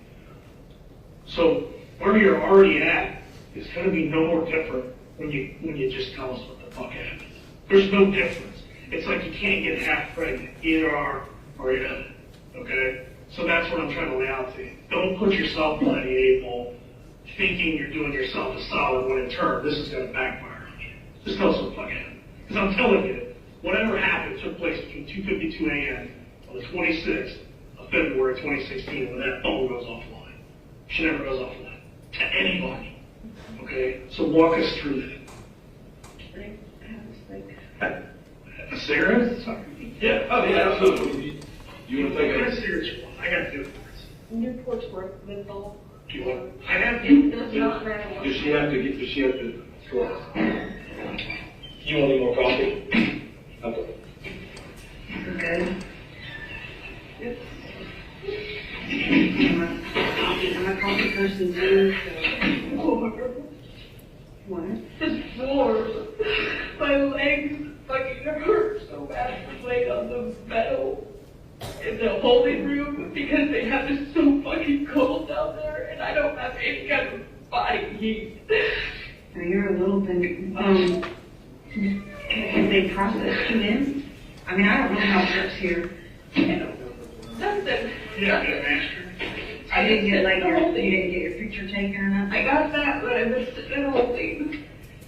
Well, and here's the thing, you know, part of this is because you're not a state rep, you're not being charged for a state.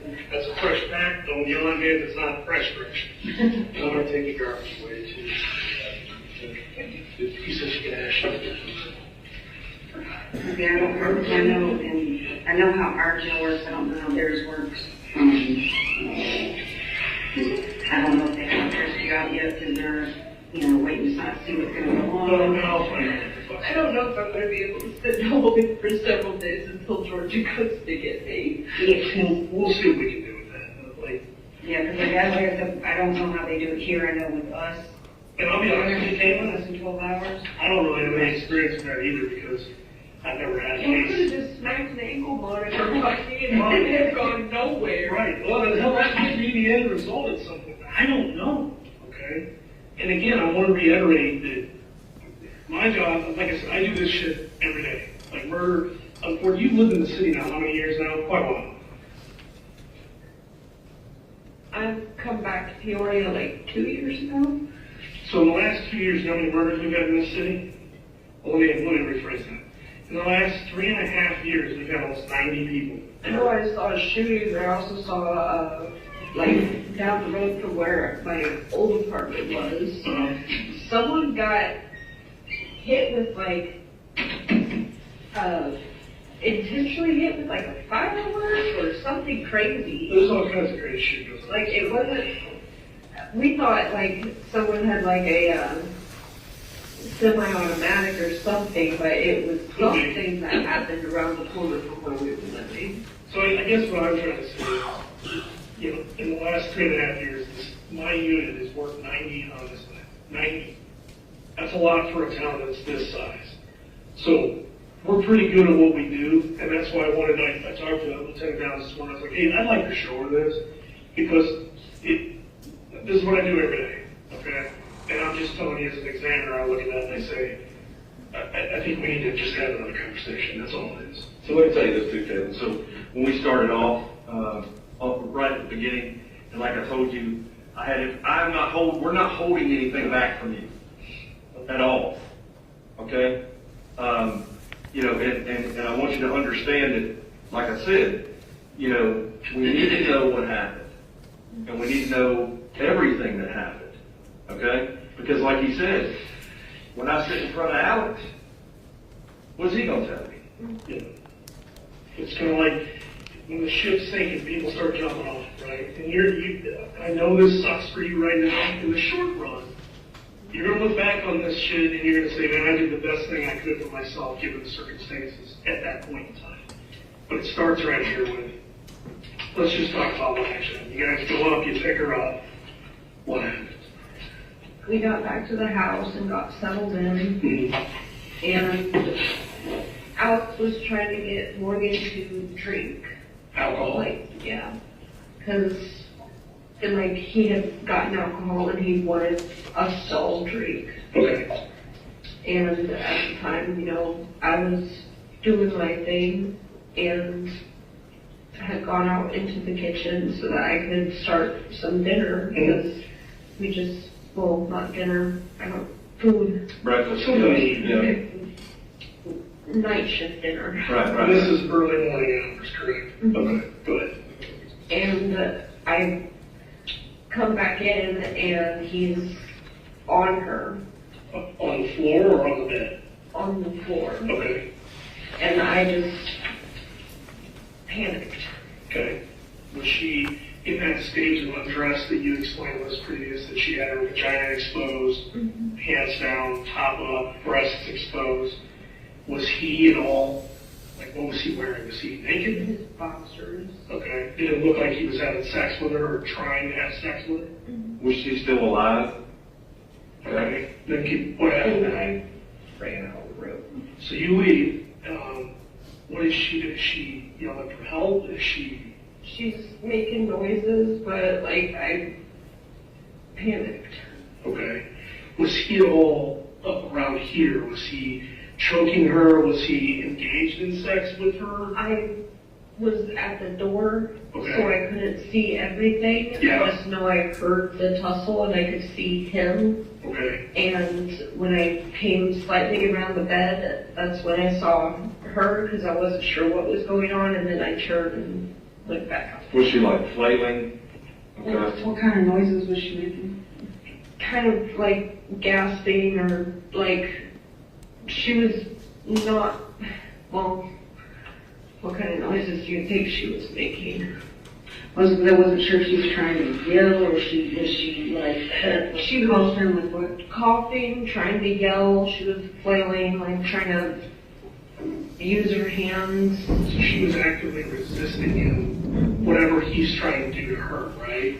How long have you been, when you left the room to go get some chow, how long have you been out of the room before you go back in and find this shit? Like half an hour. Okay.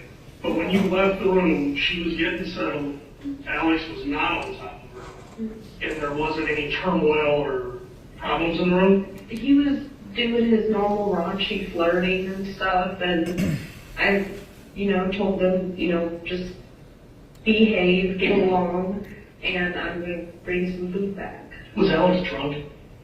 Or had been drinking, I guess? Was he on I think he'd been taking the triple C's. Okay.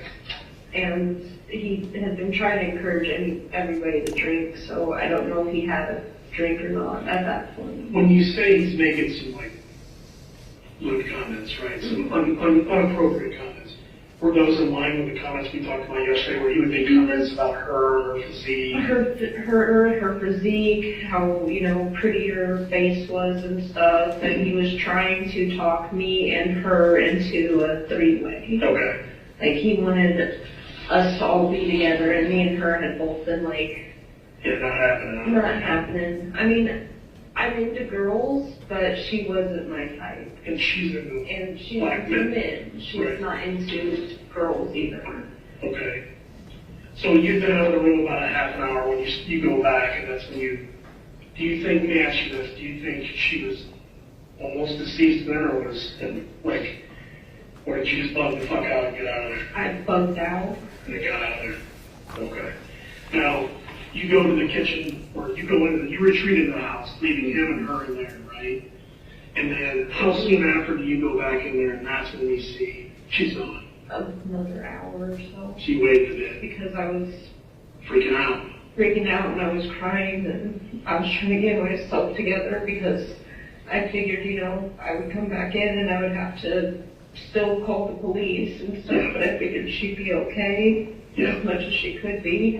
And then you realize that she had, and that she wasn't. So when that happened, I mean, did you think about, I mean, I'm sure you probably did, like, hey, this is not right. You know, I need to call somebody right now. Pausing that at 1 hour, 19 minutes, 35 seconds. So there, Ms. Goble's saying that this Alexander Warren strangling her, and she's leaving the room and she's gone for like an hour and she's just freaking out and crying, right? That's correct. And according to Detective Hulse's, you know, phone record information, I mean, Morgan's no longer communicating with the phone sometime in the 2 a.m. hour like range, right? She's not. Okay. And so that's, so I want to draw your attention to page 1135 of it states Exhibit 5, some of the Facebook information. What does this depict? I'm going to publish it to the jury in a minute. But It's a skull. It's inside of a circle. It's got fangs and appears to be maybe blood dripping off of it. And from our research looking into this, is this like a heavy death metal band emblem? That's correct. Thing? And then what is that word it says at the top? Necrot. Okay. Let's publish that to jurors. Now, looking at the timestamp on here of when this would have been posted on her Facebook, right there, what time would that be? Not UTC time, but in Eastern Standard Time on February 26th. That would be 3:16 3:16 a.m. a.m. I'm sorry. Okay, Yep. so 3:16 a.m. when she says she's freaking out and crying is what she would be posting.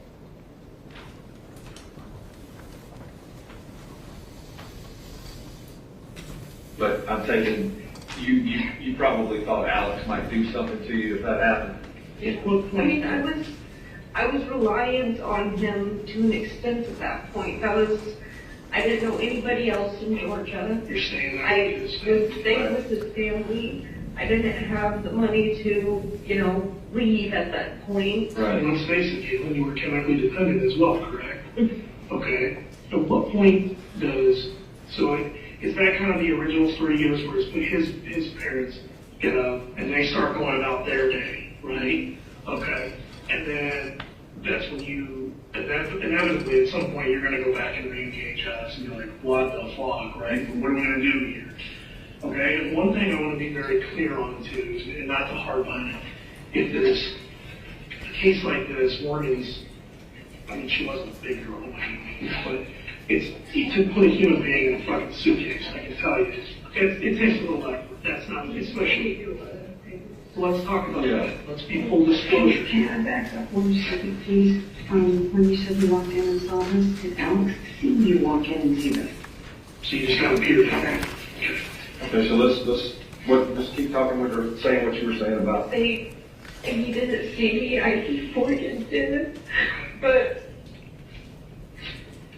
Take your time.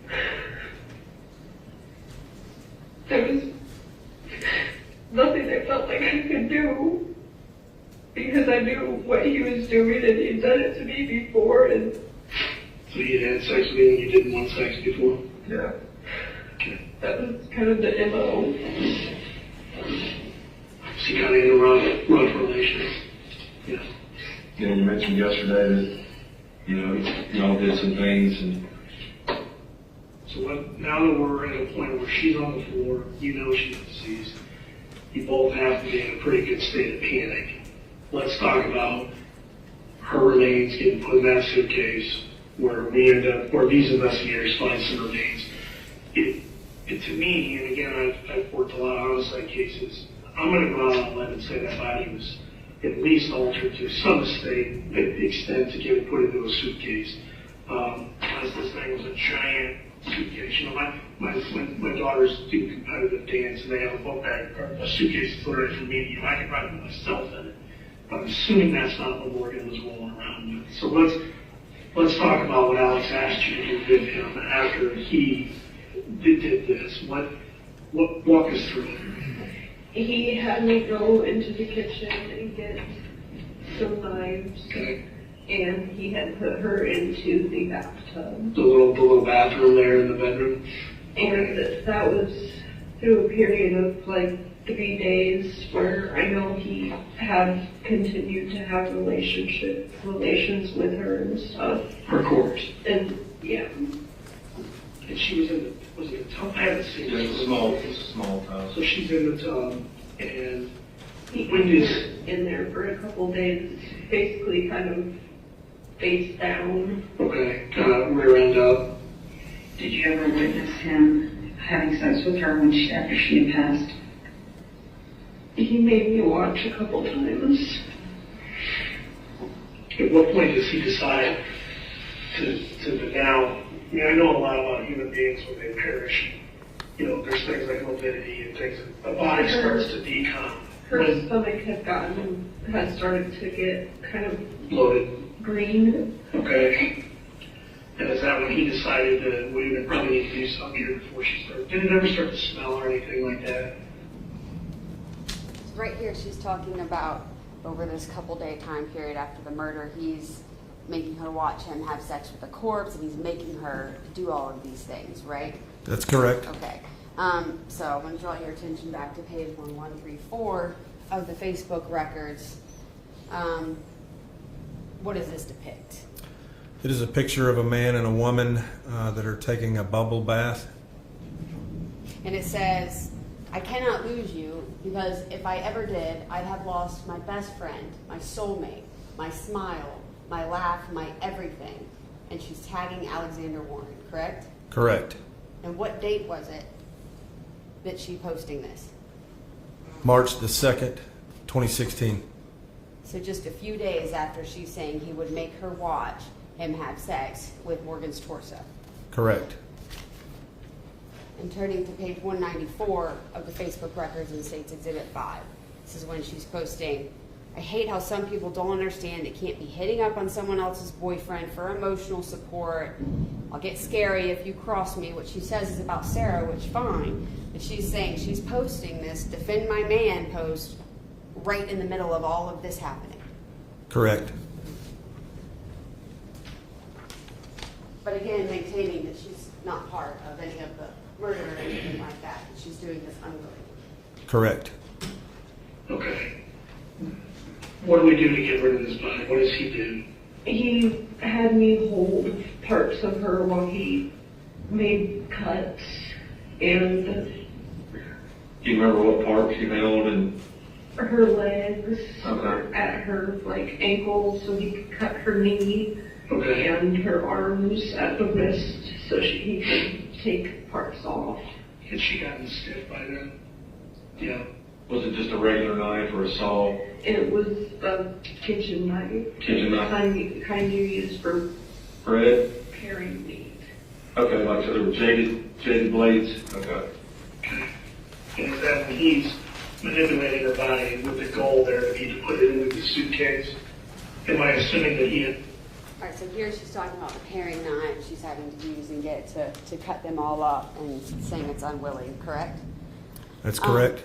I'm also going to tender right now State's Exhibit 234, which is page 18 from the records, which they're in evidence via the business record certificate already. They just weren't part of the prior packet. And I'm going to tender State's 233, which is the same deal. They're in the records that we have the business record certificate for, just not part of the State's Exhibit 5. No objection. All right, so I'm going to show you first State's 233. It's State's Exhibit 233. It's page 262 from the Facebook records. What does this depict, this photo here? It's a picture of someone holding a fortune out of a fortune cookie, and there's a plate in the background with some chopsticks. And then what it says on the picture says dinner at Jeffrey Dahmer's house. And then what the fortune says is that wasn't chicken. And she posted that on March 13, 2017, about a year after the murder, correct? That's correct. And then I'm also going to show you State's 234, which is page 18 of the records. And I am going to read a comment that she posted. And tell me if I read this incorrectly. LOL, no. I got most likely to share a meal with Jeffrey Dahmer. They're talking about in high school. You have no room to talk. It goes on to say something like, I bet your favorite place to hang out is an obscure coffee shop. She's indicating that in high school she was voted most likely to share a meal with Jeffrey Dahmer. Correct. And that was on September 18, 2016. Correct.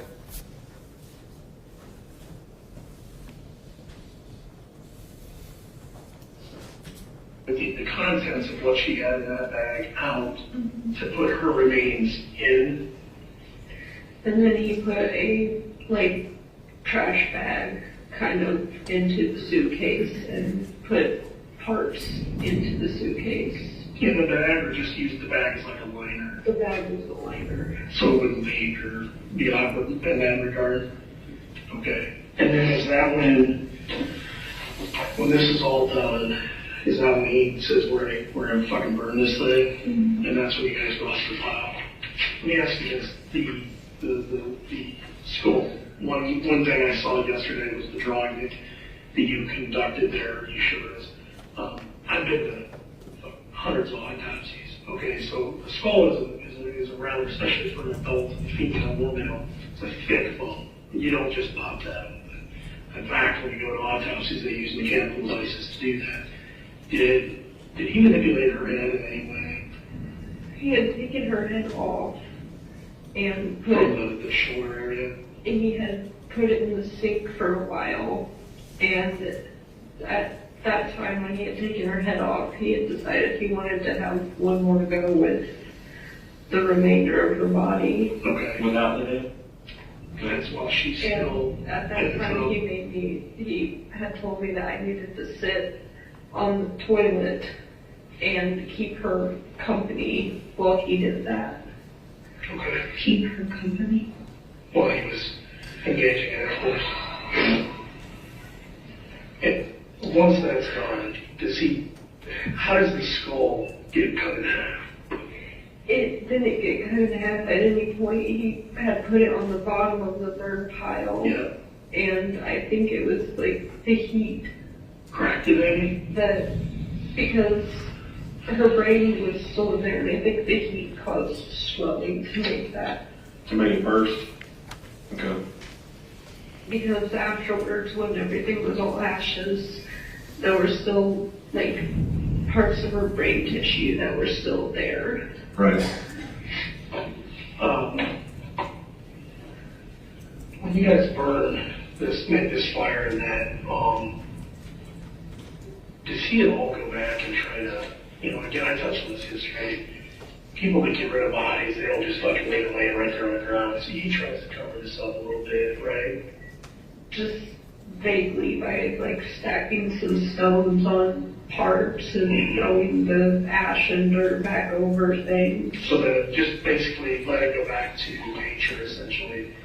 Let it kind of run its course. Okay. And let me ask you another question that I know the answer to. Katelyn, I know this is tough. Okay, this is difficult, and you've carried this for a long time. Okay.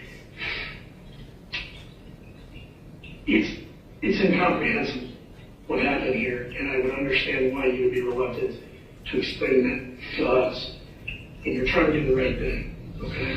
And again, I want to go back to something, and forgive me if I digress for a minute. The case I talked to you about earlier, this was a case that just was recently adjudicated here in my county, and I got very close to my guy's family, specifically his child's mother and his child. I kept me awake at night, and still does that. I can't bring that man home to that little girl that it may be the rest of her life that she has no idea where that man's at. I would sleep over more than I'd like to admit, and I want you to understand, I know this is a bad situation for you right now, that your life's changing. But I'm telling you, you're going to remember this conversation here today, later, when they look at you, those who get to judge you, and they're going to say, she carried it for 7 years. And then she did right. And by doing right, you gave a family who for 7 years has been living hell. You gave them a chance now to say, we could take some time, process, and try to get that closure. And as a parent yourself, okay, the worst thing you can ever have to do possibly is what? Bury a child, right? Well, now you just gave an opportunity for a family to actually get that opportunity to do it. And that is the stuff that people remember, and that's the stuff that buys consideration for all of this shit, okay? And that's why we had to have this discussion, okay? Because I knew there was more. I sat in those rooms yesterday, there was more. And I thank you for giving us that today. Yes. And I'm sorry that this happened. People do wicked things. Wicked things. Didn't want it done the same way. That's all it was. And you're in a bad spot. You're a stranger in a foreign land, chemically dependent. I didn't want later on my daughter, because I've had so many nightmares about him getting a hold of my baby girl too. Right. Because that was one of the things he made sure he did. I don't know how he found out. I think he found out through my husband's Facebook post or something, but he had gotten a hold of me through, it was a blocked number. Katelyn, this is a chance for you now, and I know this is hard to understand. This is a chance for you to get this shit behind you, right? Like, and not carry it. You're gonna deal with what we're gonna deal with now. And these folks, I'm telling you, but they're gonna be more of a help to you than you could probably even comprehend right now. But moving forward now, you get this behind you, you can focus on being a mom. Get yourself some help. You can't do this on your own, okay? For 7 years you've carried this. Some wouldn't even have made it that long. They would either drink themselves to death, maybe done drugs, maybe committed suicide. You've carried a mountain, Mount Everest on your shoulders. This is a chance for you now to move forward. It starts today. It starts today, okay? And I want you to get that help, okay? Because you do have other people in your life that you need to be there for intensely, right? So let's do that. But it had to start today, okay? And I'm sorry all this happened today. I wish there was something I could do today to change what happened, you know? But I can tell you that I understand people. I've spent hundreds of hours of my life in these rooms. And I can see this thing has just been eating at you. That's why we had to have this talk today. Yep. Do you have any questions for me before I step out? Okay. All right. Thank you, Katelyn. I just have a few more questions. So when you talk about he decapitated her and put her head in the sink, had sexual relations with her body that didn't have a head, told you to sit on the sink, and to give her company or whatever. So did you take the head out of the sink and put it in the suitcase, or you just, so basically what you did is just held parts while he cut it, right? And then, so I do have another question for you. I found a drawing in one of your books.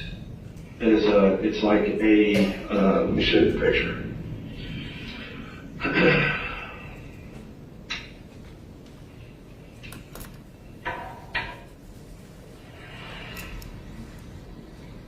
While he's looking that up, while y'all were in the bathroom, was there anything said? Did Alex mention anything to you? Was there anything said as he's making you hold her? His normal comments. Normal comment, like, There was one point where I had to turn and like lean over the toilet and started puking, and he was like, "Get your shit together and hold on to this for me." hold on the body part, organs. Okay. So I found this picture yesterday in one of your... Pausing it at 1 hour, 13 minutes, and 14 seconds. She's talking about being made to hold a severed head and then, puking in the toilet during that while he makes comments to it, right? Correct. But obviously, you've seen the TikTok video where she tosses around severed heads and sees backyard full of dead bodies, right? Correct. Okay, did she indicate at any time that did she even tell you guys anything like she made a video like that or anything like that in this interview? No. And so she obviously wouldn't have said that anything like that made her sick to her stomach or upset or anything along those lines. Correct. One of your books, one of your things. Oh, that has nothing to do with anything. That's a chakra system. Shock. Like energy center systems that are made for Aaron. So How tall is Aaron? Oh, this is modified. So it's modified like because he thinks he's Gnostic. So Gnosticism is kind of like a branch of Christianity, and one of his goals is to reach the Dharma enlightenment, through meditation and expansion and enlightenment. And one of those things is he wanted to place more than the standard 7 chakras, because certain having additional energy centers that are designed to function in very certain parts of the body is beneficial. So that's all that is. So who is this a picture of? That's not Morgan. That was a picture I made back in high school. In high school? Do you know who it was?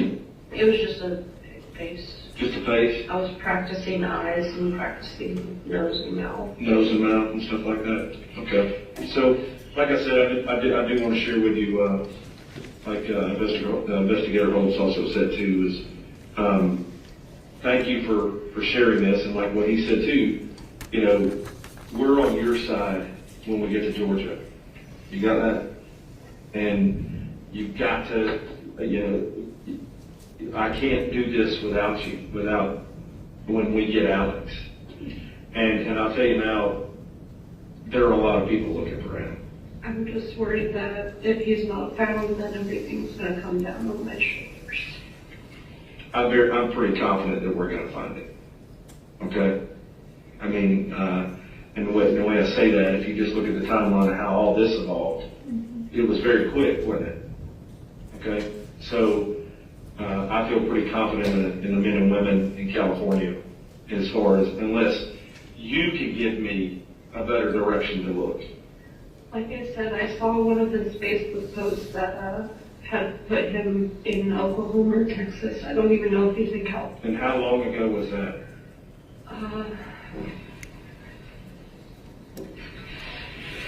A couple of years ago. Okay. Does he have any ties to Florida that you know?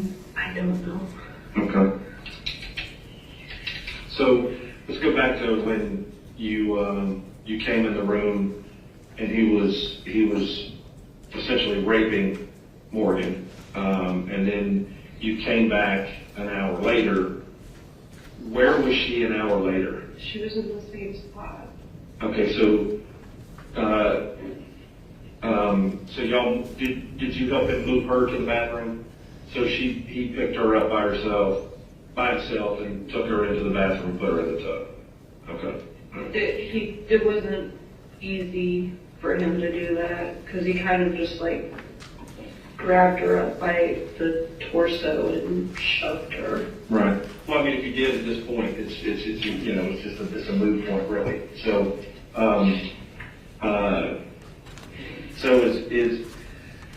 so let me kind of backtrack a story that you've discussed with us today. So you and Alex went up to Gainesville and got Morgan. You came back to Porterdale. It was around, I'll just say 3 o'clock in the morning. So you go out to make breakfast. Where was the discussion made about a threesome? On the way?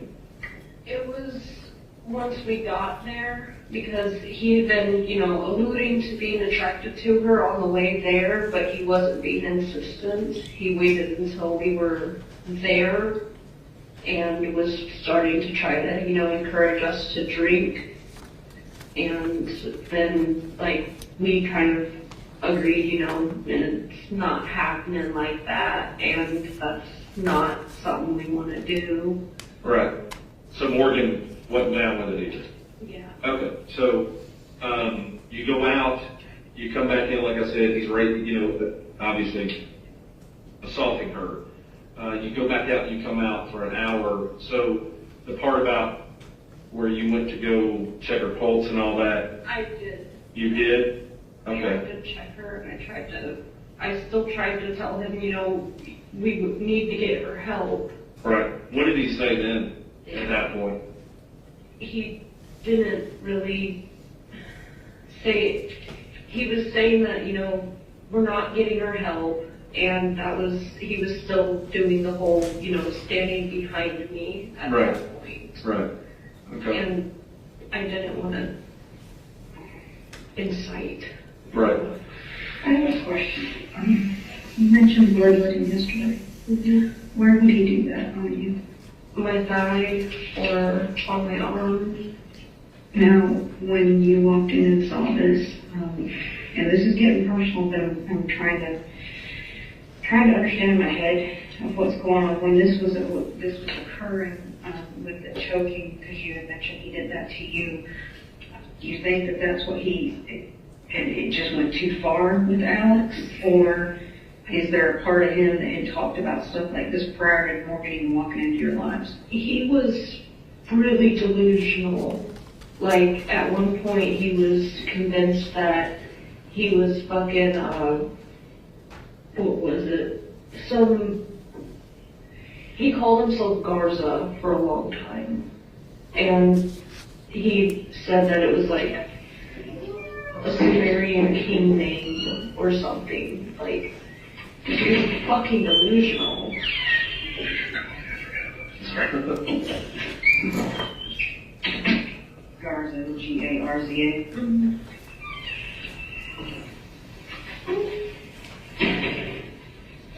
And for a while, like, he said that, you know, he had tried to talk to me about, you know, oh, well, you're just like, you're my dark angel, you're my demon angel, and that's really messed up. And then when I met him back in California, he's like, no, you know what, you're actually part of the light and everything, and I should really take you out because that would probably get me more points for whatever he considers an afterlife to be. Right. Now, and again, when it came to the bloodletting, did he drink it? Mm-hmm. So, fast forwarding with everything that was going on with Morgan, did he consume any of her? I don't think so. Okay. So you were the demon angel until a couple years ago, now you're the light angel. I guess. Like I said, he was fucking delusional. And I mean, I'm used to people who are, you know, not of the same, like the standard Christian faith, but he took things way too far. Because I even, you know, consider myself kind of a hedge witch. And that's like herbalism and making, you know, not really potions, but more like tinctures and poultices, stuff to help. And closing at 142.03, so she just told you guys that Alexander Warren was, you know, like, he's just people who aren't of the standard Christian faith, but he just took things too far and all that.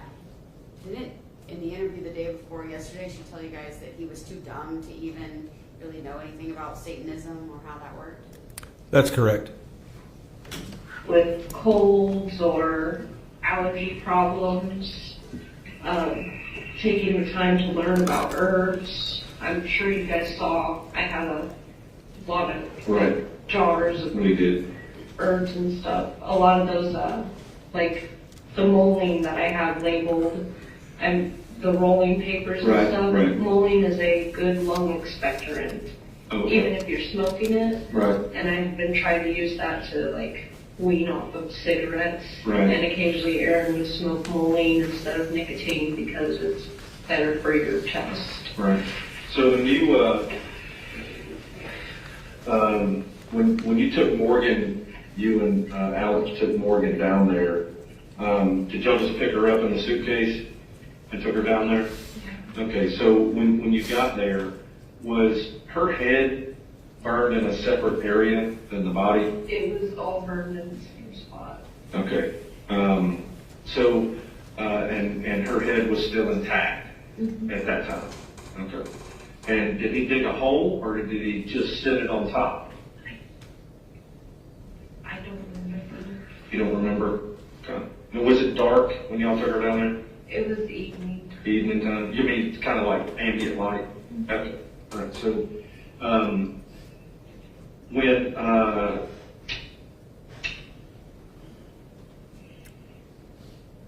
so let's get back to the information that you shared with us yesterday about the vent in the box that's in there. Do you know, did he take things off of her that you know of, like piercings or? I think there might have been some piercings, or she had some kind of metal gauges that might have been in there. Okay. Did he say anything about why he did that? Just to keep. Just to keep. Okay. So and then that's just collecting trophies. Collecting trophies. Okay. So that kind of leads me to believe, has he harmed anybody else? I know he had like assault charges before, but I don't think he ever came up to that point. Okay. Okay. Well, like I said before, I did get in touch with my district attorney yesterday, and they're going to try and expedite this process for you, so we can get back to Georgia. Okay. And when you get back to the Newton County Sheriff's Office, I'm gonna come talk to you again. You'll probably be with an investigator or a district attorney investigator, because I am gonna ask you to do something else when we get down there. Okay, which will be very helpful for you. Okay. What? Well, I'd like to go back out there with you. You know what I'm saying? I want you to tell your story. You see what I'm saying? So, but that could happen. It might not happen. I don't know. I'm just, like I said before, you know as well as I do that there are a lot of people in this. I mean, I got a page and a half of people that I've got. Pausing in at 145.41. That didn't happen, right? Her going back out there, anything like that? No, it did not. Okay, and that's not a normal thing that we would do, right? No, it's not. Okay. That we have to sit down and talk to also. Okay? So is there anybody else that you have told what you have told us Not to the extent. Not to, okay, not, so who have you told the most closest story to? The closest I've told any of my friends, because this has been like a fear of mine, is if I tell someone that I care about, like hints to them, that they're going to end up arrested and charged for not reporting or doing something. The closest I've ever told anybody is my EMT friend, and it was just, you know, something traumatic happened in Georgia, and I don't want to go back there. Right. Okay. All right. Well, that's basically all that I came down here for. Okay. I got up this morning. Was actually got me a cup of coffee. Was sitting there because we were thinking about this whole thing, and I thought to myself, let me go back one more time and say, hey. You know, because like I said, we're leaving tomorrow, and I want to be able to help you as much as I can when we get back to Georgia. Okay. So, do you have any questions of us at all? What kind of time frame do you think it would be until I get to Georgia? I don't know. A lot of that has to do with the extradition hearing. But my district attorney is actually calling up here today to try and expedite this process as quickly as we can. Yeah. Okay. So, I have questions. The knives that he told you to get from the kitchen, did they go back in the kitchen to get cleaned, or were they disposed of? They went back to the kitchen to get cleaned. And how many did you bring him? I don't remember.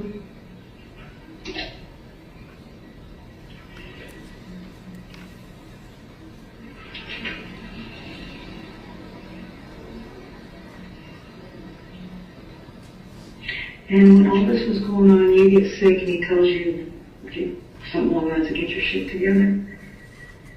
Did he ever get sick? Did he ever? He was giddy the whole time. We're gonna take a little break. Okay.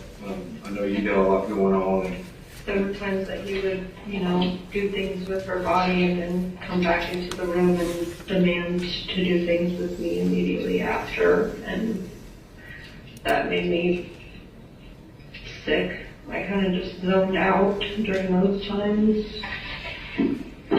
Me and Investigator Bauer are going to step out for just a few minutes ago. I'm going to take this just in case, but we'll be back, okay? If you get thirsty and drink some of the coffee, you do that too, okay?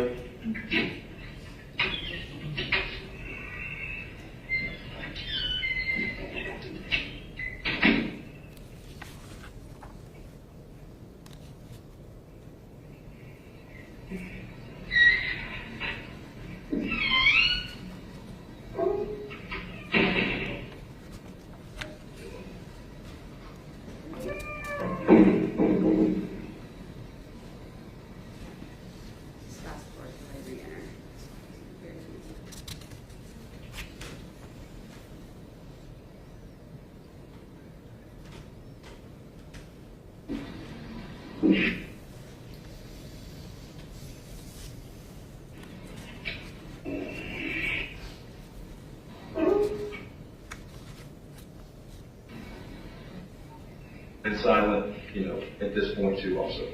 Did you water anything? Okay, just, here you go. Bring it at 156. Oh, boy. Did you water anything? Okay, just real quick, because we stepped out of the room together, both left you in here, you understand you're still, I would recommend silent, you know, at this point too also, okay? All right, so, before we leave, the, Morgan's cell phone, okay? I think it was red. A red cell phone, okay, so. I think it was slider. Slider phone? That's one of the things I've been trying to remember what it looked like. Right, okay, so what did you do with the cell phone? We went to Little 5 Points, and he had me pull the back off and take the battery and SIM card out, and it went down into a, like, water drain off. And do you have any idea where that was? Ashley actually was able to show me some pictures that looked familiar. Of where you put the phone? Where it might be. Was it Okay. near Jonesman's Door or Vortex? It was in that area, but I had told Ashley that, like, there were red brick houses. So the street that I thought it was on, because the, like, overview that I was shown was really hard to determine, and I just knew it was some side street. But Ashley had shown me another side street from the one that I thought it was on, because I think I said Colfax or something like that originally.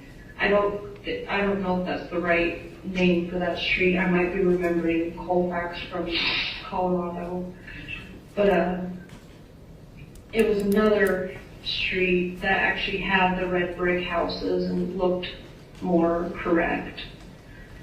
So at any point, did you ever go down to the Yellow River Park? Oh, You know, the park down there in Porterdale? Did y'all ever go down there? I think so. Like, Okay. at some point to just visit. So you wouldn't have thrown it in that river? Okay. So it didn't go in the river. So, and it's not on the property. It's not on the property. It's in, you're saying it's in Little Five Points. And Ashley has those pictures. Okay. So, let me ask you a question. So, I've been straight up with you about everything that we've talked about today. So I'm going to go back to these phone records, okay? So, there was a point later in the morning where you called Morgan's phone. Why did you do that? He wanted me to call her phone and, like, leave a message saying, hey, where are you at? Like, are we going to meet up later? Okay, so that's why I see your phone number calling you later in the morning. Mm-hmm. Okay. Would it try and cover his tracks, or what had happened, what y'all done, and all that kind of stuff? Okay. All right. So, like I said, I think where we are right now is it's not an end point, okay? But when we get back to Georgia, okay, if there's, like I said before, I'm gonna come talk to you one more time, and I'll probably have a district attorney investigator with you, okay? So if there's anything between now and when we see each other again that I need to know it, okay? Because like I said before, and we're doing everything we can to track Alex now, okay? But just I appreciate what you've done. I really do, Katelyn. I really appreciate what you've done and what you said. And it might not mean anything to you, but I talked to Sherry this morning, okay? And like Investigator Holtz was saying, you know, she's at the point now that she has, you know, just she's taken some time to absorb all of this, because it's still not. I'm very confident that it's Morgan also, but we haven't been able to get anything back as of yet to confirm that. Okay. So when he talked about he got emotionally involved, I've never been involved in something like this in my life. Okay. And I'm trying to do the best for everybody that's involved in this.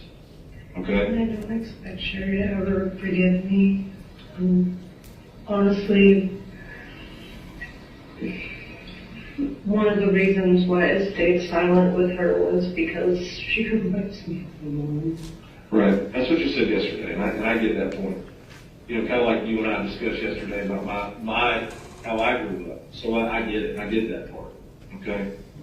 So, like I said before, we'll be leaving here tomorrow, and you know, like I told you before, our DA is working on trying to get you extradited back to Georgia as quickly as possible. Okay. So you've been able to make phone calls, stuff like that. Okay. So the biggest thing is you need a blanket. Okay. The holding cell is cold. It's cold. Okay.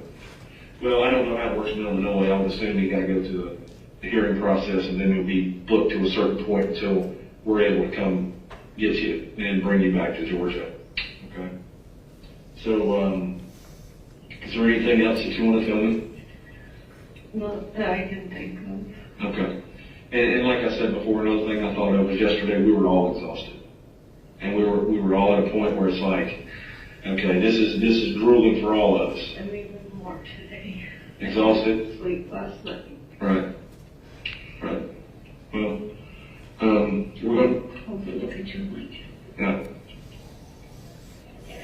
I know they won't, like, the officers down there, I've seen them, you know, they sit on their phones a lot of the time and just kind of ignore the rest of the girls, so I try not to bother them. The other girls are in there for even, like, less things, and everybody down there is just kind of treated like cattle. And nobody's been dressed out and taken to the back. Some people have been dressed out and taken to the back, but they've been in there for like 36 hours before. One girl said she slept 30 minutes in the whole time she's been there. Well, I don't know how they do it, but hopefully you'll get them like you. And they do like to keep them, at least with us, keep them a little cold because it helps with germs. You know, that room has a lot of mold in it too. The toilets and the sink is filled with mold, and there's gnats. You can see where girls have tried to throw tissue across the vent because they've gotten so cold. And everybody in there has their arms in their shirts and are just trying to be as comfortable as possible. And thank you again, Katelyn. And I told you that yesterday, and I know you said the biggest reason you came forward was from her, and that she had kind of haunted you, so to speak.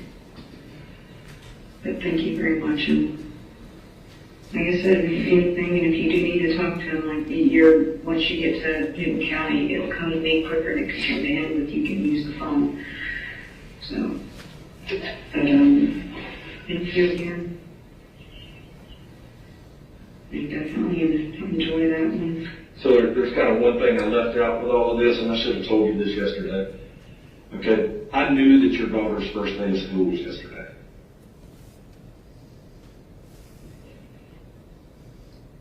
So hopefully you take that for what I just said it for. Okay? And stay strong for me through this. Like I said, I'm just glad I got to drop her off. Look at me. Look at me, kid. I'm telling you, I made that decision. You got me? So keep that in mind as we keep going through this. Okay? Well, I think that's about it, okay?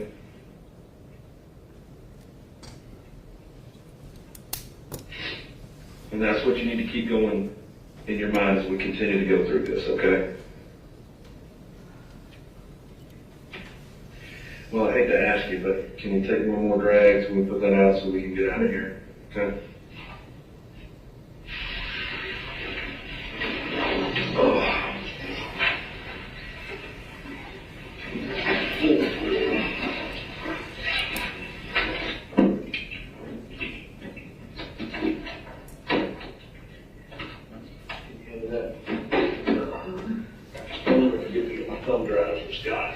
Yes, sir.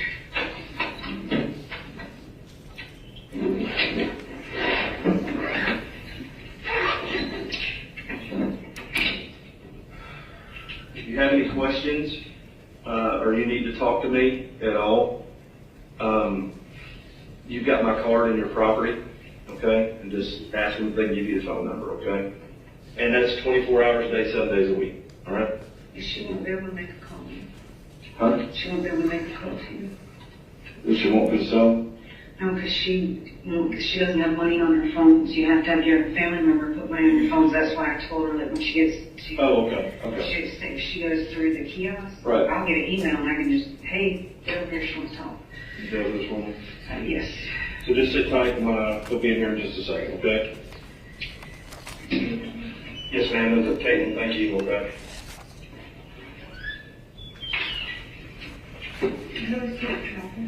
Do what? Yes, ma'am, you too.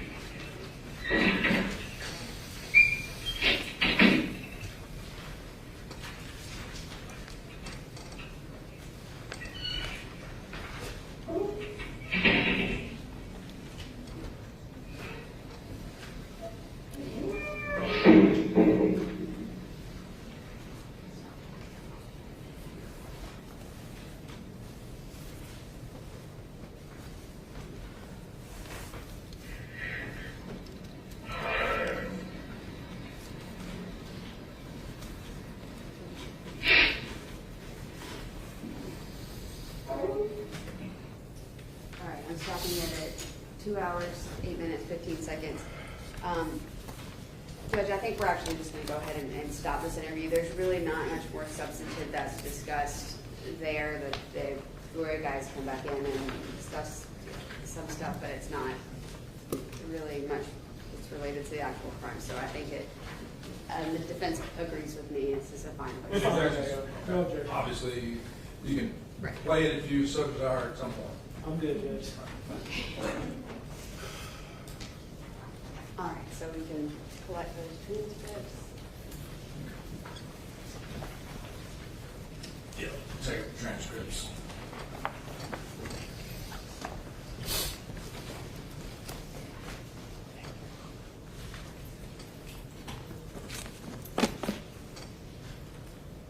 As a matter of scheduling, we do have one more interview. I don't recall exactly how long it is. I think. Okay. Start Monday. Your Honor, we don't know the length of this one, but for time purposes, we're okay with ending today and just picking up Monday morning, but. Well, I mean, I don't know how long is this, because, I mean, it's just 4:30. Yeah, we'll just go ahead. Is everyone okay? Try to go ahead. I don't remember the timestamp, but it doesn't feel that big, so okay. All right, we'll go with that. Will you count 15? I'm good. So once we sit it down, once this happens in Peoria, she comes down to Newton County, correct? Correct. And you do go and talk to her at our jail again and have a shorter conversation with her. I do. All right. And I think maybe there's a few more details she may provide about the incident. There is. Okay. All right. We'll go ahead and I will send her, and that's a fair and accurate. You know, you've seen a copy of the recording. It's a fair and accurate depiction of the interview. Yes, it is. All right. Then I'm going to tender states.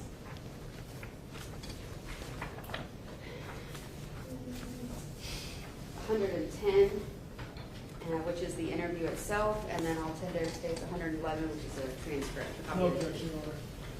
There it is. You play.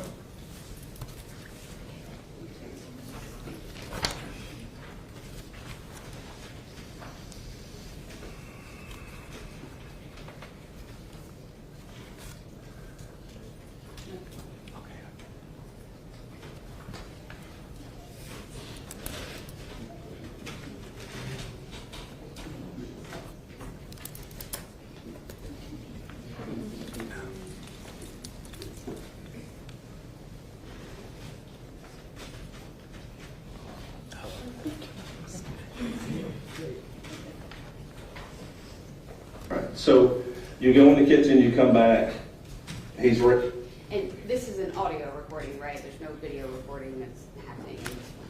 That's correct.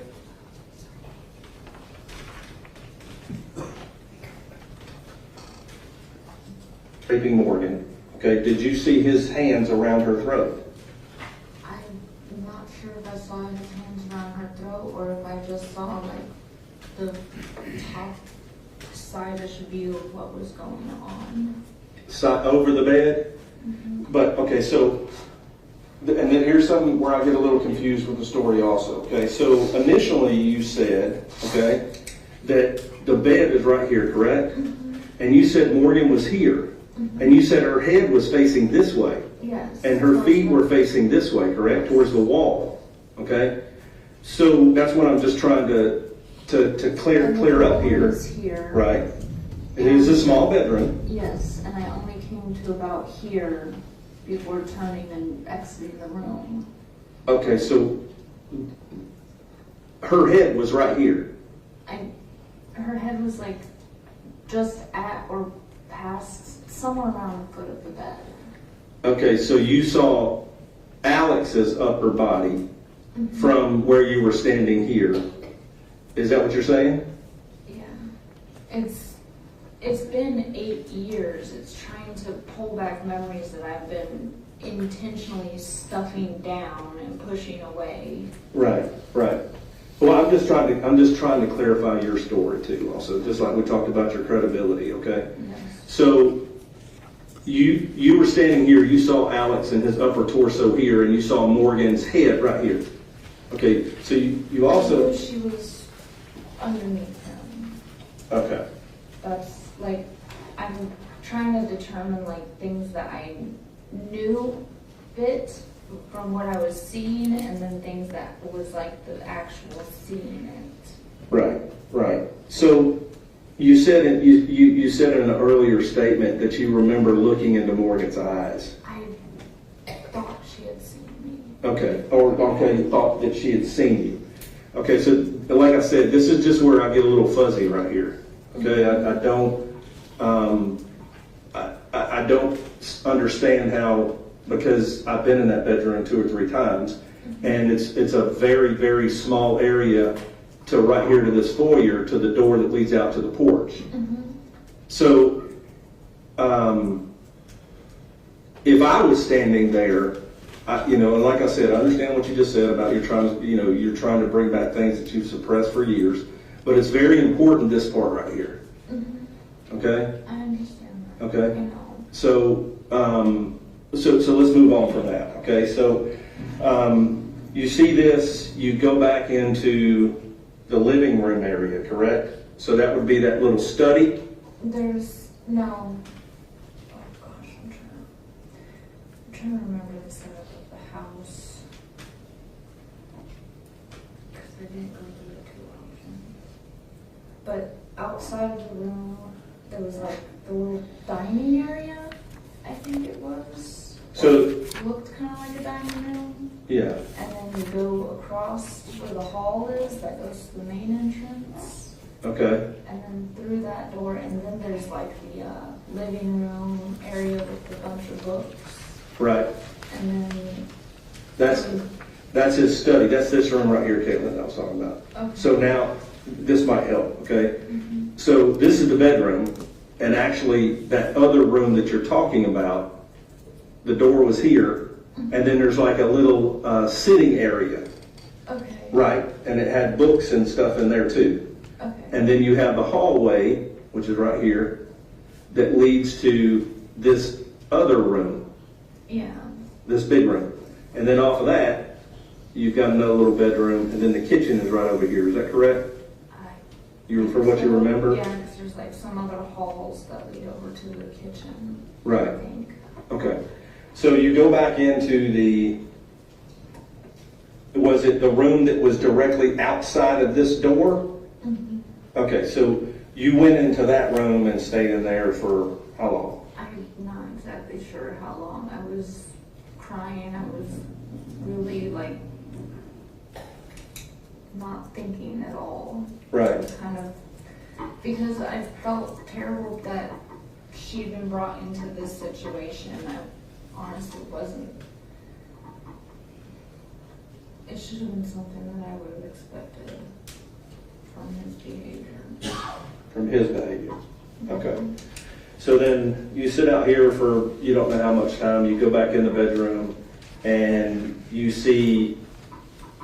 So at that time, did you walk around this bed and see Morgan laying with her head facing the front of the house?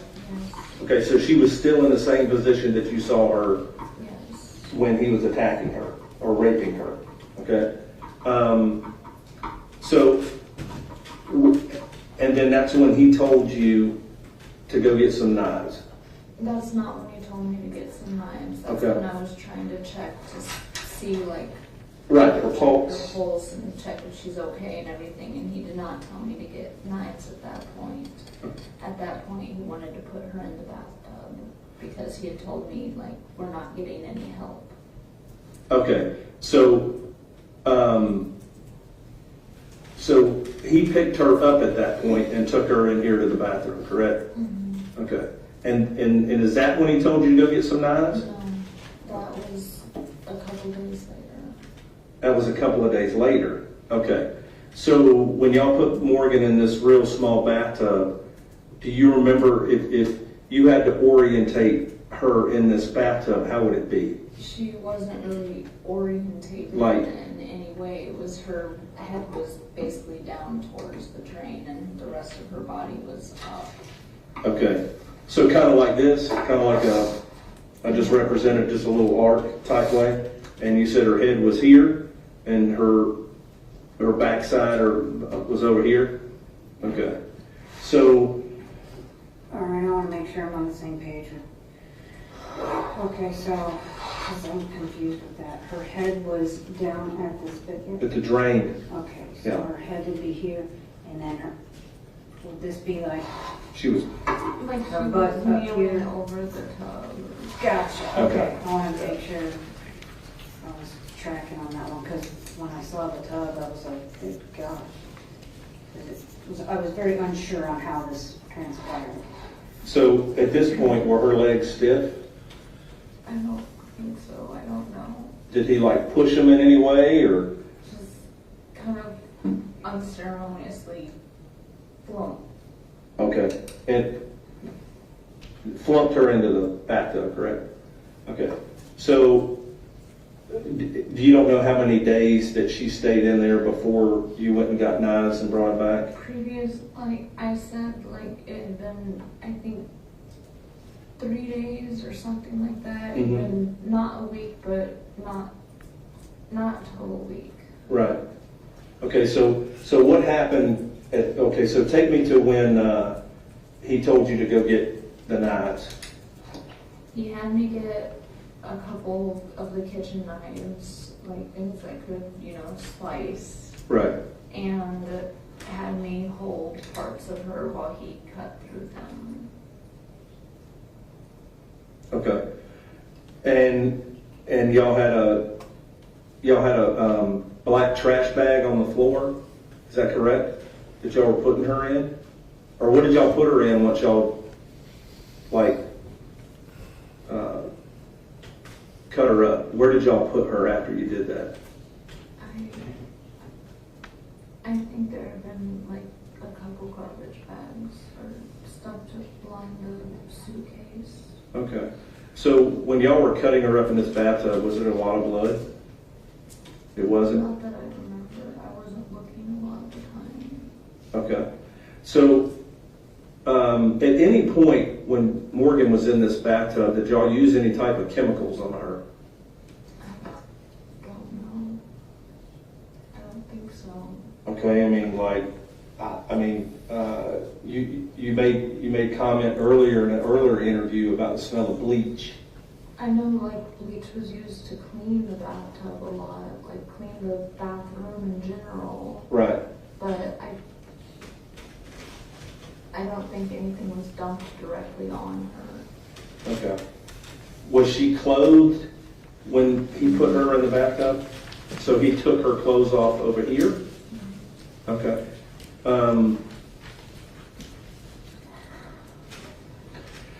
Like I said, because the story he's given me and the story you've given me are differing, all right? And especially in certain key areas, okay? Or areas that we have already talked about, I okay? expected that, and you can ask the other detectives in Peoria that I told them that he's probably going to do one of 3 different things. Okay, and what would that be?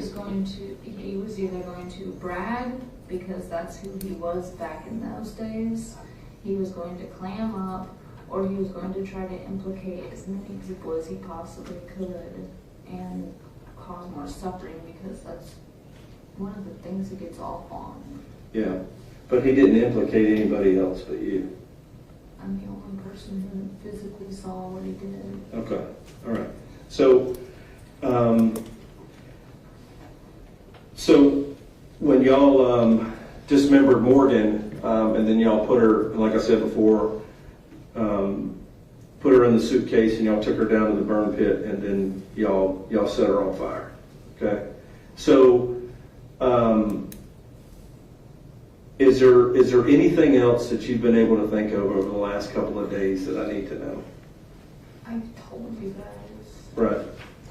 Okay. So, and like I said before, do you have any questions at this point? I do. When she was in the tub, and she'd stayed in there for a few days, at that point, what did you do? I mean, did you pull the shower curtain closed? Did you stay out of there? Like, I would pull the shower curtain closed if I had to, or use a different bathroom, or just try to avoid the area as much as possible. I didn't want to be around there, and didn't want to see anything except when he, demanded that I be around it. so then for the few days, and you had mentioned before, and when we talked to you over at the jail in Illinois, that he had sex with her. About how many times did he have sex with her while she was deceased? Was it every day?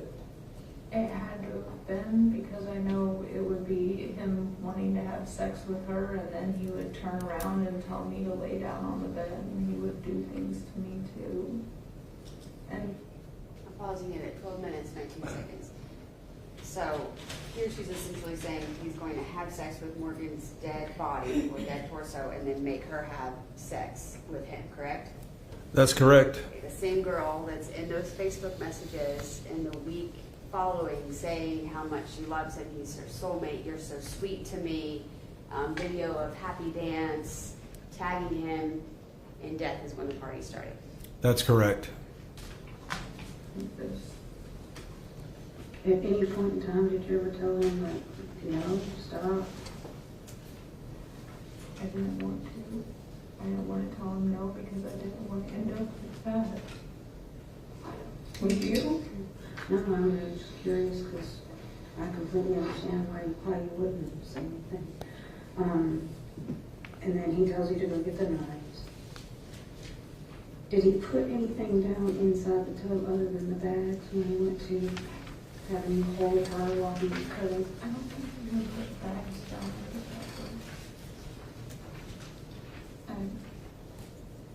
bathroom. I just went with that because of what we talked about earlier, and I think that's where that question is coming from about the black bags. I know there was a bag used to line the suitcase. I don't think anything was laid down in the tub or on the floor or anything. Okay. Now, was there, and you may or may not know how to answer this, when she was in the bathroom before the dismemberment started, when you guys had to move her body and manipulate it to begin to start to dismember her, was there any blood in the tub that had drained out from her? I don't think so. And then the first part he cut was her head? I don't know where he started. I was there, but I wasn't there. So let's get to that point, Katelyn. So when he cut Morgan's head off, that was the day that y'all cut everything up? Okay. And then, so when he cut her head off and put it in the sink, you had mentioned that he told you to sit on the toilet. Mm-hmm. So did he have relations with her again without her head on her? He did? Yeah. Okay. So, and then after that is when... He was done with her. Okay. All right. Okay. So, I appreciate you talking to us again. Okay. And at this point, do you have any questions of us? And I got your collect calls on my voicemail when I came back to work. I got sick after I came back on the plane, but there was no way I could. And I tried to answer the phone call that you tried to call me. Yeah. I did try and answer that. So, I did hit the number, but when it went through, nobody was there. So I did accept the call. Okay? So I don't want you to think, that it's like, okay, we're only going to talk to you. You're not going to talk to us. I don't want you to feel that way. No, not at all. Okay. I've been trying to push this stuff down for the past almost 8 years and just get it out of my head. I've never been able to go to therapy because if I went to a therapist, then, I've never been able to get any kind of help for it. And then my ex-husband, I know somebody talked to him because he's the reason why I originally had to come forward and there's a recording in the Peoria jail now with him telling me, this is what you deserve. I told you I'm going to make you suffer for leaving me. And this is what your ex-husband told you on the phone? Yes. August 7th. So in that last bit of that interview there, Ms. Goble's telling you that she can't go to therapy because she can't talk to this about anyone. Do you recall whether or not she tells Terry Feely in those messages that she's been to therapy and she's been talking to her therapist about Morgan? She did. Okay. And then also she's saying that she's just tried to push this stuff, well, I have one more question for you, and I think that's it. We saw you show some pictures on your phone to her in that third interview in Peoria, the August 3rd one, right? Correct. One of the pictures was from her journal, and she said, well, that isn't Morgan. Describe what it is that you were showing her there. It was a picture of a vertebrae that had been drawn by Katelyn, and she said it was really of no importance, but it was a picture of a vertebrae, and there was another picture, I think it said chaos on it. Okay. Well, one of the pictures is the vertebrae, and she explains that as being Right. a chakras yoga thing. Right. But it basically was where different vertebrae are on the back, right? Correct. So my question is, there was another one you showed her in particular that she says, no, that's not Morgan. Do you remember what I'm talking about? No, you I didn't did show not. her a picture of a girl in her journal that you found? Oh, yes, I did. I'm sorry. Yes, Okay. I did. And I asked her if it was Morgan, and she said no. Okay. Did it look like Morgan? It did. All right. I don't have any paper.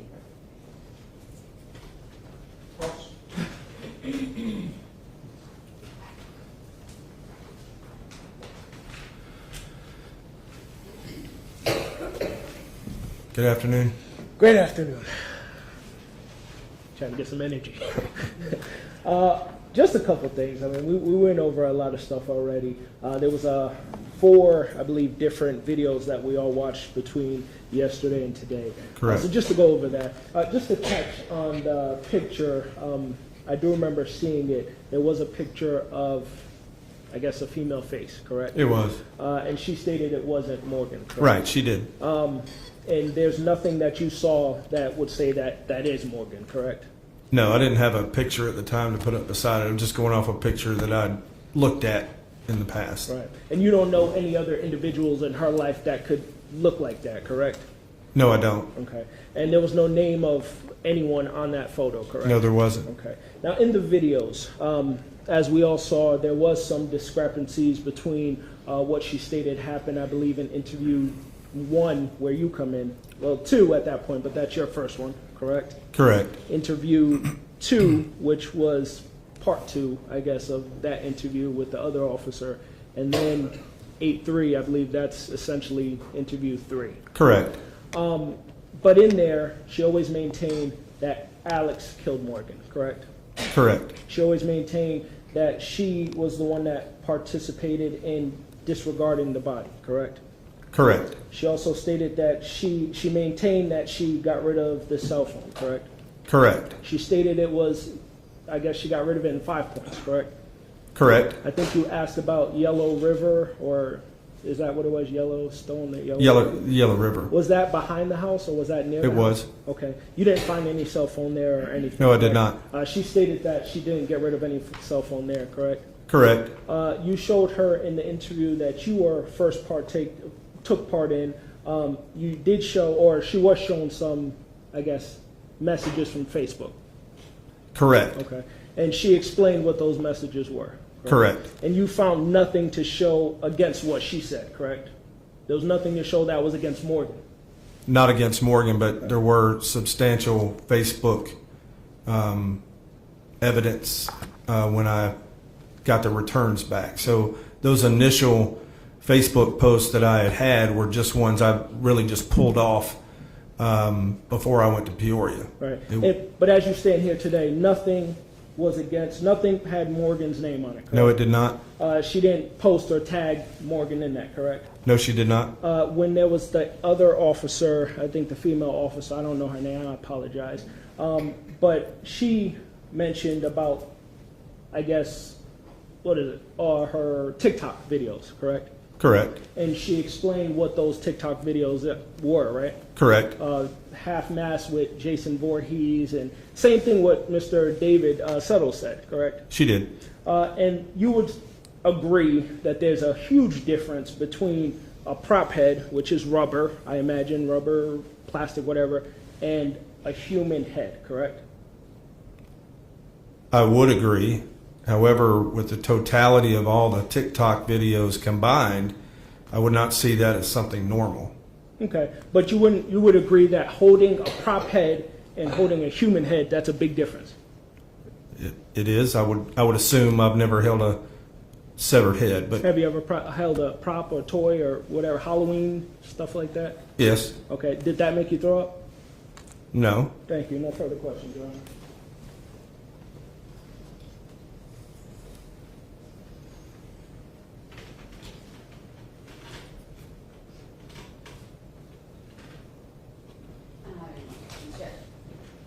I don't have any more. Okay. I don't have any more questions.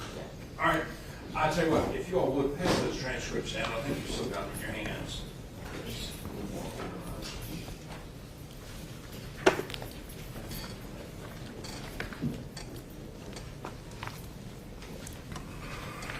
And with that being said, ladies and gentlemen, I think we're going to break for the day, for the weekend, and remind you again, don't discuss the case among yourselves. Don't permit anyone to discuss it with you. And very importantly, don't go do any independent research for yourselves on any media source.